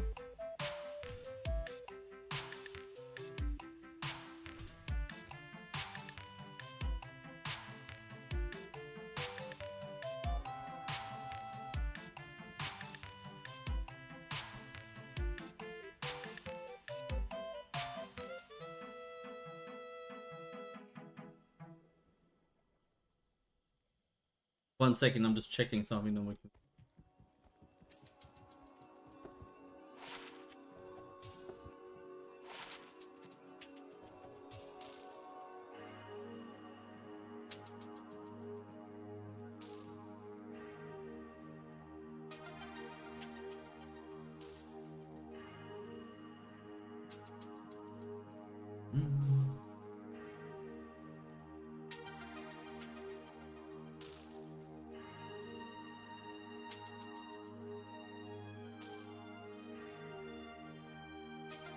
Have you ever farmed Trav?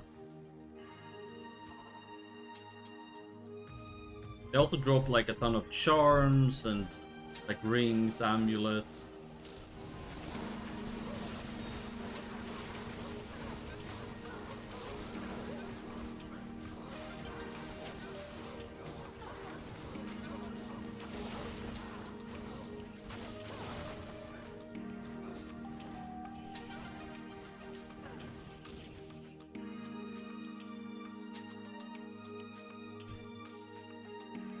Hi, Jolfa.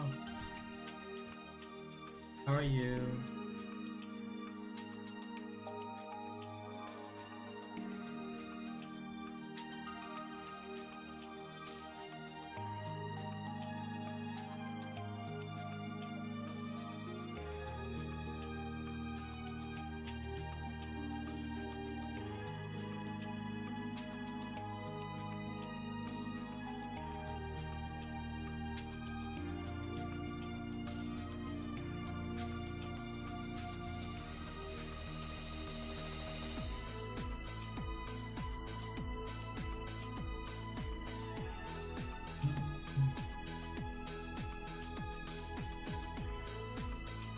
I can see farming soys for that.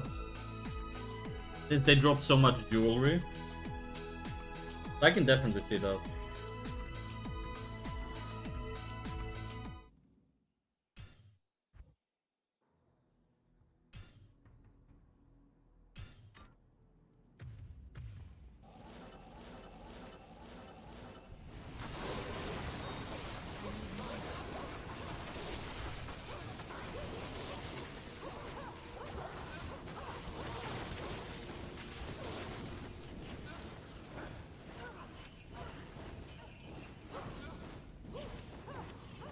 I can't carry anymore.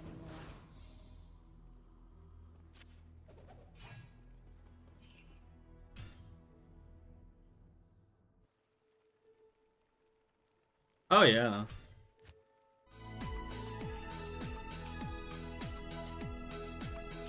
It's a remix though. Do you wanna hear my favorite one?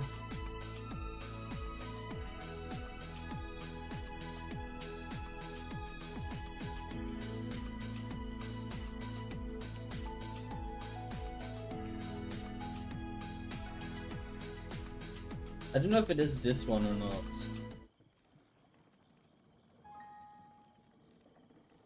No.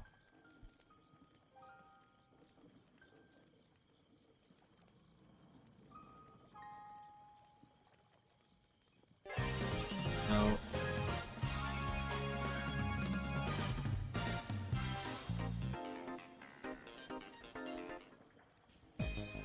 No. No, I meant the one from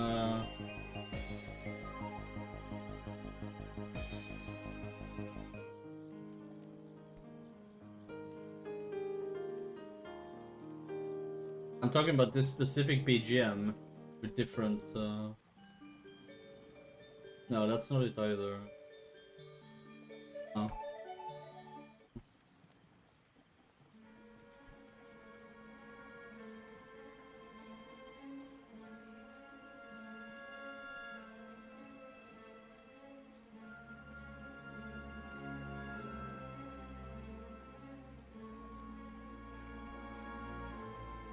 Maybe it's this one.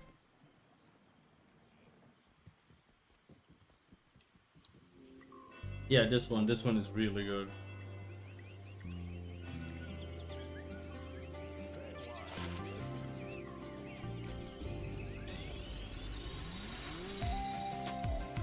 I'm gonna put this in the game somewhere.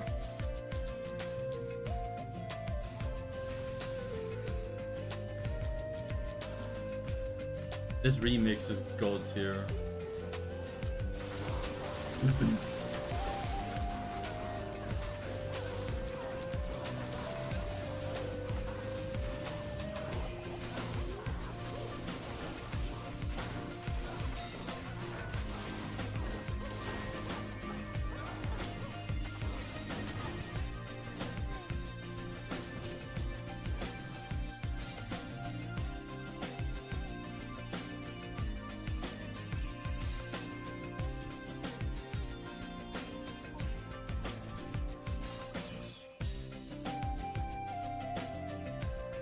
I mean, is this not amazing or what?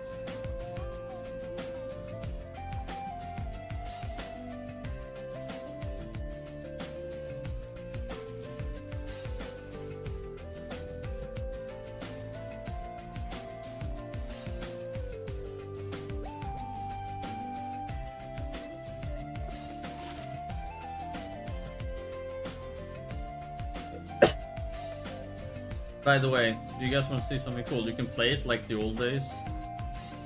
Oh god, my brain.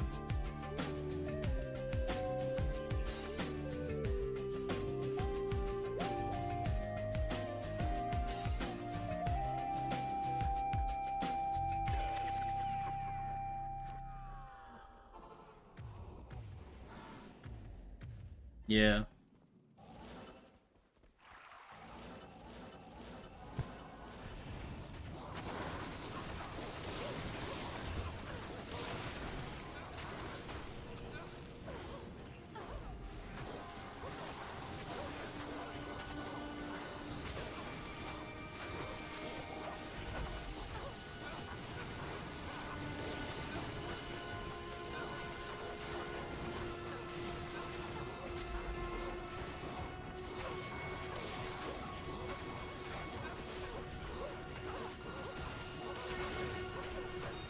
Oh, look at this. Well, it's not a Ja rune. It's... Well... That's cool, I guess. Not what we were looking for, but, you know, why not? Like I said, they drop runes here. It's actually harder to find a Cham than it is to find a Ja, so, you know, that's cool.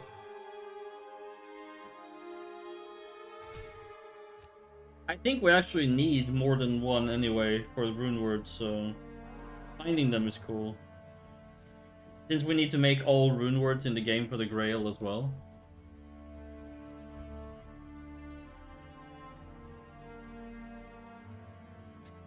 Yeah. So, Sir Bur Ja. Almost found a Ja. That was very close. But that's two high runes really close together. Like, Cham and Bur. So close together. What, 2 hours between? 3?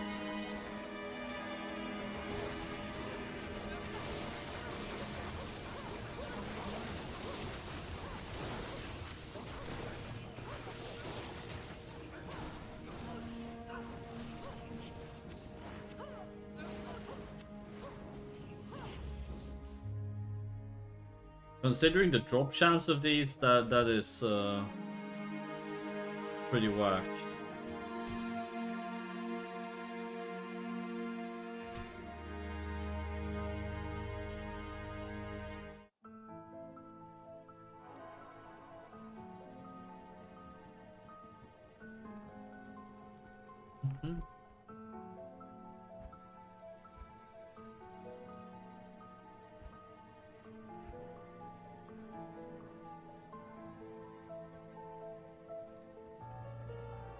Okay, have fun.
You really think we found 2 high runes and a new item on the Grail? The odds of us finding another high rune is... I'm not gonna say impossible, but very low.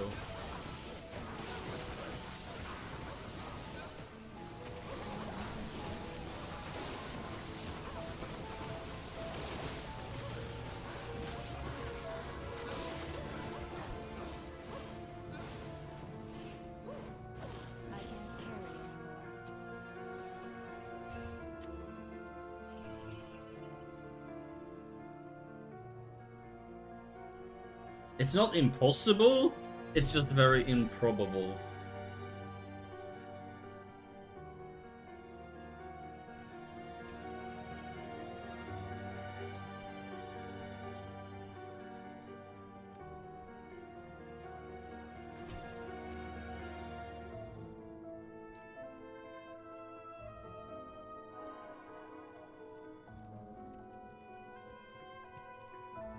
Or Nats.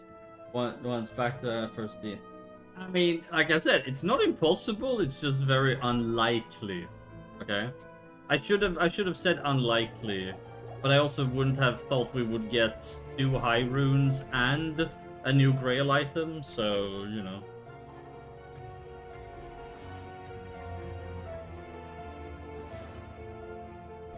Fudge Twitch. You mean fuck Twitch?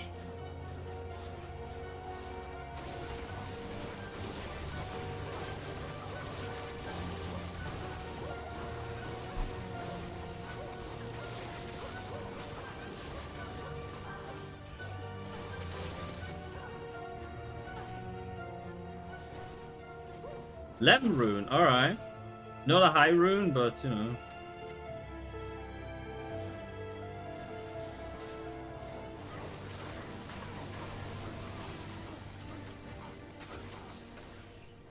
Printing runes.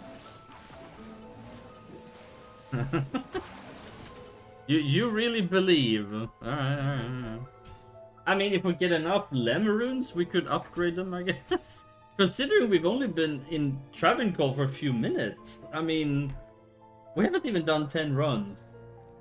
Okay, I think maybe we've done 10 runs now.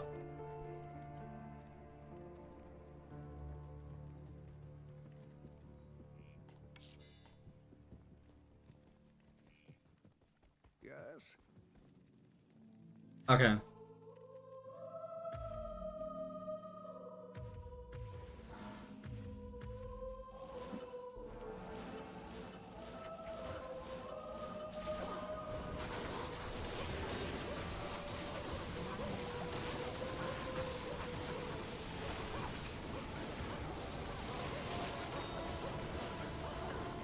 Visualize.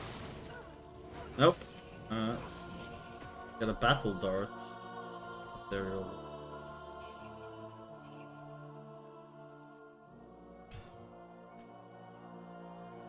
But yeah, they drop so many items, and on player 7, it's... oh my god.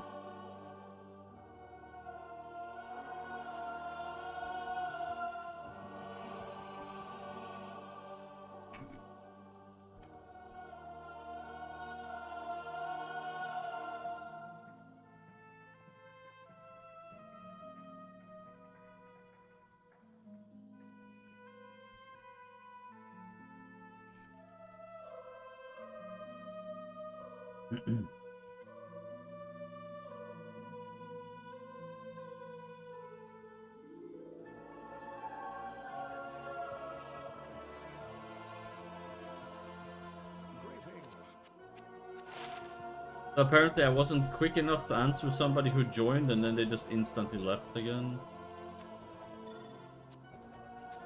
Wow.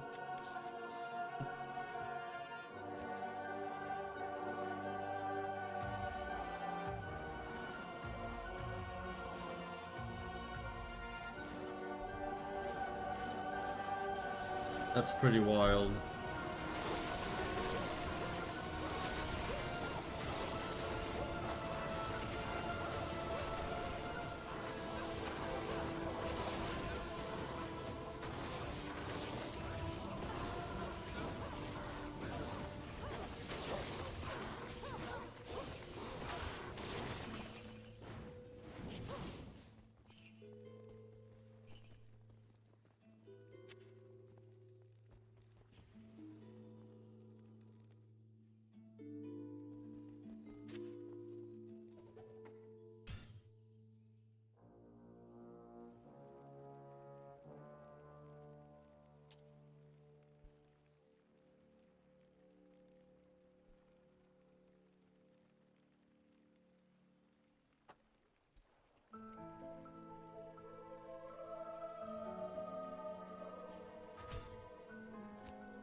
You know, it's really cool when Travancore is terrorized, like when it's a terror zone.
Okay, so D2R changes terror zone once per hour.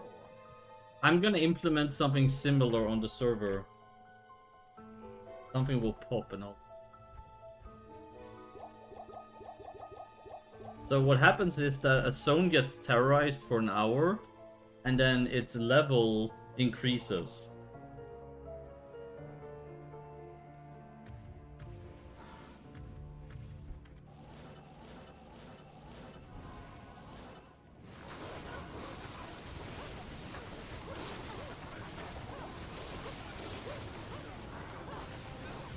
This music is from Drustvar in World of Warcraft Battle for Azeroth, by the way.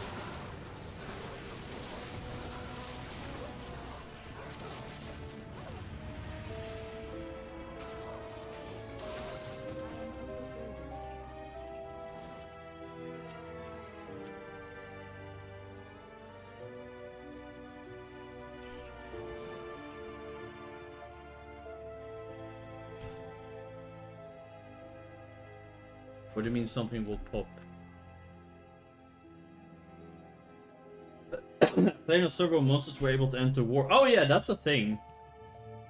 I can actually set that if you want. Not in town. I mean, I'm already giving people heart attacks when they see that Amon-Ra can move, and that he spawns randomly on the map. Not gonna lie, it gave me a heart attack the first time as well. Even though I made it.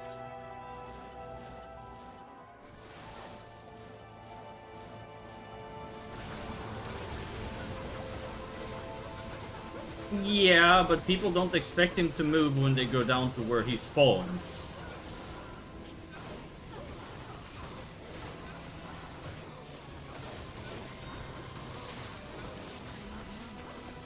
So when he is chasing after people in his wheelchair,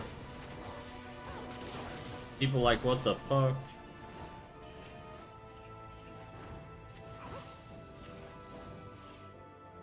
He even has this sound like a motor, like when he's moving, because the sprite has that noise. So it literally sounds like he has a little engine on his chair. Turn on your sounds and go fight him, and like wait for him to move, and listen. You'll hear this when he's moving. I swear it sounds like a motorized wheelchair.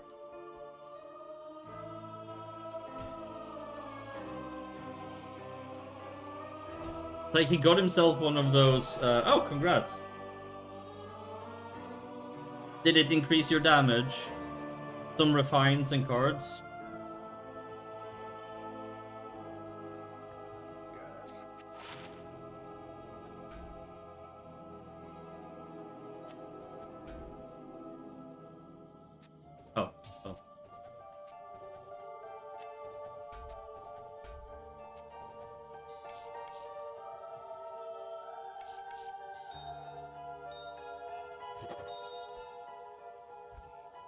Yeah.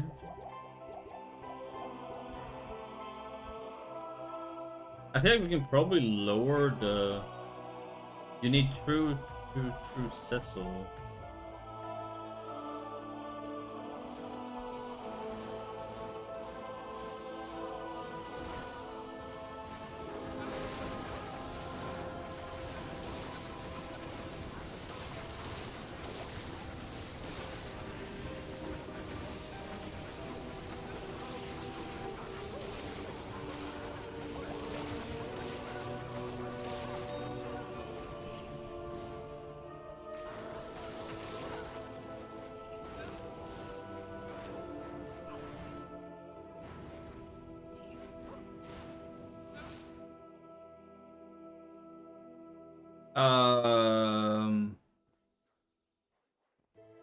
Did you change anything at all?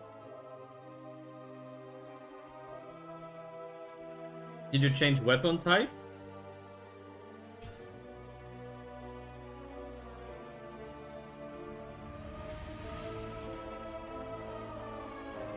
Some weapons have faster attack speed than others. Dual wielding reduces your attack speed a lot as well. For example, a Qatar will be faster than 2 daggers. Oh, you use a bow. Okay. Well, bow is your weapon type then. Well, did your old weapon have +% attack speed on it or something? Or plus attack speed? Like on the random enchants or on the bow itself? Maybe? I believe the Illusion Hunter bow has attack speed on it. The one you were using, right? Yeah. That's probably why you lost attack speed.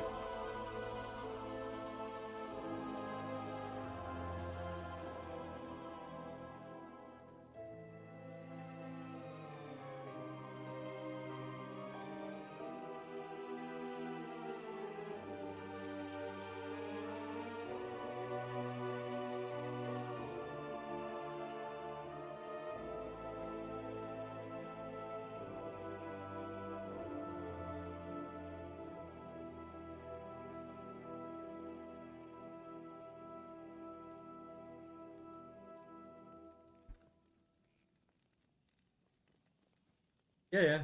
No, I understand.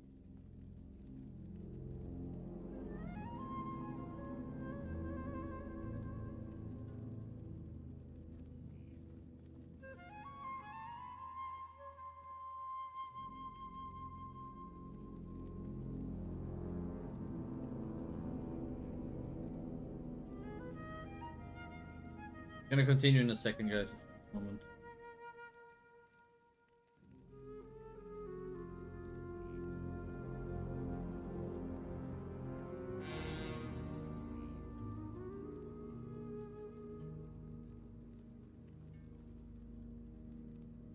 I can try. I can't promise anything, but I can try. The big Bio 5 headgear, there's like 2. The ones you get with Valor tokens. No, okay, so you cannot get Bio 5 with Valor tokens. Bio 5 is only crafted with weapon fragments and souls. I know the wiki lists for Valor emblems, but that is inaccurate. That is a typo. That is going to be fixed. There's only one version, so to speak.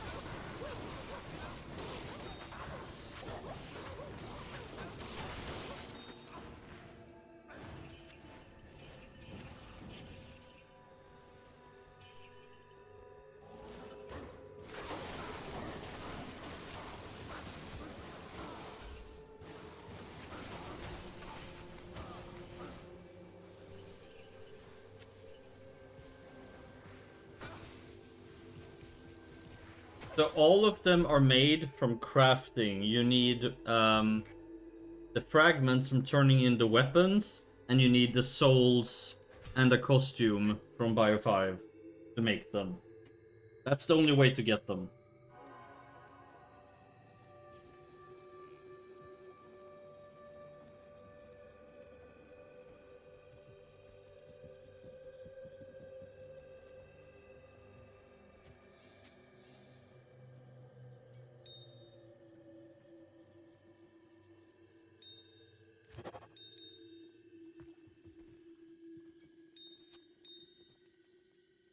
Oh?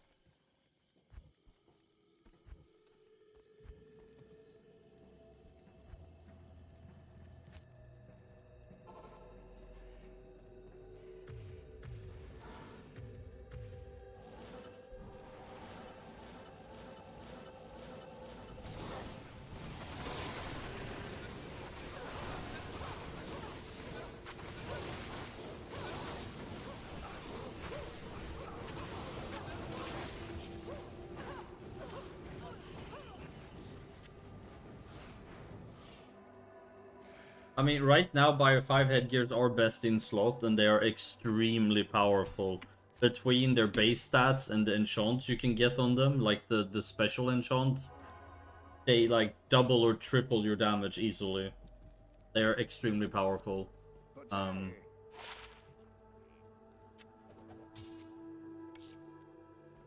obviously, when the 200 plus headgears comes out, these will be nerfed a little bit, but they are extremely powerful.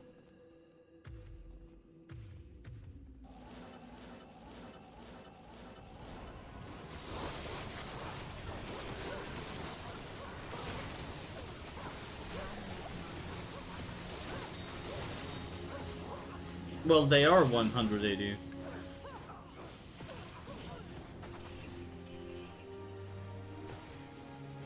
I can't carry anymore. I need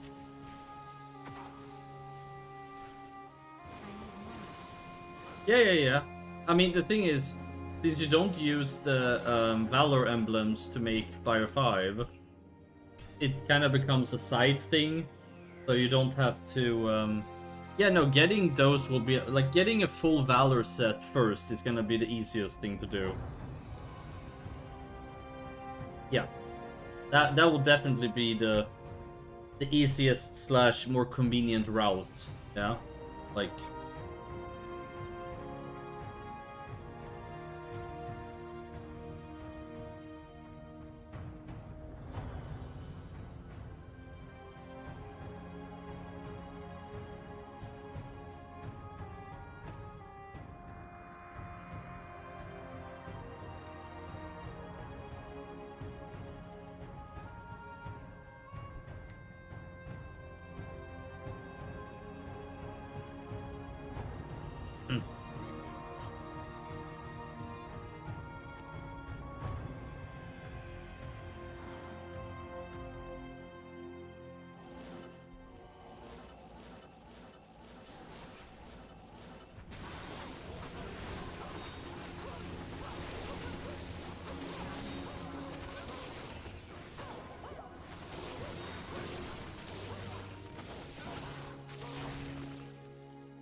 Good to see you.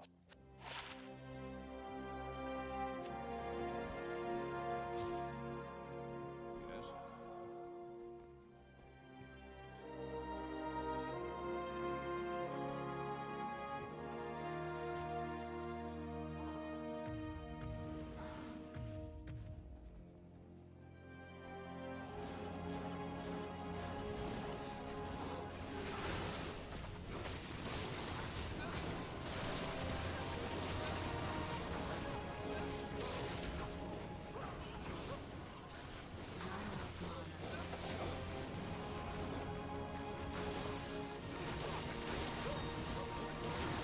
Yeah, they're a bit higher level.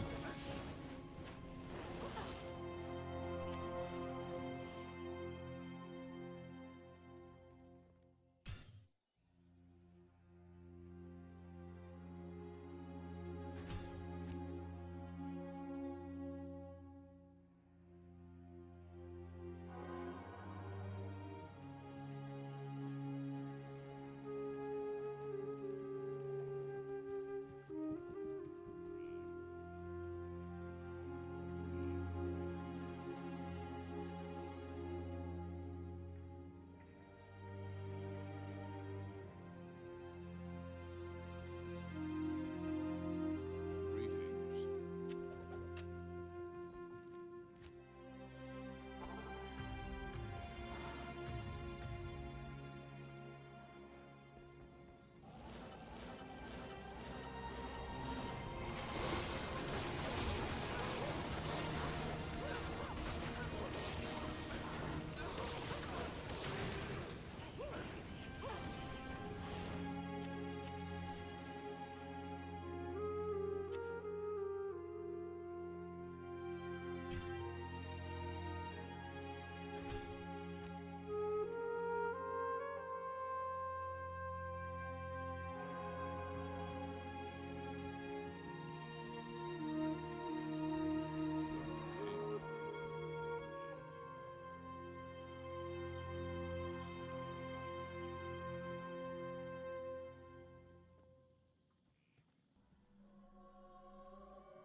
Hmm.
I mean, it's as good idea as any, to be honest.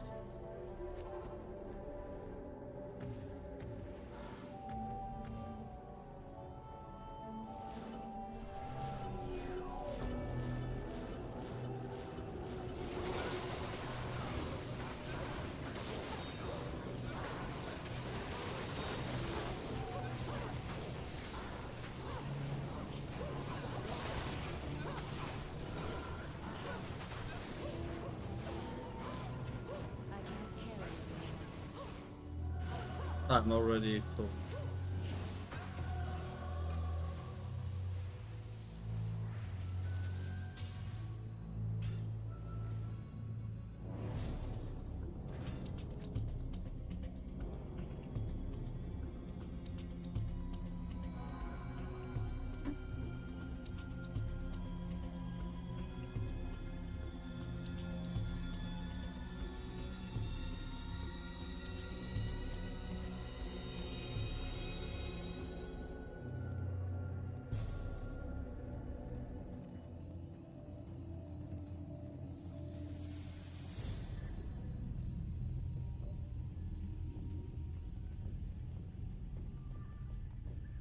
But yeah, I've been trying to fix it for like forever, and it's proving rather like uncooperative for whatever reason.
Yeah, no, I just...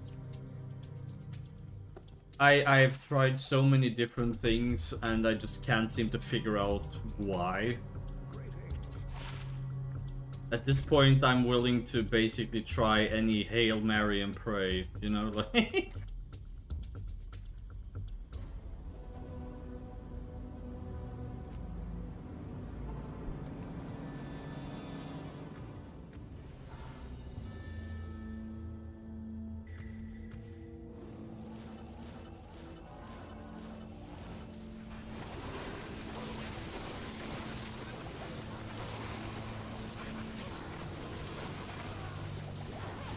Damn, my Merc just blew up.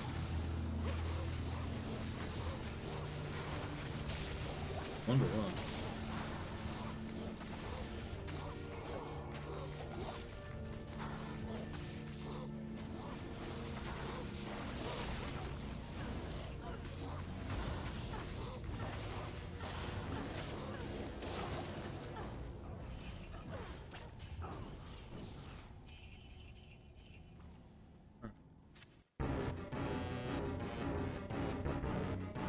Guess we have to rest him then.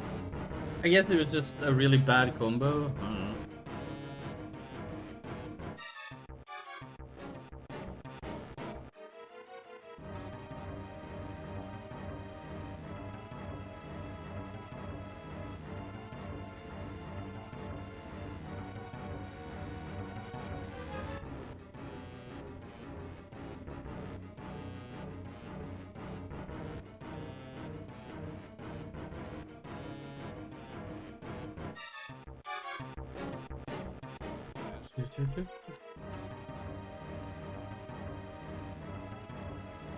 There was a few times it almost died.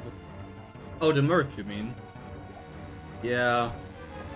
The thing is, what's it called? About Tristram, not Tristram, Travancore, is that you have 5 elites and a couple of normal semi-elites or whatever.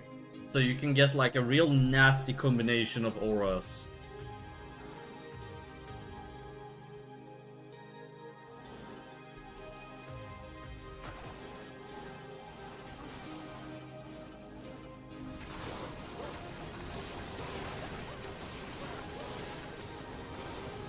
And they also do all of these Hydras as well.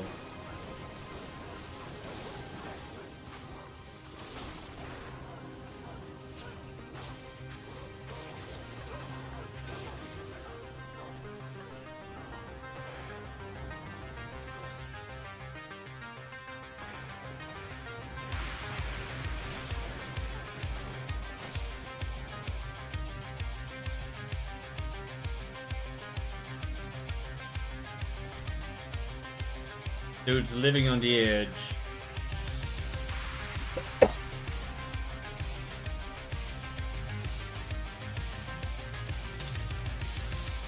In 3 minutes we get a new terror zone. See where we at.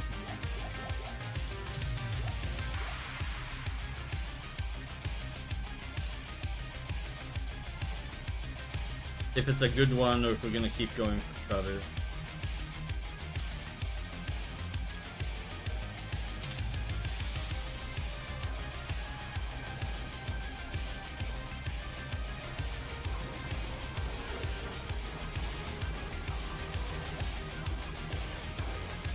Did they heal each other as well?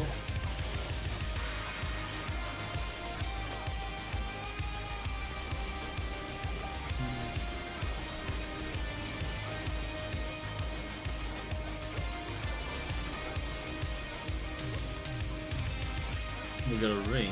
Not a unique, but like a yellow ring. Tiara.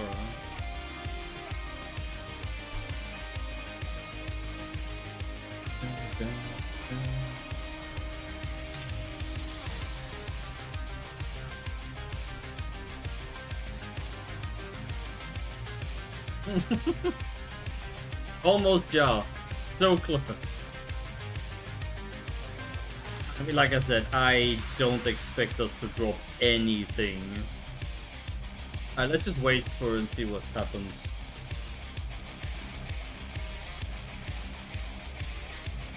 Well... oh, we have an unidentified ring here. 1 mana after each kill, lightning fire assist? No magic find though. So max damage. Not too bad.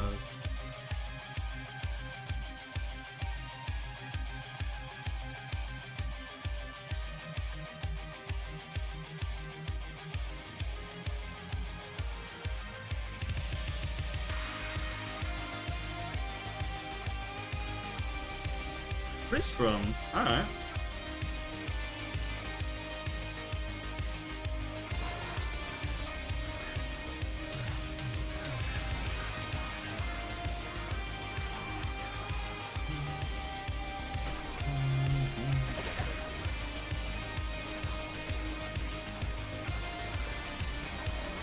Of course we get like a million elites here now.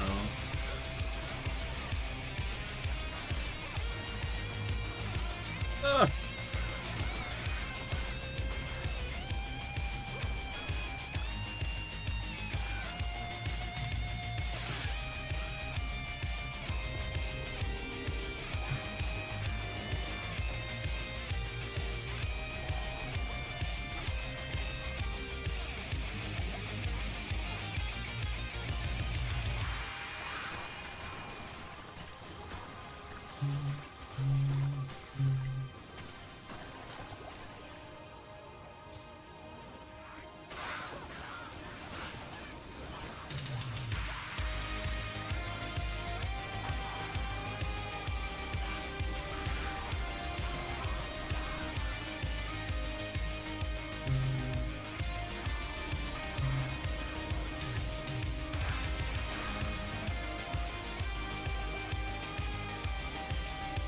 Almost.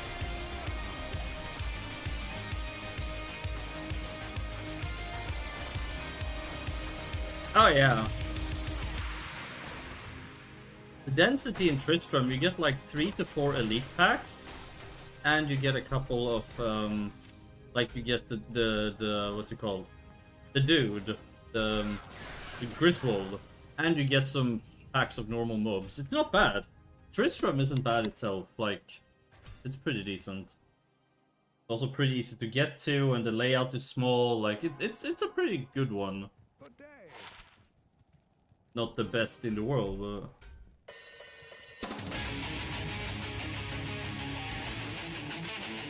it's also not terrible.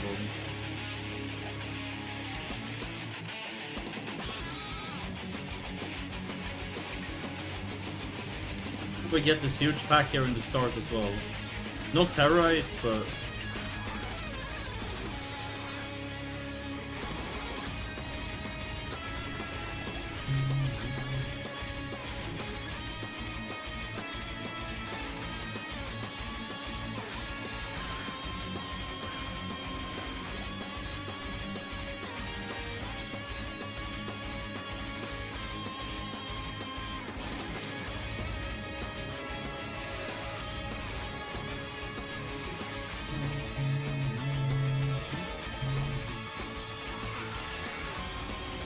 oh, yellow tiara.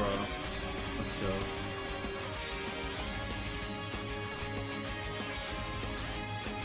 And then this. Oh.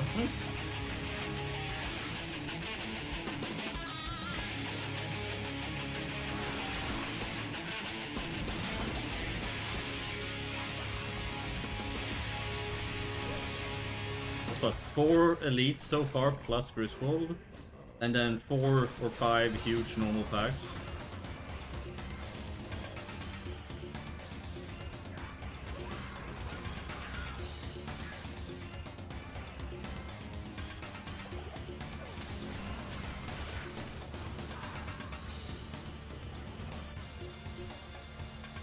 You see how fast the runs are as well, right? Like, elites per minute is sky high.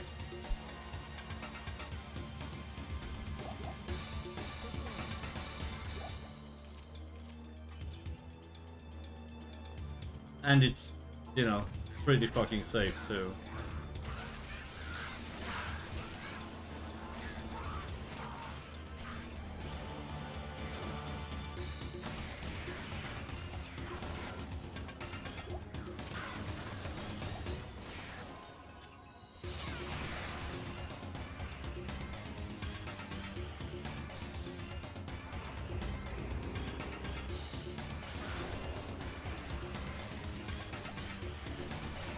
1 elite. I'm collecting the these the potions again. What are they called? The purple potions. That's 2 elites. Rejuves. That's 3 elites. Oh, unique ghost player. Interesting. Oh, it's ethereal. No, wait, isn't that always ethereal? 4, 5, 6. So far, 6 elites.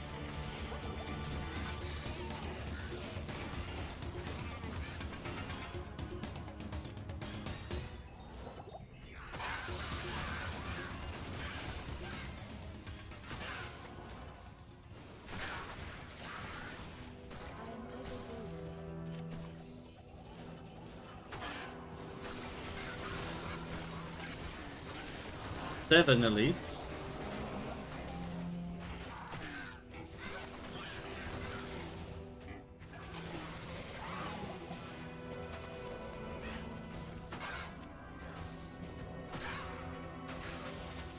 So far, 7 elites plus 1 super elite in one run, plus all the high density packs.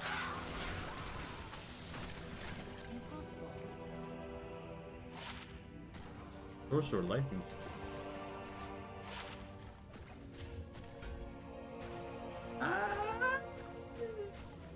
No.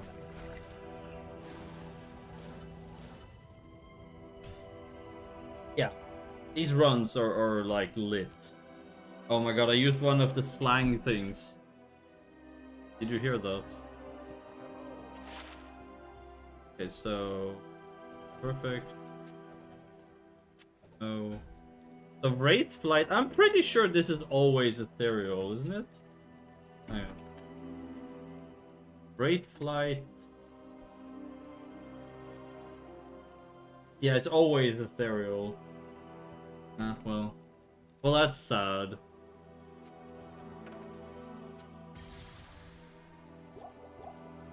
I had such high hopes.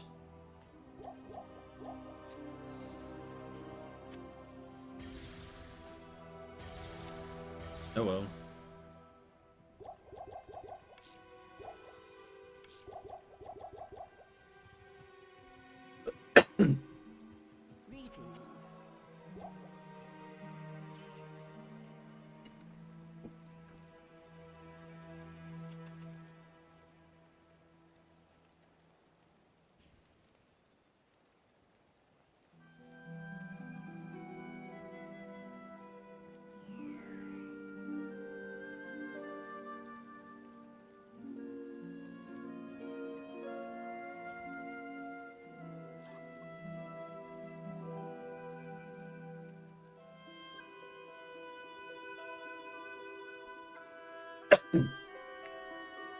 It's kind of weird that they make items that are always ethereal, but then also cannot be broken. So why not just increase the item's damage? What's the point of making it ethereal and then giving it cannot be broken?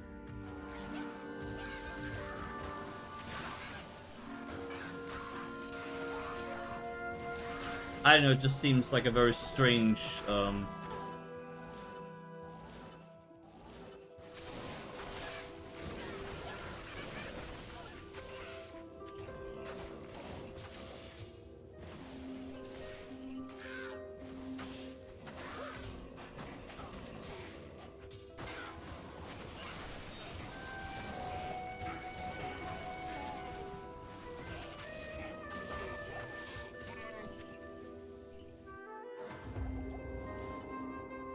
But how is that cool new gimmick? All it does is gives the item 50% more damage.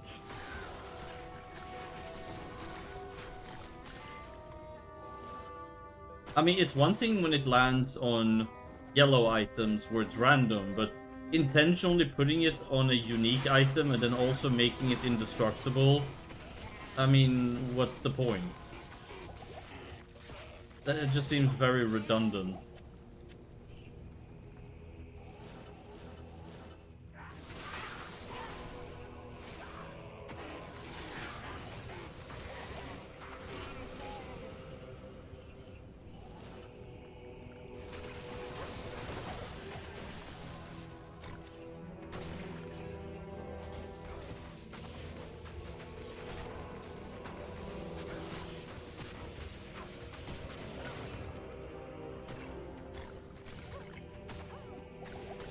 I mean, I know the game is old and all, but it's just... It's plus 50% damage when it's ethereal. Which is a trade-off because it cannot be repaired. But if it's indestructible...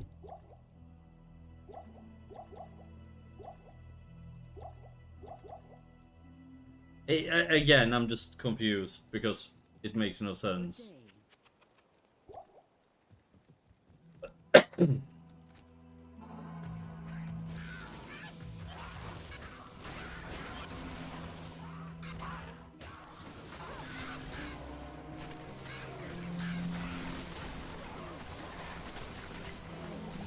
Like, ethereal makes sense, but indestructible ethereal doesn't.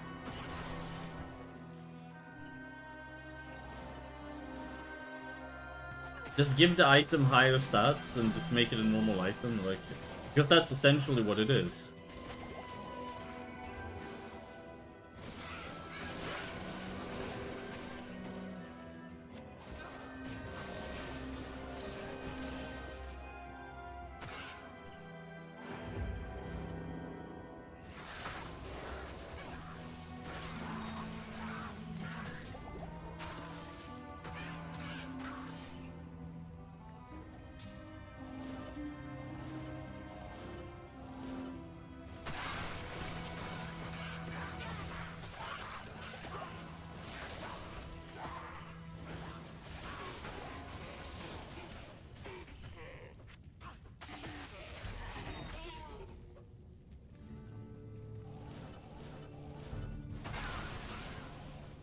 It's like with your Switch playing on a TV. It's like PC gaming with extra steps.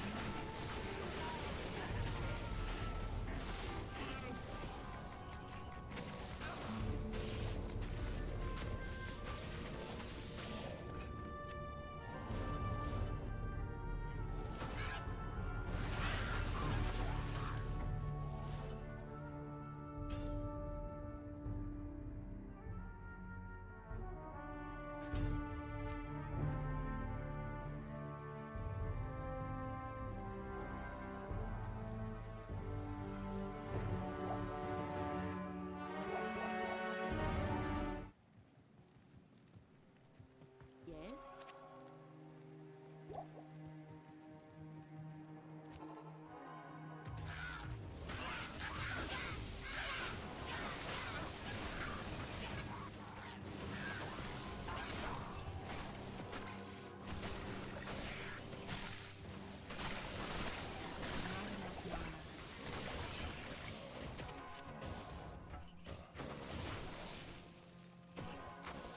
But can't you use those on PC as well? I'm not bashing your setup. I'm just curious.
Yeah, I know. I do enjoy consoles in some, like in some aspects, like in some situations, but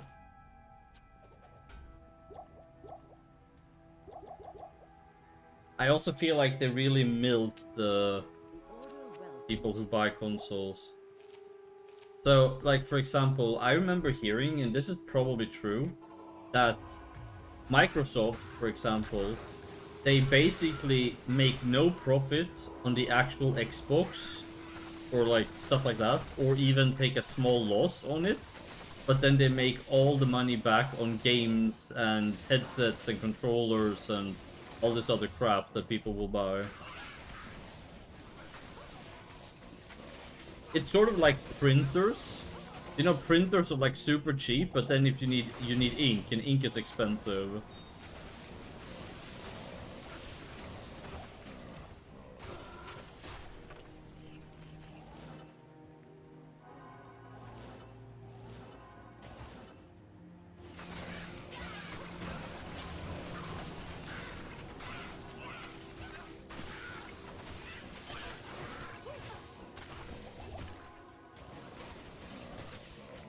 I guess it's the same situation.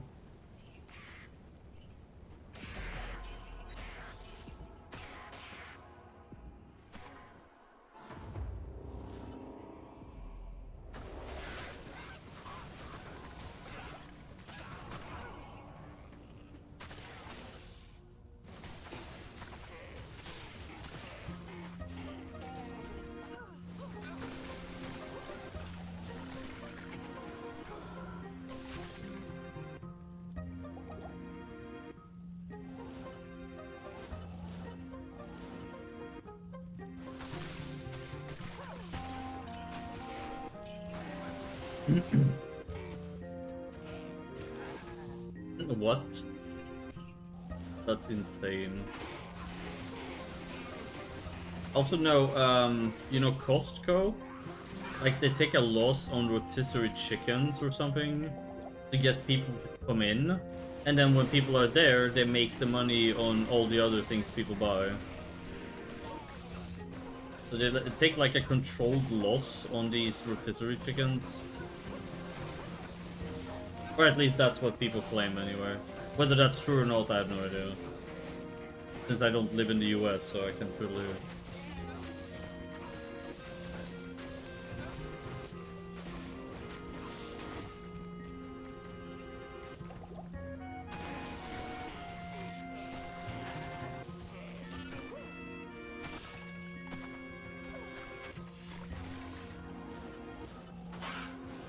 I don't know, what do you think? Is that true? That they like take a loss on rotisserie chicken? I would probably assume that they use chicken that's gonna go out of date soon and shit like that. And then they sell it cheap to not have to throw it away and lose money. But I'm also a cynic, you know. I believe big corporations will do anything to squeeze people out of money. Uolfa? In Bio 5 at the very top mid, where you make the headgears. Because I don't see a company willingly take a loss on any item. I mean, they even have pay toilets in many places. So, them taking a loss on purpose... yeah, I don't see it. Okay, so you go to Lighthousen. And then you go into the slums, and then you go southeast, and there's a guy called O'Hara, something, and you talk to him and ask him to go to the Tomb of Honor, and that's Bio 5. Or, you can just use a fragment, the purple fragments. No, sorry, not purple, the pink fragments. It will automatically take you there. But it will take you to a random location in Bio 5. No, you can use it anywhere. It will take you to Bio 5 instantly. But it will take you to a... once you're there, you go as far north in the map as you can inside Bio 5.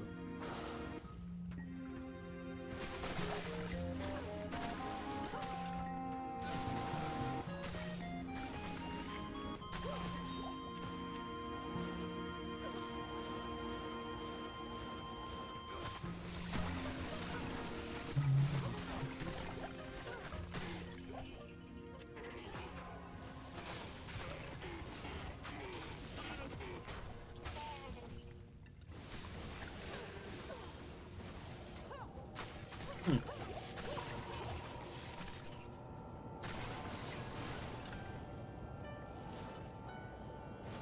Well, yeah, it's Fire 5. You're gonna need to farm those to make the headgear.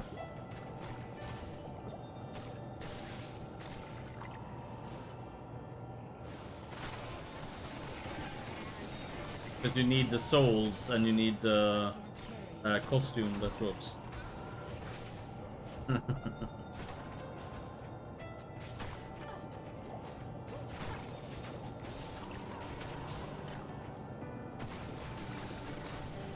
This song is beautiful.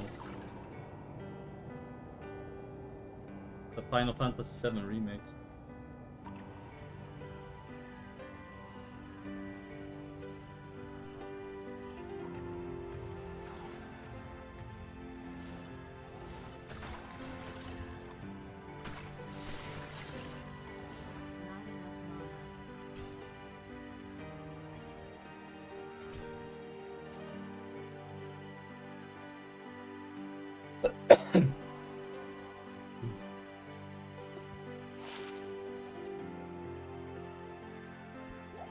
You've never played Final Fantasy VII? Oh wow. I know, it's just so hard for me to believe. I mean, I believe you, I just... It's so...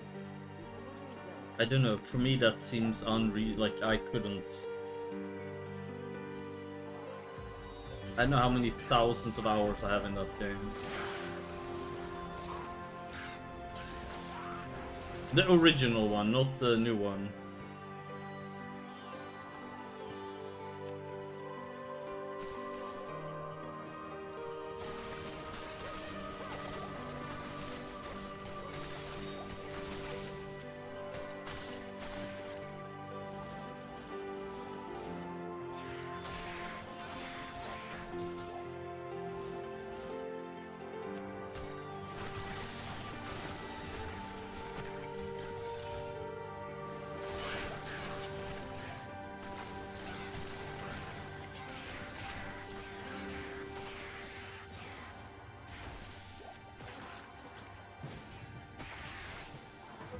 I've never actually played Crisis Core.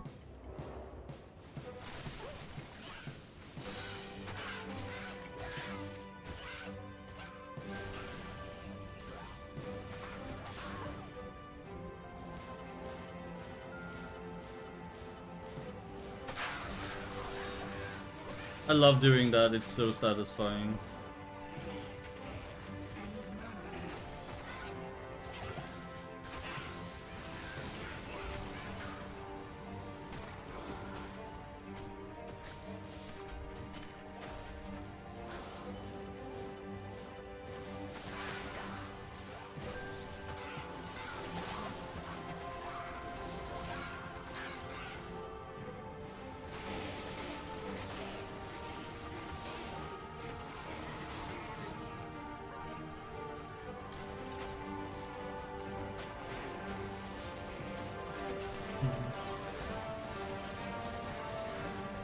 How come you never played the original Final Fantasy VII?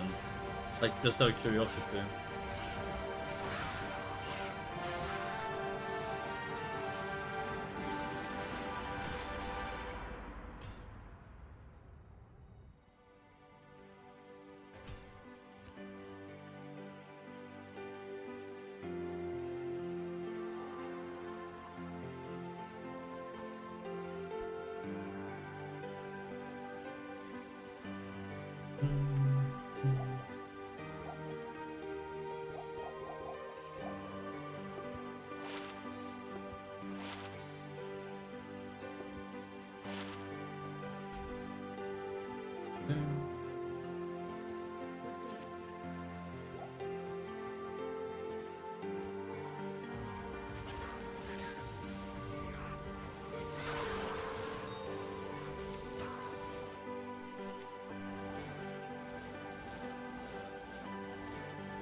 Let me read what you wrote, give me a second.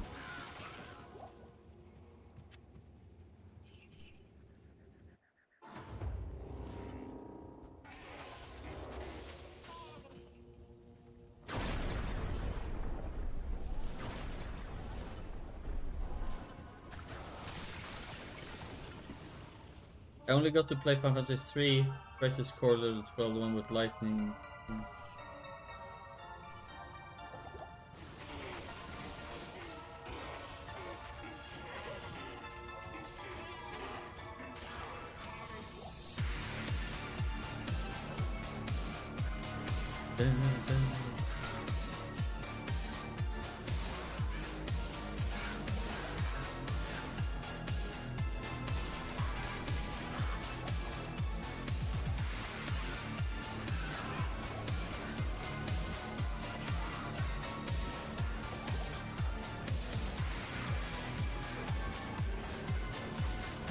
There's actually a cover by Dance of the Dead on Sugarcane Festival by...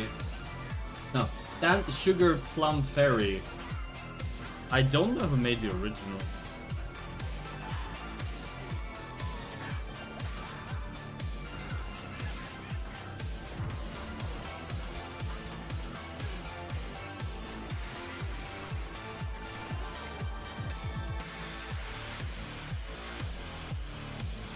I like the cover though, it's cool.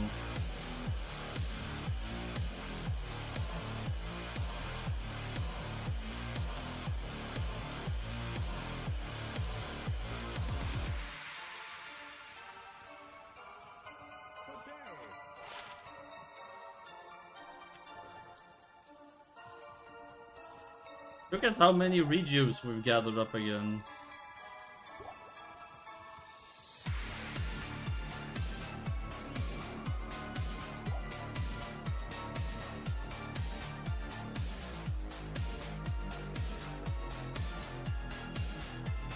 From the Nutcracker, Piotr Ilyich Shakovitsky.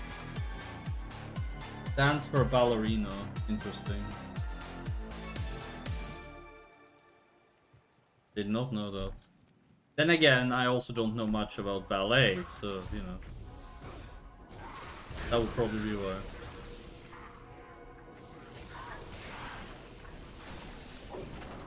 I know Swan Lake.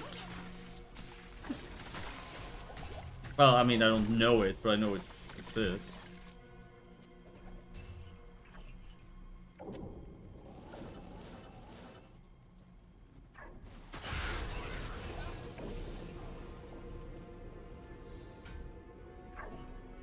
Wait, there was a... There.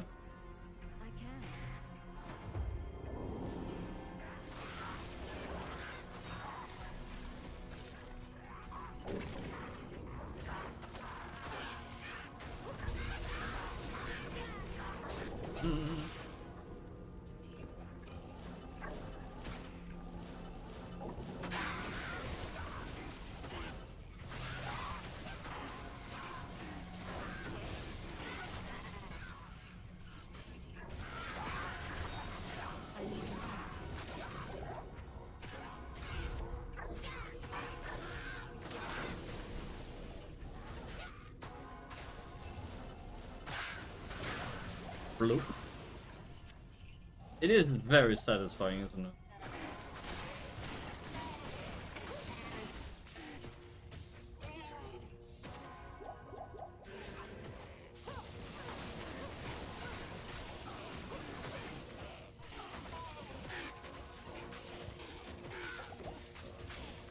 Everything that melts is satisfying. Look at cheese toasties. Pizza. Right. Cheese on pasta. Melted chocolate.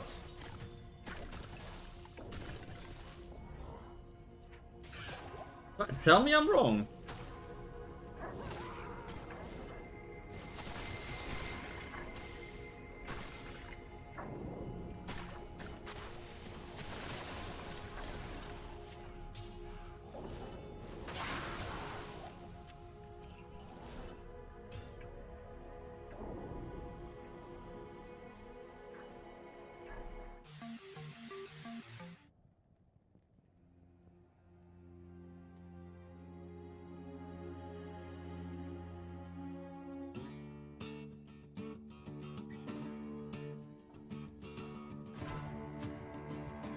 Hi, Lorient.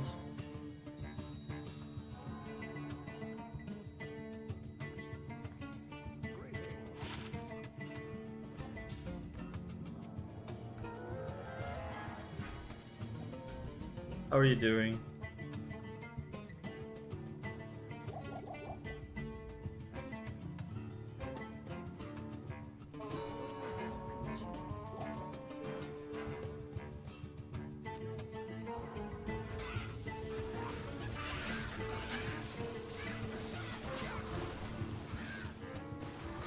Oh, what game?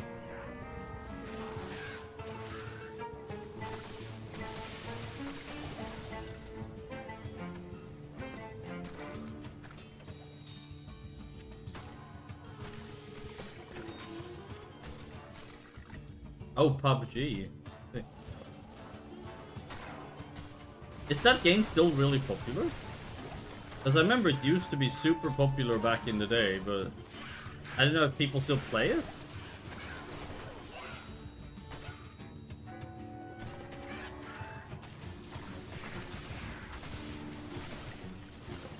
You can't hear.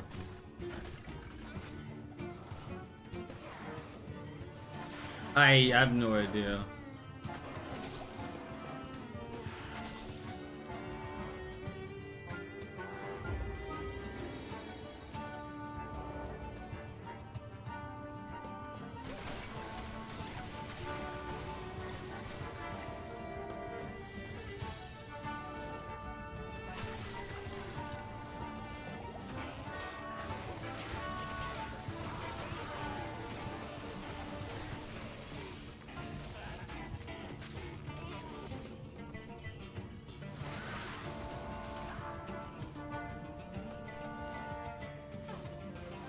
Yeah, I'm doing okay.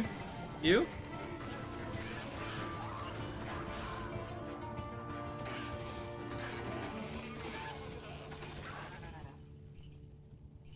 Life, you know? Doing the Grail, trying to... Got some new items today. We got Shaman Rune and Bear Rune so far. And a new item on the Grail too. Been an extremely good day for us.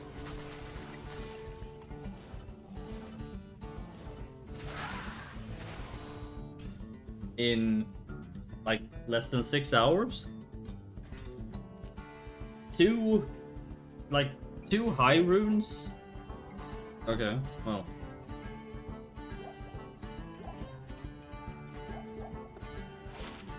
Regardless. It's good.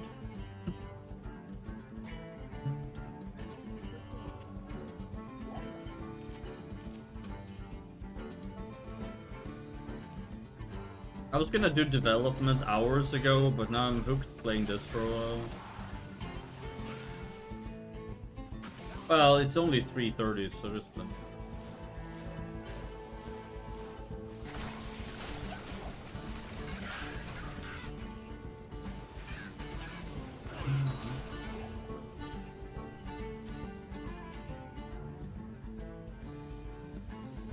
Is it there? Yes.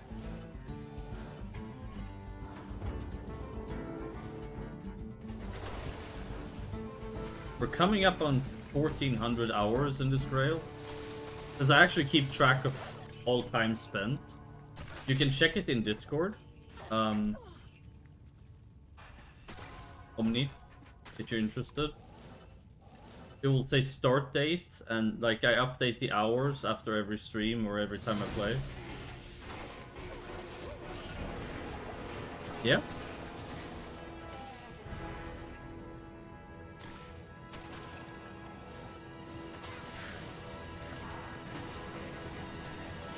If you go onto my Discord and then under D2R Holy Grail.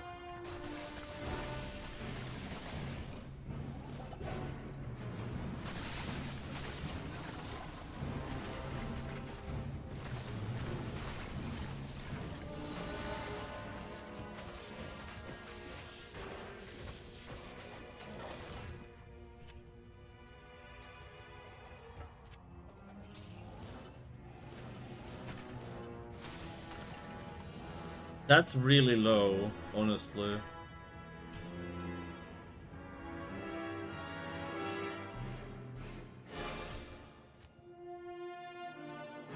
Well, I mean, it's finding every item in the game. So it's not like, you know... I also, though, I will have to admit, I haven't been trying to finish it as fast as possible. Like, there are people who try to speed Grail. Like, they will play meta as fast as possible in the best areas with the best density. You get what I'm saying, right? Like, so I play multiple different classes, characters, builds, you know. I kind of chill and have fun, you know, it's... Especially since this is my third Grail, you know, kind of...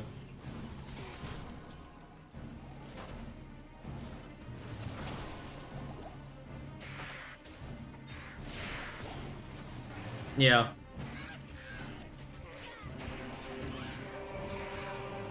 Which, I mean, you know... Ah, you got an Arc Silton card, nice.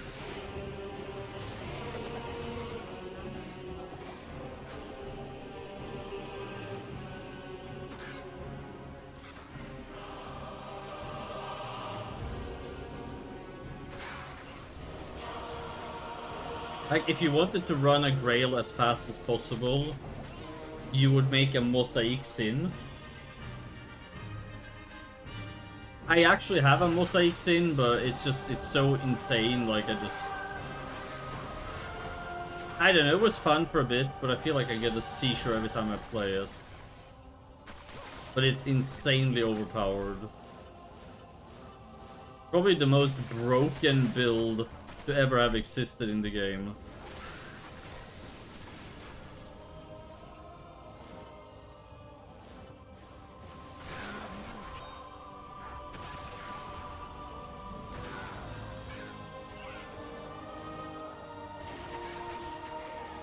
I can show you later on stream if you want. It is insane. Somebody tried to do players like 100 and 200 and stuff, and Mosaic can still clear it.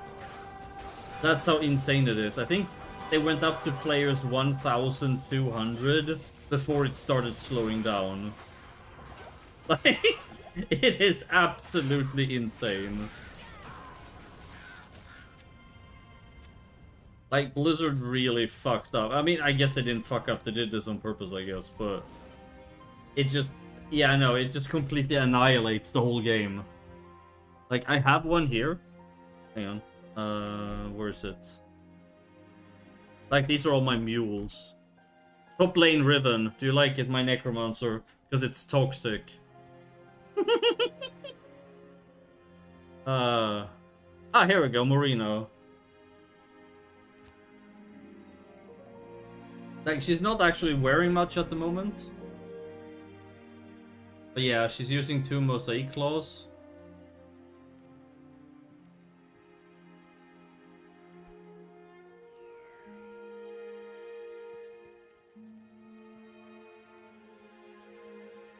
Like, you could literally just... Yeah.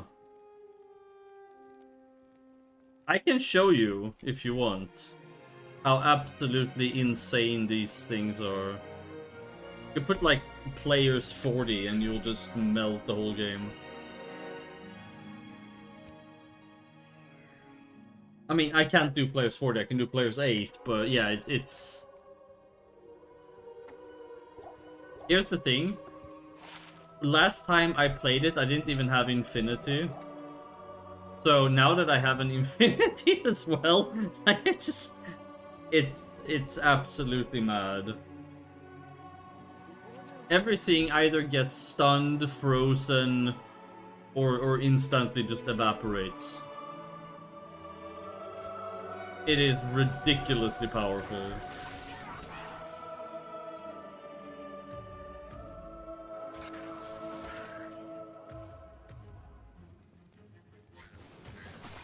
Like I said, it's a fun build, but it is way too powerful. The thing is, you don't even need Enigma. Because before I had Enigma, I used Dragonflight to move around. You know the flight, the kick that you teleport?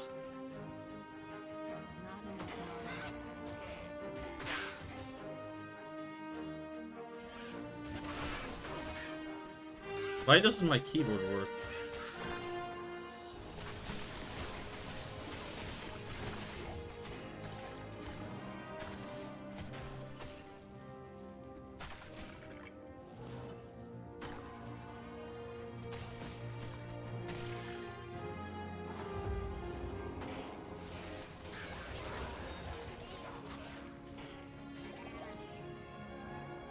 300% faster. That's one way.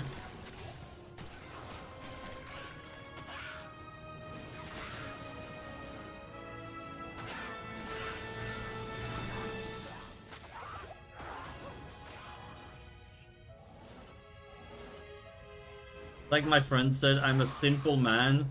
Show me boobs and I'm happy.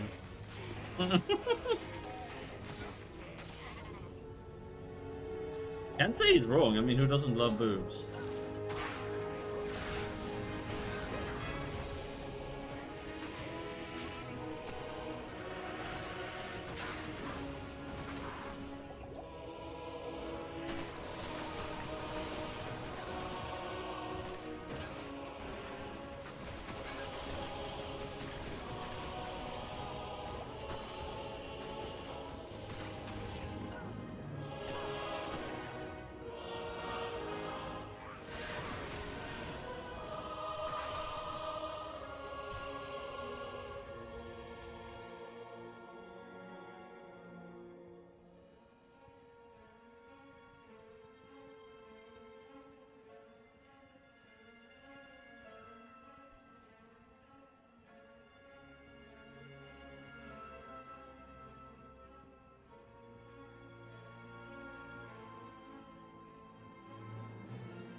So my F keys stopped working on Diablo.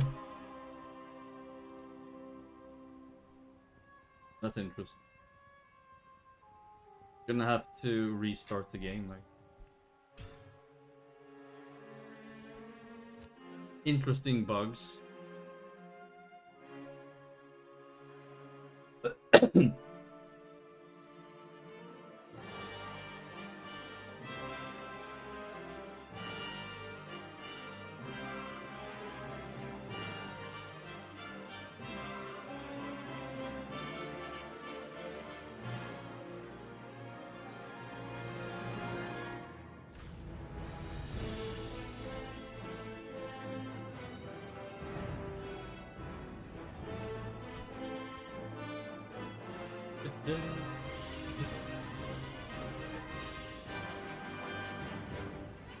There we go, now it works again. Interesting bugs.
What do you mean I can't carry anymore?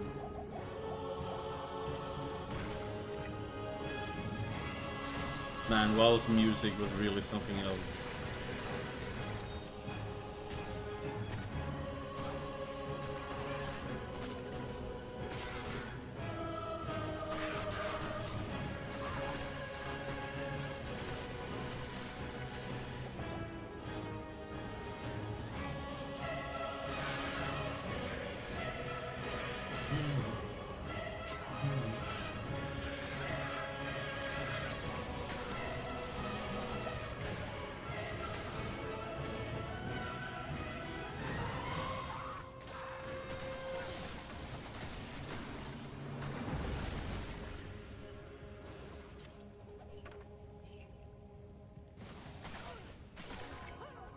I guess you like playing Frenzy Barb then, huh?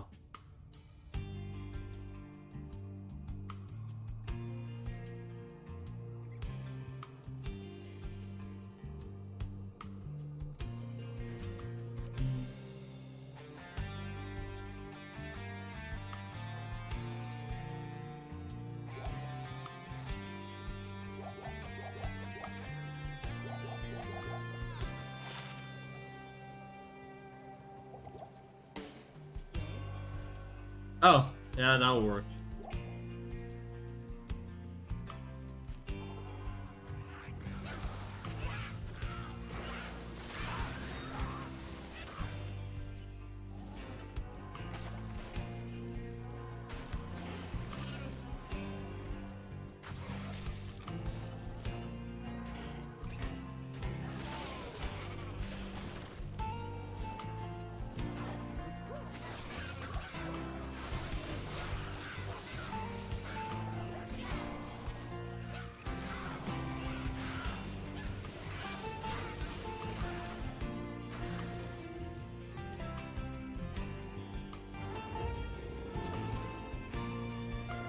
Oh, because burst of... Wait, why Druid? They don't run that fast, do they? I know Sins have burst of speed, but... What does Druids have? To run fast? Oh, wait, Frenzy! Right, they stack up the thingy. It's just like Frenzy for Barbs, right? Yeah, they get the thing when they stack up the Rage or whatever. Yeah, sorry, I just completely forgot about that for a second.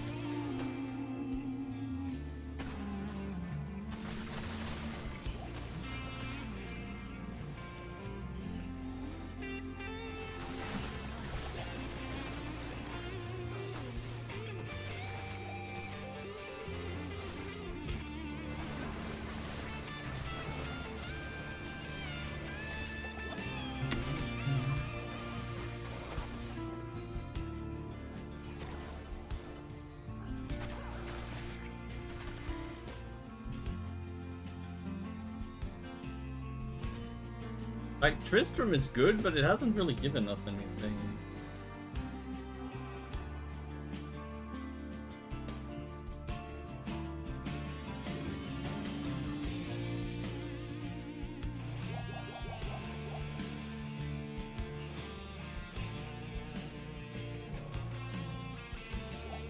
I think we've dried up the RNG now.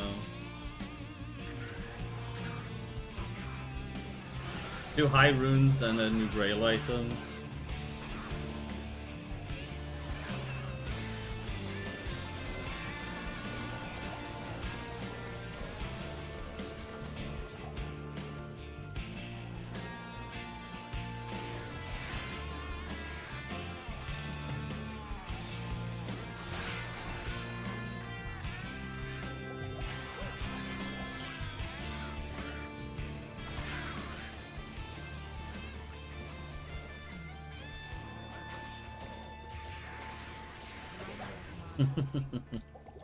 Maybe.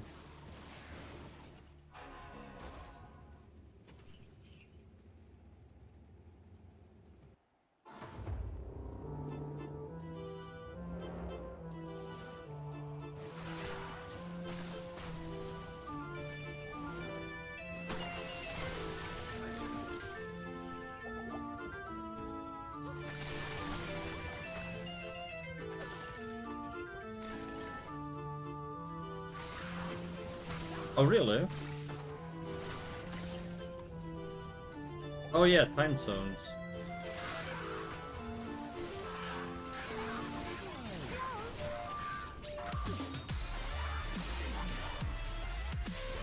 I'm so bad with time zones.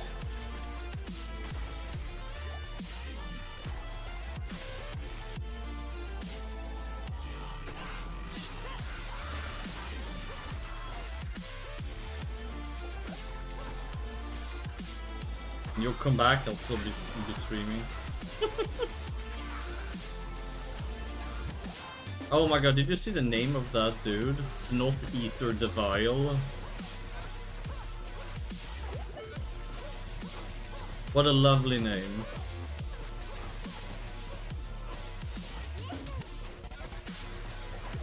god.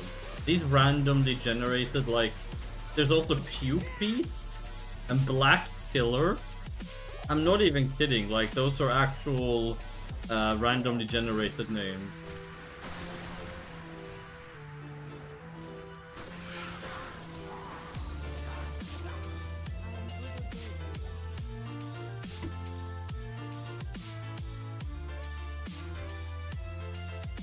Black Killer the Strong, Puke Feast the Great.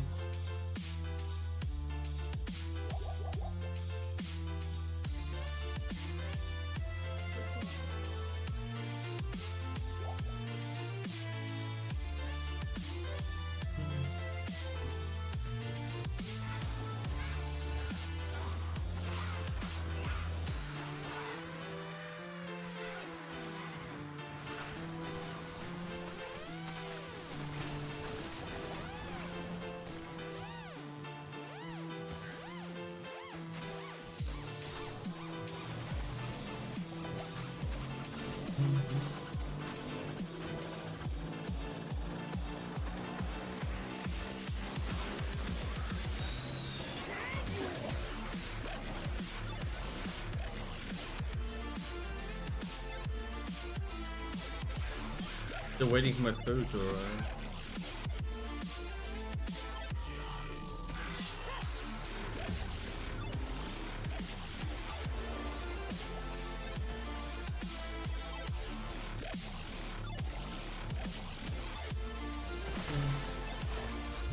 I was gonna show you the mosaic scene, but I can show you another time if you're about to leave.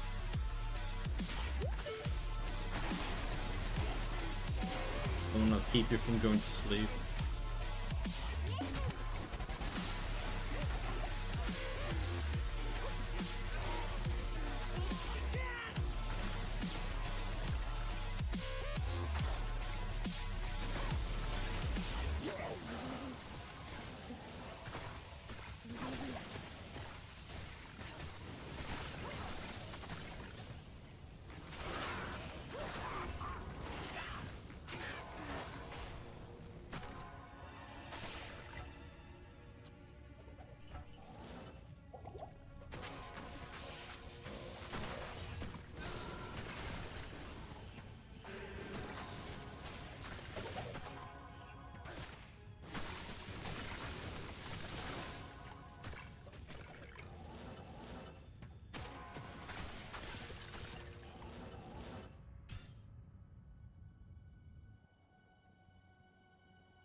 Look how many we've found. I think we have time for one more before the Arizona changes.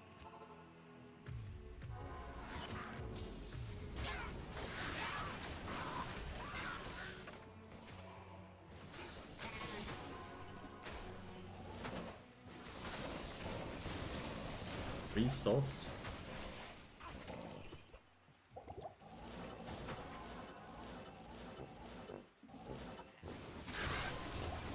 Oh, you mean me?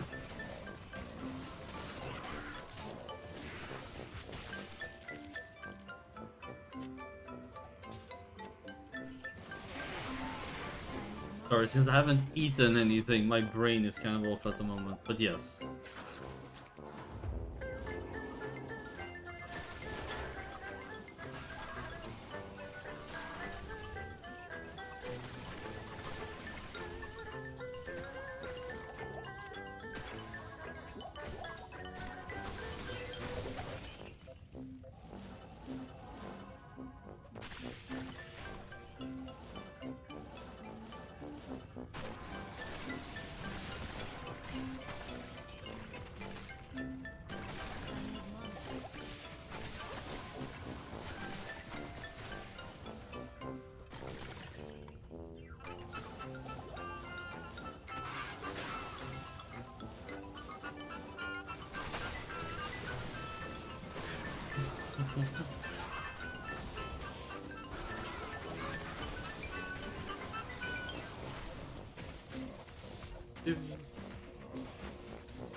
Should be able to get one more in.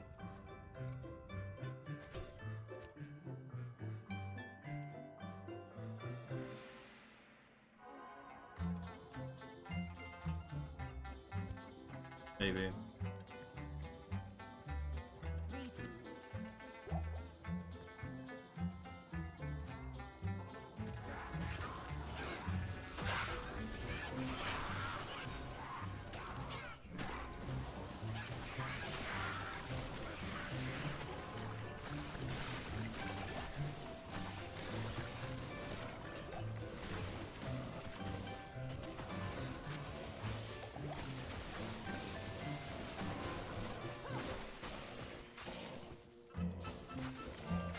Ray bang.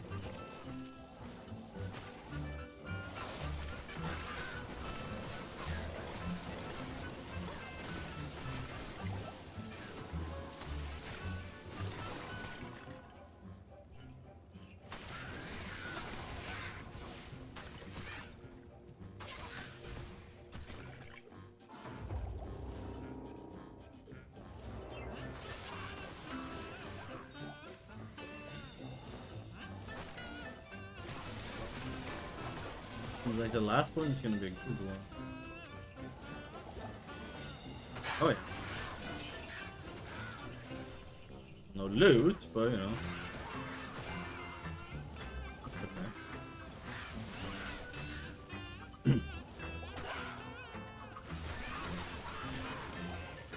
Okay.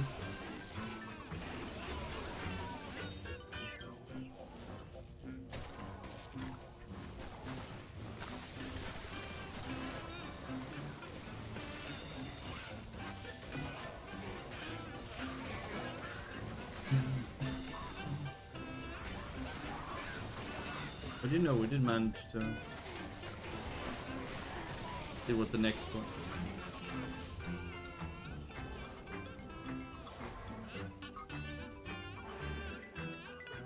Oh god, hang on.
I'm gonna take down the stream for now, guys.